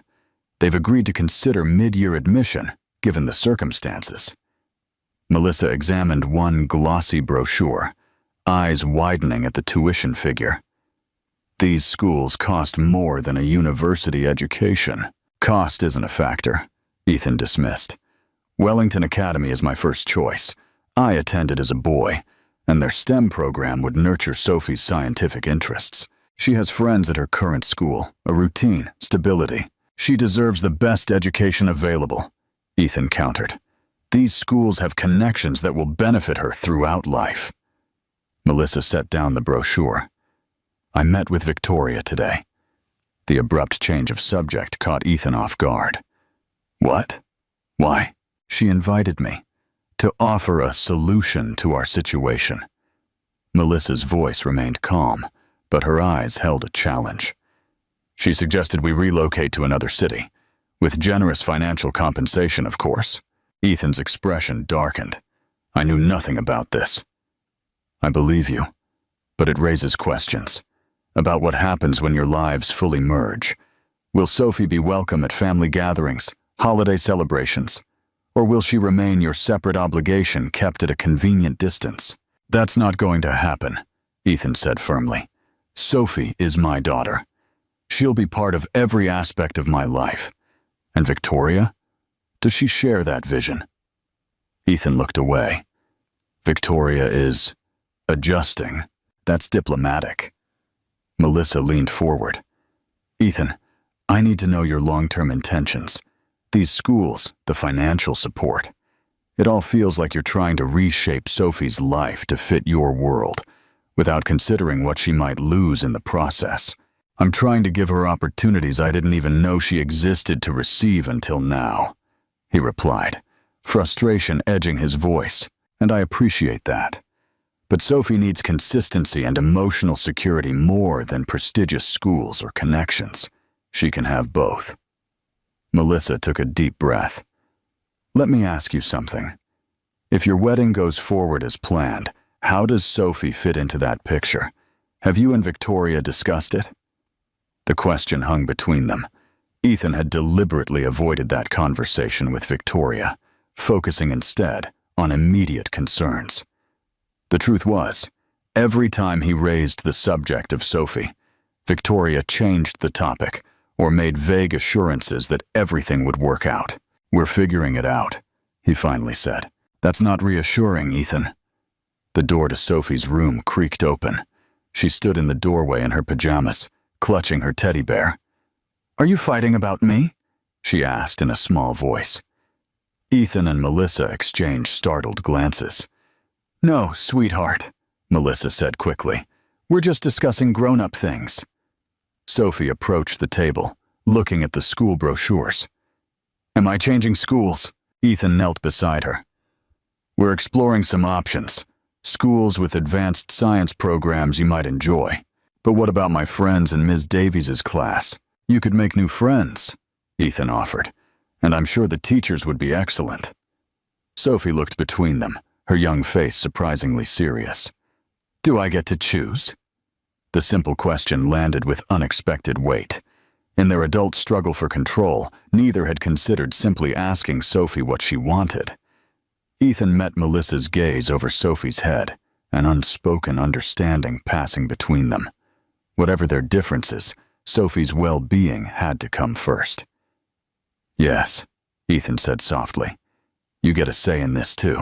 This is a significant turning point. What do you think the outcome of Ethan's board meeting will be? And how will it impact his relationship with Victoria? What's the most powerful example you've witnessed of a child's wisdom changing an adult's perspective? Share your story below. The Reed Enterprises executive boardroom fell silent as Ethan concluded his presentation.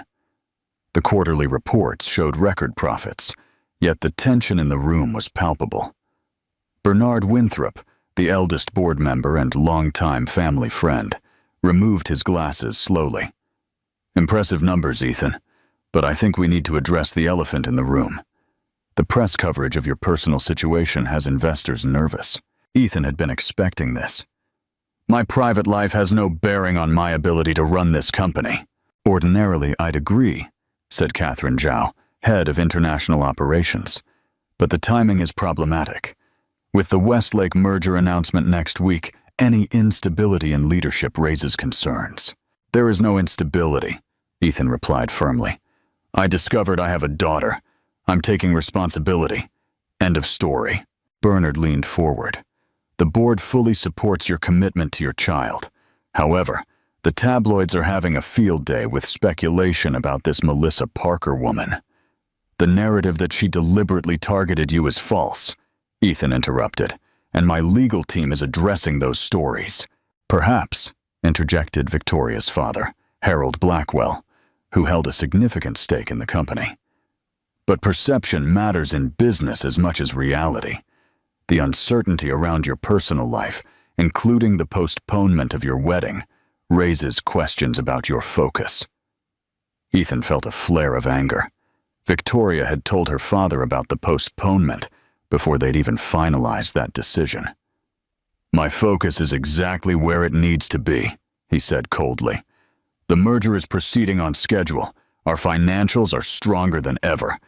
If anyone has concerns about my leadership, I invite them to review the 27% growth we've achieved this quarter.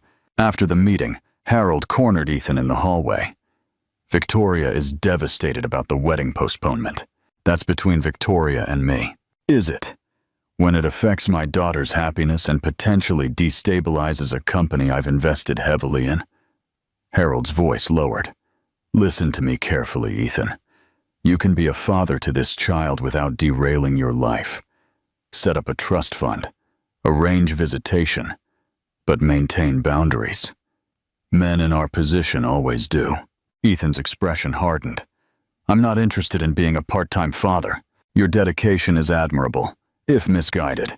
Just remember, the board is watching closely. Don't let personal matters cloud your judgment. Later that afternoon, Ethan sat in his office reviewing school applications for Sophie. Despite his initial push for Wellington Academy, he'd agreed to visit several schools with both Sophie and Melissa to find the right fit. It was a compromise, but one that felt surprisingly right. His intercom buzzed. Mr. Reed, Mrs. Parker is here to see you. She says it's urgent. Ethan stood immediately. Send her in. Melissa entered looking flustered, her cheeks flushed as if she'd been running. What's wrong? Is Sophie okay? She's fine. She's at school. Melissa placed her phone on his desk, open to a news website. But this just broke. The headline made his blood run cold. Reed Enterprises heiress questions, paternity claim. The article quoted Diana Reed expressing concerns about the convenient timing of Sophie's appearance and suggesting that further verification beyond initial tests might be prudent before my son makes irrevocable decisions. Your mother is demanding additional DNA testing, Melissa said, her voice tight with controlled anger. Sophie's teacher saw this article. The other children are already asking questions. Ethan's jaw clenched. I had no idea she would do this. Really? Because it seems everyone in your life is determined to deny Sophie's existence or minimize her importance. That's not fair, isn't it? Your fiancé offers to pay me to leave town. Your board questions your leadership. Now, your mother publicly casts doubt on Sophie's paternity. Melissa's eyes flashed. This is exactly why I was reluctant to let you into our lives. Sophie is just beginning to trust that you'll be there for her. And now she'll hear that her own grandmother thinks she's an imposter. Ethan reached for his phone. I'll handle this. How? Another press release? More damage control? Melissa shook her head.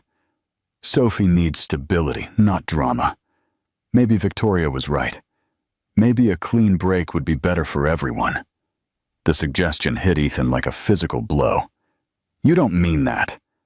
I don't know what I mean anymore. Melissa's voice cracked slightly. I just know I can't let Sophie keep getting hurt. As she turned to leave, Ethan realized with sudden clarity that he was at a crossroads. The carefully constructed life he'd built, the company, the social standing, the strategic relationships, was colliding with something far more fundamental, his daughter's well-being and happiness. And for the first time in his driven, ambitious life, the choice seemed startlingly clear. This is a dramatic escalation. What bold move do you think Ethan will make to protect Sophie and define his new family? What's the most decisive action you've ever seen someone take when pushed to their breaking point? And what was the outcome? Share your insights below. Ethan's car pulled up to the sprawling estate in Kent, where he'd grown up. The Reed family mansion stood imposing as ever, its Georgian architecture a testament to old money and tradition. Are you sure this is a good idea? Melissa asked from the passenger seat, gripping her purse tightly. No, Ethan admitted, but it's necessary. In the back seat, Sophie gazed wide-eyed at the mansion. Your house is like a castle. It's my mother's house, Ethan corrected gently. I grew up here. After Diana's public statement questioning Sophie's paternity, Ethan had made an executive decision. Instead of more press releases or legal maneuvers, he would confront the situation directly. He'd insisted that his mother meet Sophie and Melissa in person. Diana Reed opened the front door herself. Elegant at 65 in a tailored pantsuit, her silver hair swept into a perfect chignon. Her smile froze when she saw Melissa and Sophie exiting the car with Ethan. I wasn't expecting company, she said pointedly. That was clear from your press statement, Ethan replied, guiding Sophie forward. Mother, this is Sophie, my daughter, and this is Melissa Parker, who has raised her since birth. Diana's gaze swept over Sophie, lingering on her eyes, the same distinctive green as Rebecca's, the same shape as Ethan's when he was young. Come in, she finally said, stepping aside. Harrison can bring tea to the solarium. The grand foyer echoed with their footsteps as they followed Diana through the house. Sophie stayed close to Melissa, suddenly shy in these overwhelming surroundings. In the sun-drenched solarium, surrounded by Diana's prized orchid collection, they sat in uncomfortable silence until a butler served tea and small cakes. Sophie, Diana began, her voice softer than before. Do you like school? Yes, ma'am, Sophie answered politely. I especially like science and art. Ethan was the same way, always building things, taking them apart to see how they worked. A ghost of a smile touched Diana's lips. He once disassembled my favorite clock. I was furious until I realized he'd actually fixed the mechanism. For the next 15 minutes, Diana asked Sophie gentle questions about her interests and activities.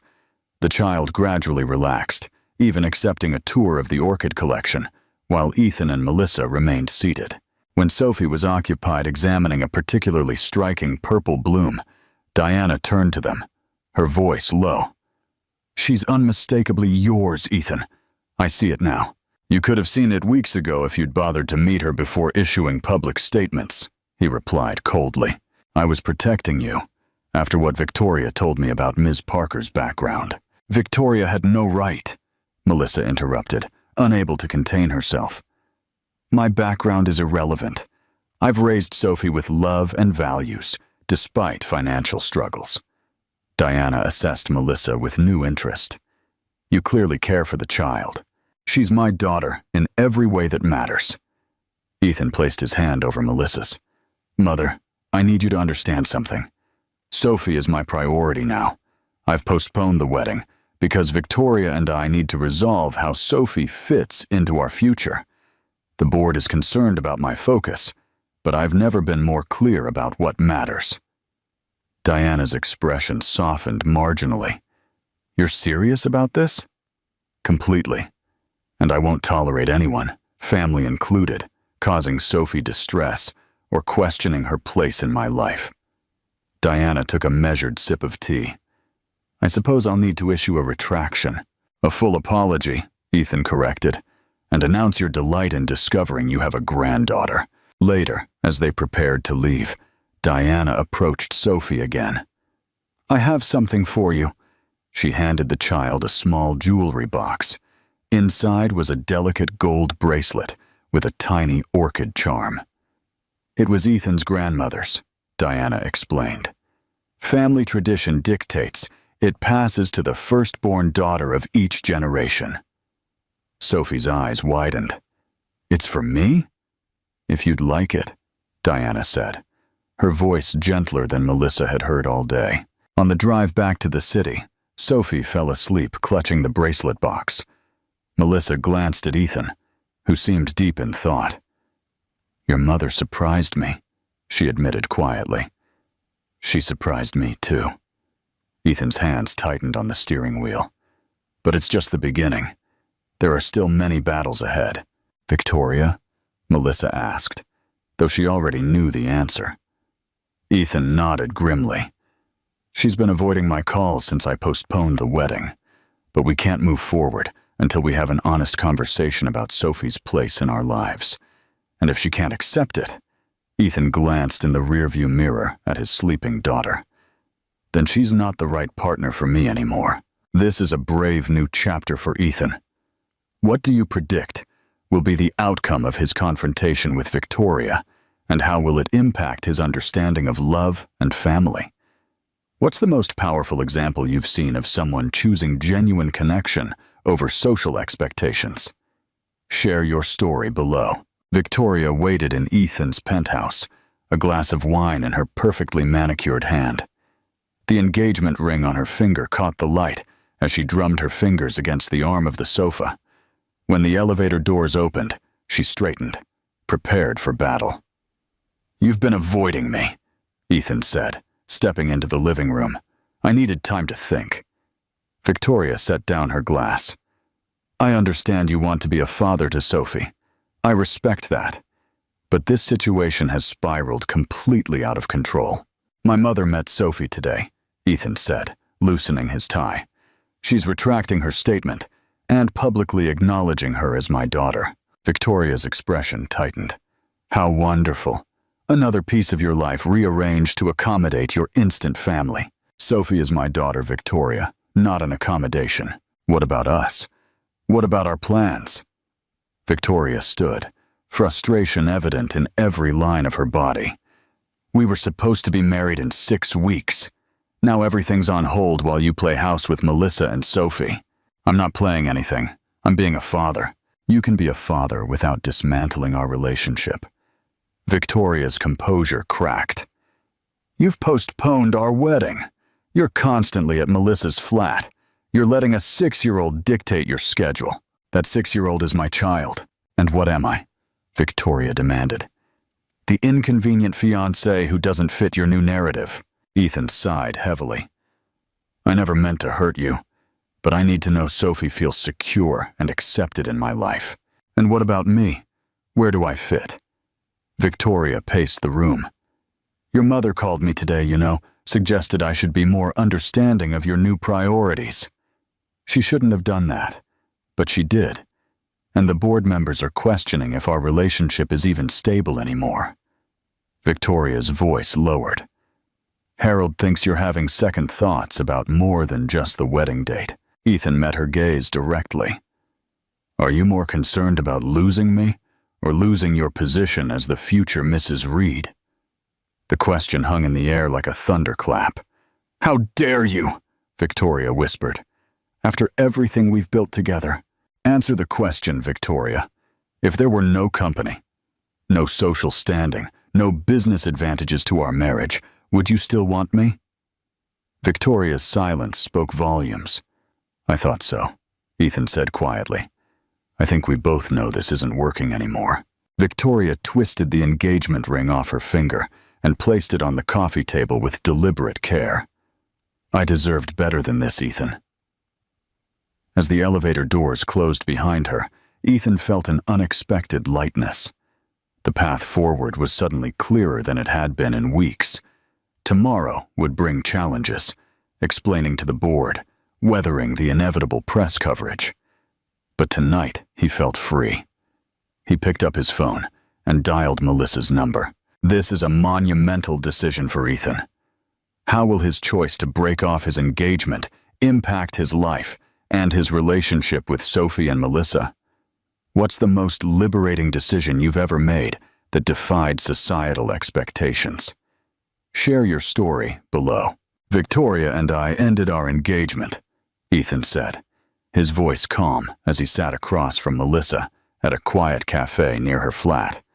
They'd arranged to meet while Sophie was at her Saturday morning art class. Melissa set down her coffee cup, surprised by the directness of his statement. "I'm sorry, Ethan. Don't be. It was necessary." He gazed out the window briefly. "We wanted different things. Sophie made that clear. I hope you don't resent Sophie for—" "Never," he interrupted firmly. "She didn't cause this. She revealed what was already there." A moment of silence stretched between them, filled with unspoken possibilities. "I've been thinking," Ethan continued. "Sophie's been visiting Wellington Academy twice a week as part of their trial program. She seems to be thriving there." Melissa nodded. "She loves the science lab, talks about it constantly. The commute is difficult from your current flat. We manage." Ethan leaned forward. "I found a flat near the school, 3 bedrooms, newly renovated, excellent security. It's in both your names." "Ethan, I can't accept." "It's not charity, Melissa. It's for Sophie." His eyes met hers. "And maybe for us, too." Her heart skipped a beat. "What are you saying?" I'm saying I want to see where this goes. Not just co-parenting, but more. He reached across the table, his fingers brushing hers. If you're willing. Melissa felt a warmth spreading through her chest, unexpected, but not unwelcome. I think I am. Outside, snowflakes began to fall, dusting the city in white. A fresh start, just like they were discussing. We should take it slow, she said. For Sophie's sake. Ethan smiled, genuinely happy for perhaps the first time since she'd met him. I've spent my life rushing. I think slow sounds perfect. 6 months later, Regent's Park bloomed with spring flowers. Sophie ran ahead on the path, her new school uniform replaced by jeans and a t-shirt for the weekend. Her dark curls bounced as she raced toward the playground, calling back to Ethan and Melissa, who walked hand in hand behind her. She has so much energy, Ethan remarked, watching his daughter climb confidently up the jungle gym. Always has, Melissa replied with a smile. Even as a baby, she was constantly moving. The past half year had brought profound changes to all their lives. Melissa and Sophie had moved into the flat near Wellington Academy, where Sophie was thriving academically. Ethan had restructured his work schedule to be home by dinner most nights, often helping with homework, or simply enjoying family time. The press had eventually lost interest in their story once the initial scandal faded, especially after Diana Reid hosted a lavish party, formally introducing Sophie as her granddaughter. The society pages had moved on to fresher gossip, leaving them to build their relationship in relative peace. The board meeting went well yesterday, Ethan said, guiding Melissa to a bench with a clear view of the playground. 3rd quarter in a row of record growth.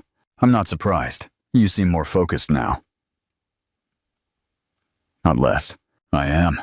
He squeezed her hand. Turns out having personal fulfillment makes me better at my job, not worse. Who would have thought? Melissa laughed softly.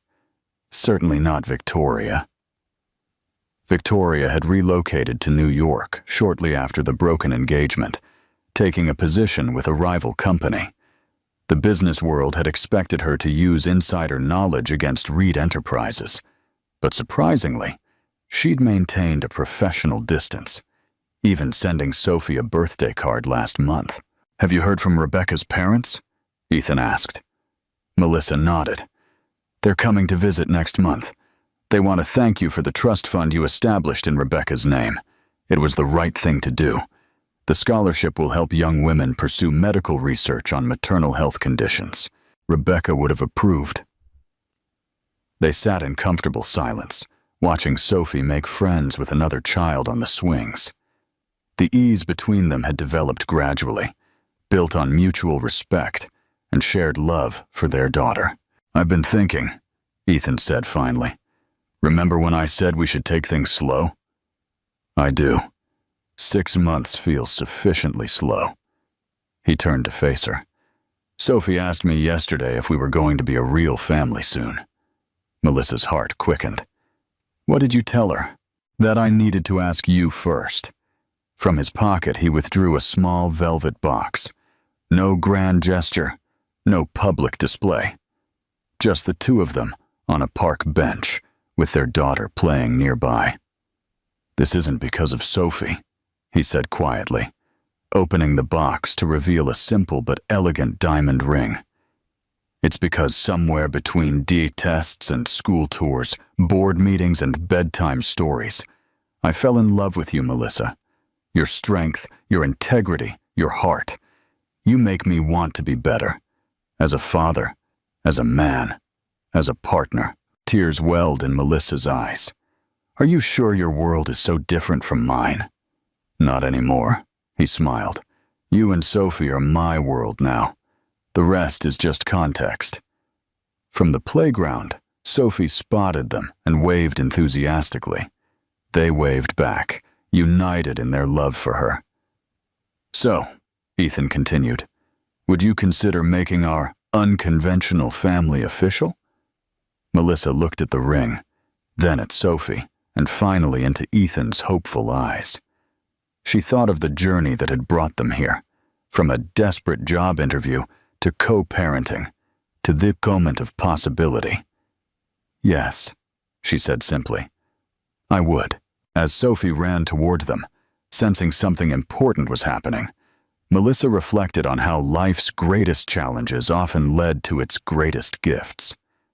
6 years ago, she had promised her dying friend to love and protect a baby girl. Now that promise had expanded to include a family she never expected to find. Ethan slipped the ring onto her finger just as Sophie reached them, throwing her arms around them both. "Are we going to be together forever now?" Sophie asked, her green eyes bright with hope. "Yes, sweetheart," Ethan answered, pulling both Melissa and Sophie close. Forever. In that perfect moment, the past, with all its pain and misunderstandings, faded away. What remained was simply love, complicated, unexpected, and beautifully complete. Have you fallen in love with Melissa and Ethan's journey from that unexpected job interview to their beautiful transformation? Their story shows us how two people from different worlds can build something meaningful together, despite a painful past. We'd love to hear your thoughts on their relationship and what touched you most about their journey in the comments below. If you enjoyed The Millionaire CEO and His Unseen Daughter, please like, share, and subscribe to our channel for more heartfelt stories that explore love, forgiveness, and personal growth. We're curious, which country are you watching from today? Let us know in the comments, and tell us if there are other love stories across social divides you'd like us to share next.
David Morgan was a man of many words, yet none of them could fill the silence in his life. A celebrated author living in Boston, David's novels were known for their depth and emotional resonance. Critics admired his ability to weave complex stories, but few knew that his inspiration stemmed from a deeply personal wound, the loss of his wife Clara, 15 years ago. The years had been kind to his career but brutal to his soul. Success brought him accolades, wealth, and recognition, but it couldn't replace what he had lost. Clara's death had left a void so profound that no amount of literary brilliance could mend it.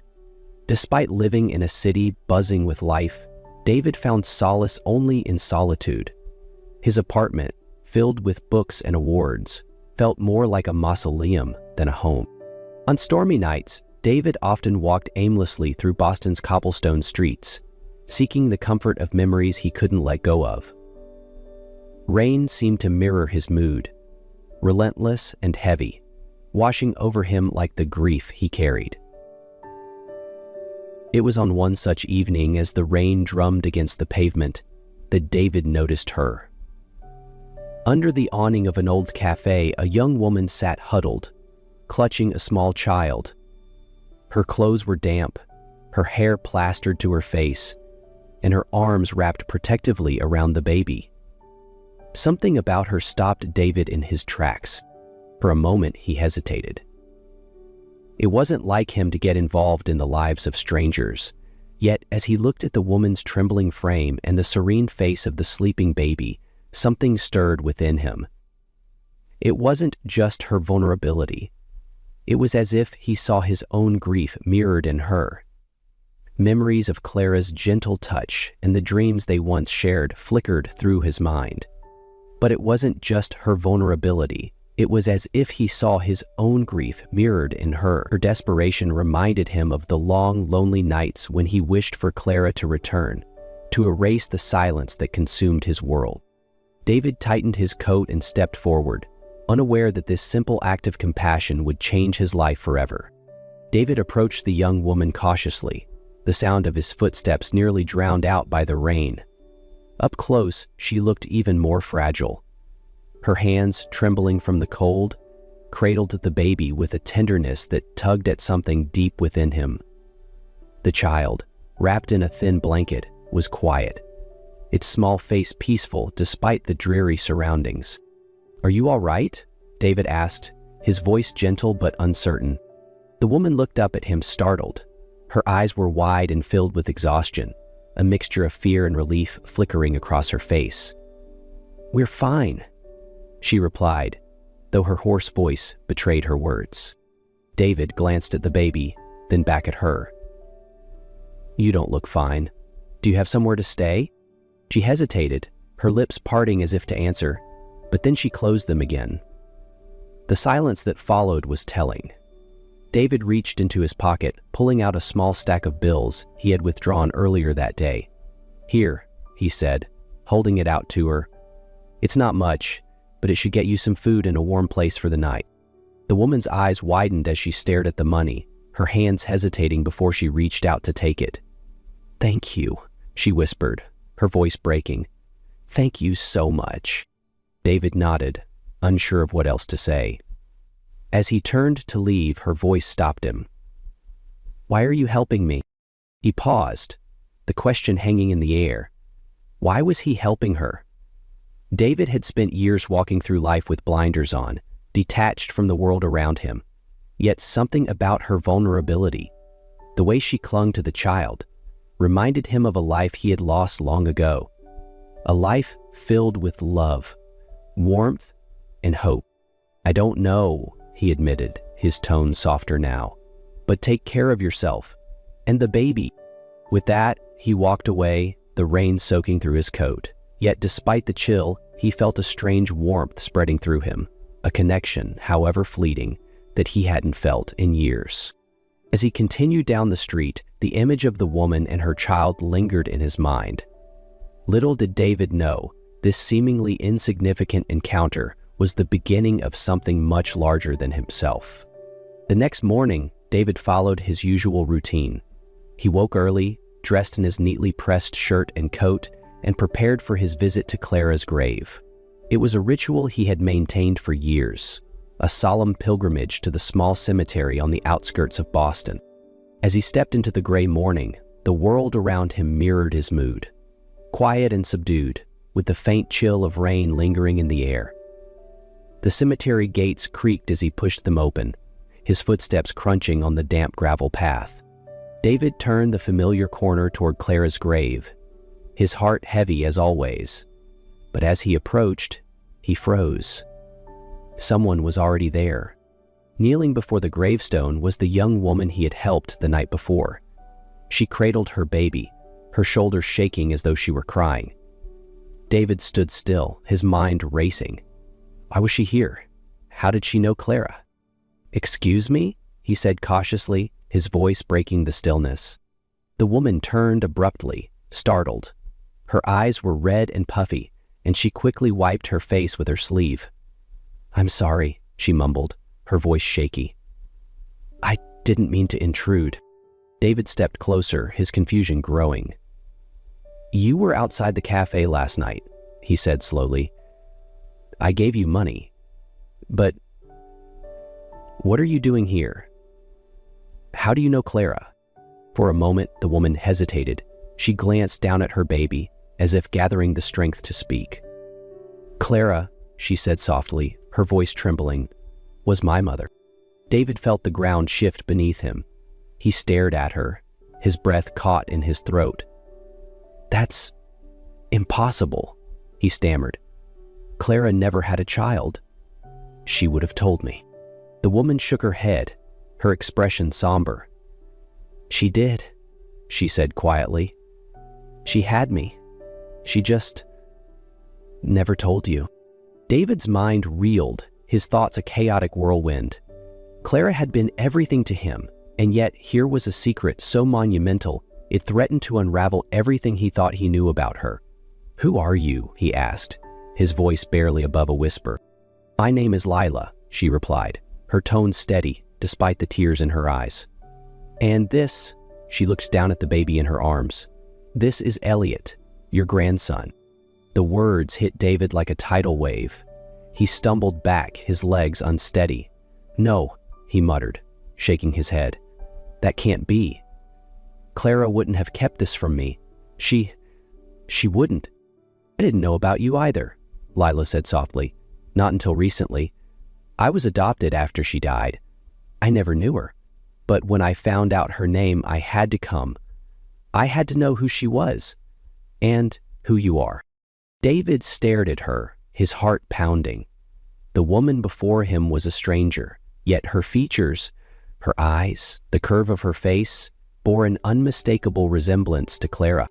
For a long moment, neither of them spoke. The cemetery was silent save for the distant rustle of leaves in the wind. Finally, David found his voice. "Why now? Why are you here?"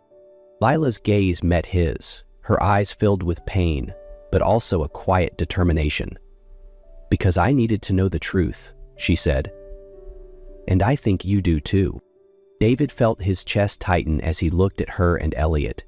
The revelation was overwhelming, but beneath the shock, there was something else. A faint glimmer of hope. David's thoughts raced as he stood in the quiet cemetery. Lila's revelation echoed in his mind, each word piercing through the veil of grief and memory he had carried for years. Clara had a daughter she had never told him about. The realization stung, not just as a betrayal, but as an unraveling of the life he thought he had shared with her. "You said you were adopted?" David began, his voice trembling. Did Clara say anything about me? About why she didn't tell me?" Lila shook her head, her expression softening. "No, I never knew her, not really. I was just a baby when she passed. But I found this." She reached into her bag and pulled out a folded piece of paper, worn with age and creased from being handled so many times. "It's a letter. I found it among the things left behind by my adoptive parents." David took the letter with shaking hands, his heart pounding as he unfolded it. The handwriting was unmistakably Clara's, elegant and familiar, yet the words felt like they belonged to someone he no longer recognized. "David, I don't know if I'll ever have the courage to give you this letter, but I need to write it. I'm pregnant. I don't know how to tell you because I know you've always said children aren't part of our plan. I can't risk losing you, and I can't burden you with something you didn't ask for. So I've decided to keep this to myself. Please forgive me if this is wrong. I'm doing what I think is best for us." The words blurred as tears filled David's eyes. He had never said he didn't want children, not in any serious way. Perhaps in passing, when they were young and carefree, but he had always assumed they would have the conversation when the time was right. That conversation never came. "She was scared," Lila said gently, watching him. "I think she thought she was protecting you, even if it meant keeping you in the dark." David swallowed hard, clutching the letter as if it were a lifeline. The pain of Clara's decision was sharp, but so was the love behind it. She hadn't kept the secret to hurt him. She had done it out of fear. Fear of losing him. Fear of the unknown. For a long moment, David stood silently, his gaze fixed on Clara's gravestone. Then he turned to Lila, his voice steady despite the storm of emotions inside him. "I can't change what happened," he said softly, "but I can try to make things right now." Lila's eyes glistened with unshed tears, and she nodded. "That's all I wanted. For us to try." David glanced down at Elliot, who cooed softly in Lila's arms. The weight of regret remained, but in its place, a new resolve began to take root. David wanted to believe Lila. Her story, the uncanny resemblance to Clara, and even the small gestures that reminded him of his late wife all seemed genuine. Yet, after years of living with the pain of losing Clara, trusting this new reality didn't come easily. The doubt gnawed at him late into the night. What if this was some mistake? What if her intentions weren't pure? The questions, though unfair, refused to leave his mind. One evening, after Lila and Elliot had left his apartment following a brief visit, David sat alone, grappling with his thoughts. His gaze fell on a strand of hair Lila had unknowingly left behind on the back of a chair. He froze, guilt creeping up his spine. Was he crossing a line? Was he betraying the fragile trust they had begun to build? Yet the fear of being wrong, of clinging to a hope that might shatter, gnawed at him. Finally, with a heavy sigh, he sealed the hair in an envelope. "This isn't about her," he muttered to himself. "It's about the truth." Hesitation gripped him. Was this the right thing to do? He hesitated, guilt rising in his chest. Was this the right thing to do? After a long pause, he picked it up carefully and sealed it in a small envelope. The next day, David submitted his own sample to a DNA testing service, along with Lila's. He told himself it wasn't about mistrust, it was about certainty. He needed to know not just for himself, but to fully open his heart to her and Elliot. Over the next week, David continued to see Lila. Their relationship began to shift from cautious conversations to genuine moments of connection. One afternoon, as they walked through the park, David found himself laughing as Elliot, toddling unsteadily, tried to chase a squirrel. The boy's giggles filled the crisp autumn air, and for a moment, David felt a sense of peace he hadn't experienced in years. Still, the weight of the unanswered question remained. When the results finally arrived, David sat alone at his desk, staring at the envelope. His hands trembled as he opened it. The report was clear. Lila was his biological daughter. Relief washed over him, followed swiftly by guilt. How could he have doubted her? How could he have questioned her sincerity when she had come to him with nothing but honesty and vulnerability?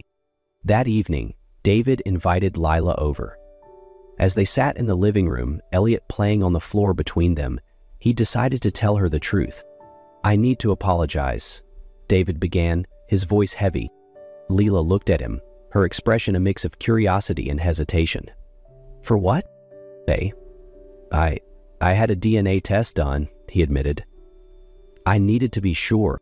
Lila's eyes widened, but instead of anger, a small, knowing smile crossed her face.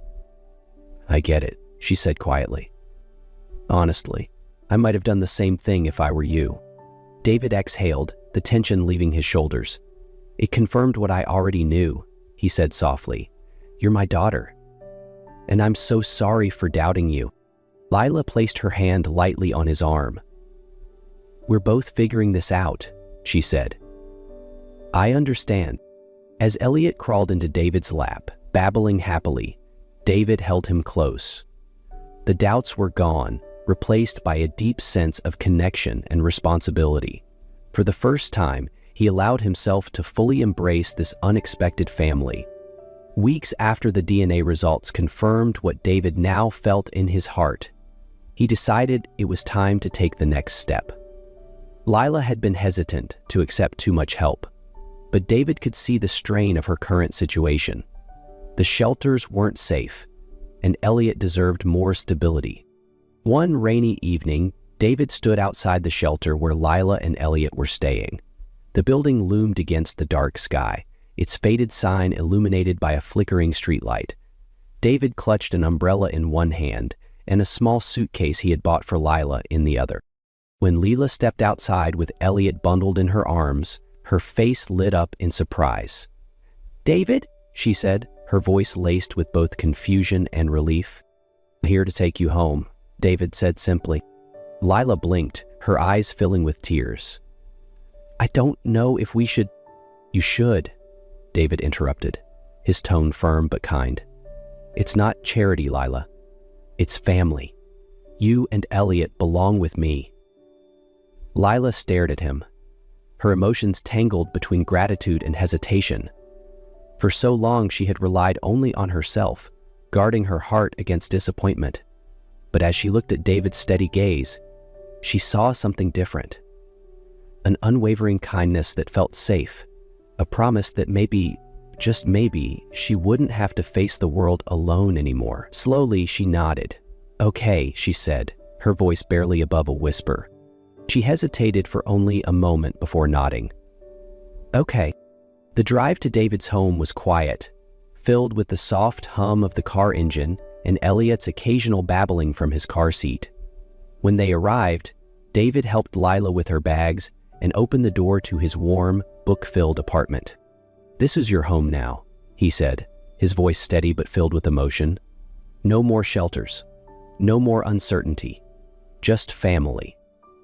As Lila settled Elliot into the crib David had set up in a spare bedroom, she turned to him. "Thank you." "Dad," she said softly. The word struck David like a beam of light cutting through years of darkness. It was so simple, so small, yet it carried a weight he hadn't realized he longed to feel. For years he had lived in silence, his world echoing only with memories of Clara. And now, in that one word, Lila had offered him something he thought he'd lost forever. Belonging, his voice caught in his throat, but he managed a shaky smile. "You don't know how much that means to me," he said. David froze, the words striking him like a lightning bolt. It was the first time she had called him Dad. His heart swelled, and for a moment, he struggled to find his voice. "You don't know how much that means to me," he finally said, his voice thick with emotion. Lila smiled, and for the first time, David saw not just Clara's features in her, but also a strength and kindness that was all her own. That night, as David sat in the living room, the soft sounds of Lila and Elliot in the background, he felt something he hadn't in years: contentment. His home, once a sanctuary for grief, was now filled with laughter and hope. David had spent years mourning the family he thought he had lost, only to discover it had been waiting for him all along.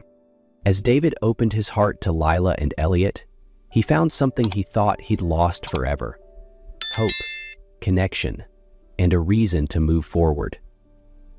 Life is full of unexpected moments like these. Moments that remind us of the power of family, love, and second chances. If this story moved you, don't forget to subscribe to our channel for more heartfelt tales like this. Let us take you on more journeys of discovery, healing, and the beauty of human connection. Click that subscribe button and join us in celebrating stories that touch the heart and inspire the soul.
Ethan Walker sat in his penthouse overlooking the glittering Chicago skyline, his life a portrait of success.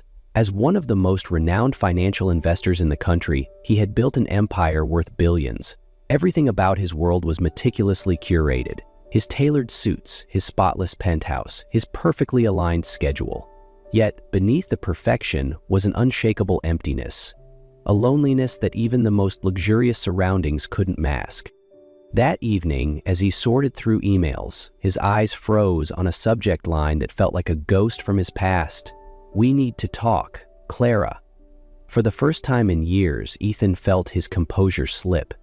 The calm, calculated world he had built for himself seemed to crack, letting uncertainty and a rush of old memories flood through. Clara, his ex-wife, hadn't reached out since the day she walked away from their marriage 5 years ago. The message was short, direct, and offered no explanation, only a request to meet. Ethan's heart raced as questions flooded his mind. What could she possibly want after all this time? Ethan Walker sat frozen in his silent penthouse as memories from the past came rushing back. 5 years ago, he thought he had everything: a celebrated career and a marriage to Clara, the woman he had once loved with all his heart. Clara was a free-spirited artist, drawn to simplicity and brimming with passion for life. She was the exact opposite of Ethan, whose world revolved around numbers and the unrelenting demands of his job. Their life together began to crumble when Ethan prioritized his work above all else, missing countless important moments in their marriage. Clara had pleaded with him to spend more time with her, but he dismissed her concerns with vague promises. The breaking point came during a heated argument when Clara confessed she felt like a shadow in his life. Ultimately, she walked away, leaving behind a trail of disappointment and pain that Ethan chose to bury beneath his ambitions. Now, staring at Clara's message, a wave of confusion and unease washed over him. What could she possibly want after all this time? Was this a chance to make amends, or just a painful reminder of mistakes that couldn't be undone?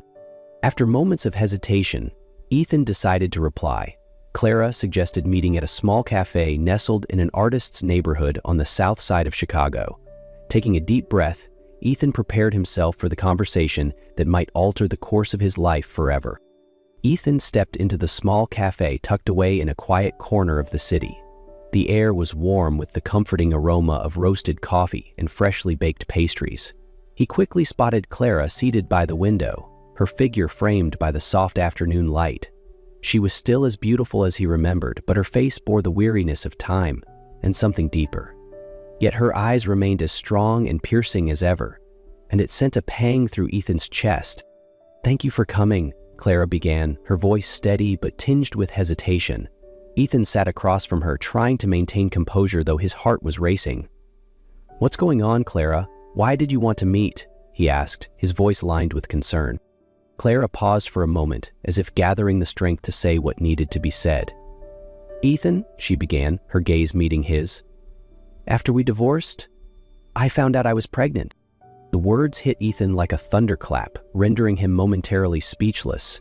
His mind reeled, his surroundings fading into a blur. "What are you saying?" he finally managed, his voice barely a whisper. "Her name is Lily," Clara continued, her voice soft yet resolute. "She's 4 years old now, Ethan, and she has your blue eyes." A flood of emotions surged through Ethan. Shock, regret, a sense of overwhelming responsibility. But Clara wasn't finished. "I needed to tell you this because I don't have much time left." She lowered her gaze, her hands trembling slightly as she clutched her coffee cup. "What do you mean?" Ethan asked, his voice heavy with worry. "I've been diagnosed with cancer," Clara said, her words quiet but piercing. "The treatments are ongoing, but it's going to be a long battle. I can't do this alone. I need you to take care of Lily if I can't." Ethan felt as though his world had been turned upside down. Sitting before him was the woman he once loved, burdened with pain and fear, and now he had a daughter, a living, breathing extension of himself that he had never known. Clenching his fists, Ethan's resolve hardened. He knew his life was about to change forever, and he couldn't turn away from it. Ethan stood in front of the worn wooden door of the small apartment where Clara and Lily lived. His heart pounded in his chest, a mixture of anxiety and anticipation coursing through him. He wasn't sure what to expect. He had never been a father, and the revelation of Lily's existence had shaken him to his core. When the door opened, Clara greeted him with a faint smile. "Come in," she said, stepping aside to let him in. The apartment was small but cozy, filled with warmth. Childlike drawings were pinned to the walls, and in the corner stood a small easel covered in watercolor splashes, a sign of Lily's creative world. Ethan's eyes quickly found Lily, sitting cross-legged on a rug, engrossed in assembling a puzzle. For a moment he froze, his breath catching as he took her in. She had soft brown hair and striking blue eyes. his eyes. It was like looking at a younger version of himself, but with a warmth and innocence that made his heart ache. "Lily," Clara called gently, prompting the little girl to look up. "This is Ethan. He's your dad." Lily's gaze shifted to Ethan, her expression wary and uncertain. "Hi, Lily," Ethan said softly, his voice carefully measured. "I'm so happy to meet you." Lily didn't respond, her eyes lingering on him for a moment before she returned to her puzzle. Ethan felt a pang of disappointment, but reminded himself that she needed time. Determined, he sat down on the rug near her, trying to ease the tension. "What are you building there? Can I help?" he asked, picking up a small puzzle piece with a gentle smile. At first, Lily didn't react, but as Ethan quietly worked alongside her, she began to relax. "It's a castle," Lily said softly, her voice barely audible. "It's a beautiful castle," Ethan replied, feeling a small sense of relief at her response.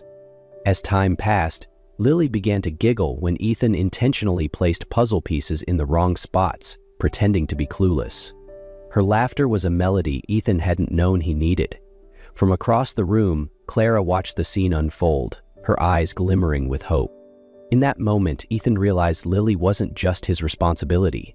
She was his chance. A chance to rewrite the mistakes of his past and embrace a new kind of love, one he had never known before. The days that followed became the most challenging of Ethan's life. With his packed schedule and the relentless demands of work, he had never envisioned a time when he would need to juggle family and career. But now he had no choice. Clara needed him, and so did Lily. Ethan's financial firm was at a critical juncture with a multi-billion-dollar deal on the line. His team bombarded him with calls, seeking approvals and requesting his presence in high-stakes strategy meetings. But for the first time, Ethan began to restructure his priorities. He made sure to carve out time to come home early, help Lily with her homework, and sit by Clara's side when she was too exhausted from her chemotherapy sessions. Clara's health was deteriorating, and Ethan couldn't help but feel a gnawing worry in his chest. To ensure she had the care she needed, he hired a private nurse. Clara's elderly neighbor, a kind-hearted woman, also stepped in to help watch Lily whenever Ethan had to rush to the office unexpectedly. One evening, Ethan was reading Lily a bedtime story. She looked up at him with her big, innocent blue eyes and asked, "Will you always be here, Daddy?" The simplicity of her question carried an emotional weight that hit Ethan like a tidal wave. "I'll always be here, Lily, I promise," he said, his voice steady but laced with deep emotion. Though the challenges were immense, Ethan felt himself changing. Moments like Lily wrapping her small arms around him, or Clara's faint smile, even in her weakest state, reminded Ethan that family wasn't a burden, it was the most precious thing he had ever known. During a critical strategy meeting one afternoon, as his colleagues debated the final steps of the deal, Ethan raised his head and said, "We'll close this deal, but not by sacrificing everything else. Balance is the key." It was a moment of clarity, one that mirrored his personal life. Just like in business, balance was what made everything whole. Clara's surgery took place on a drizzly morning, the soft rain outside matching the somber yet hopeful atmosphere in the hospital.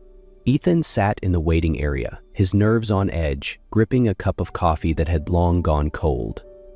The hours stretched endlessly, each minute heavier than the last. Lily sat beside him, clutching a drawing she had made the night before.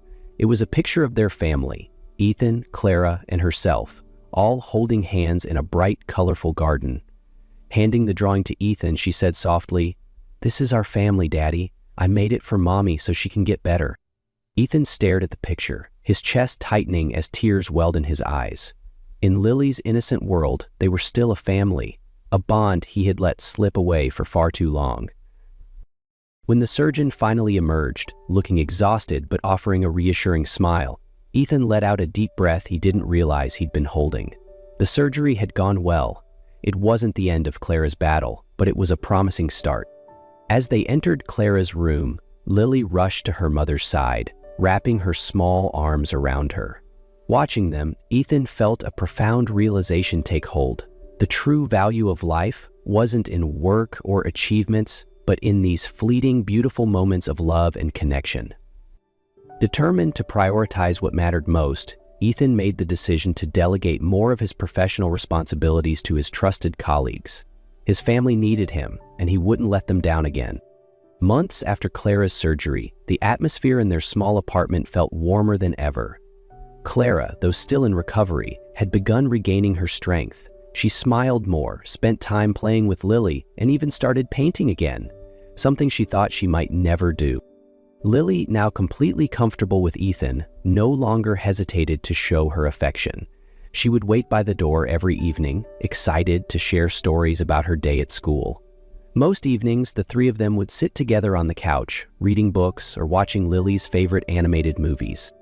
Ethan, having stepped back from his demanding work schedule, learned to savor the simple yet meaningful moments with his family.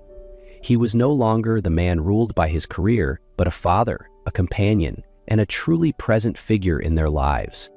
That morning, the three of them took a walk in the park near their home.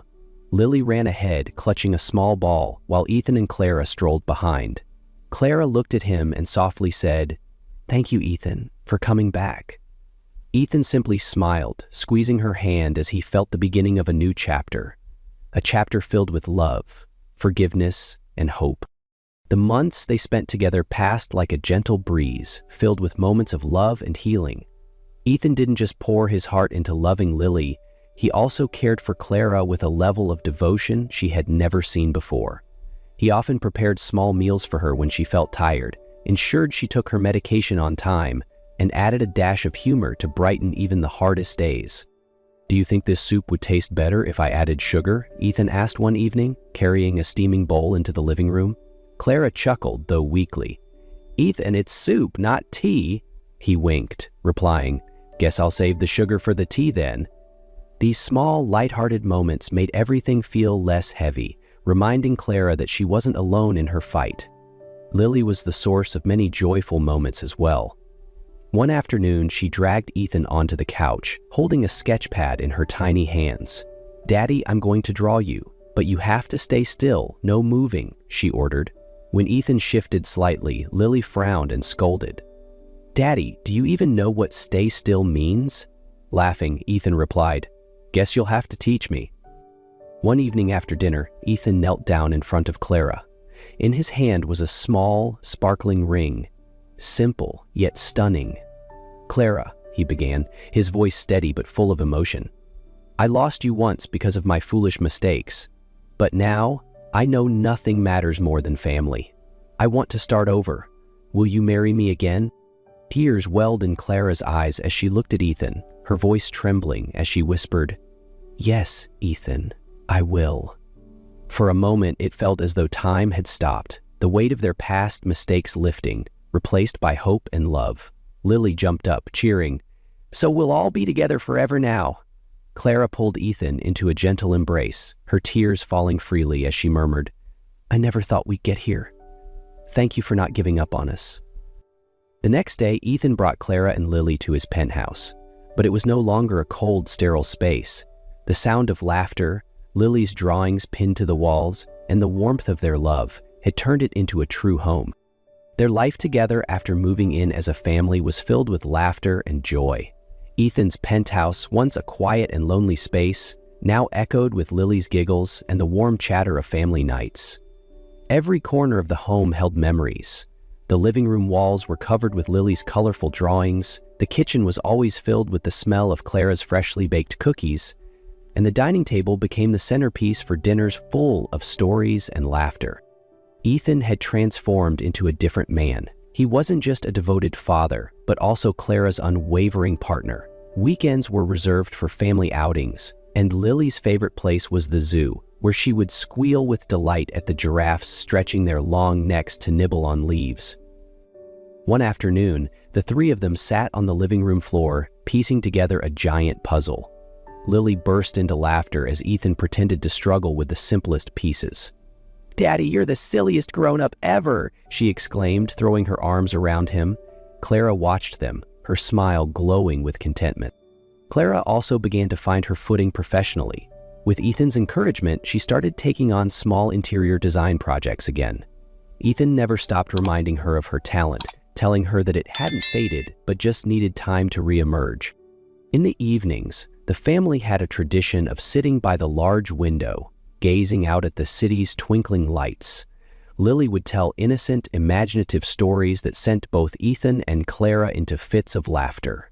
With Clara tucked under his arm, Ethan would often think to himself, this was what he had been missing all along, a true home.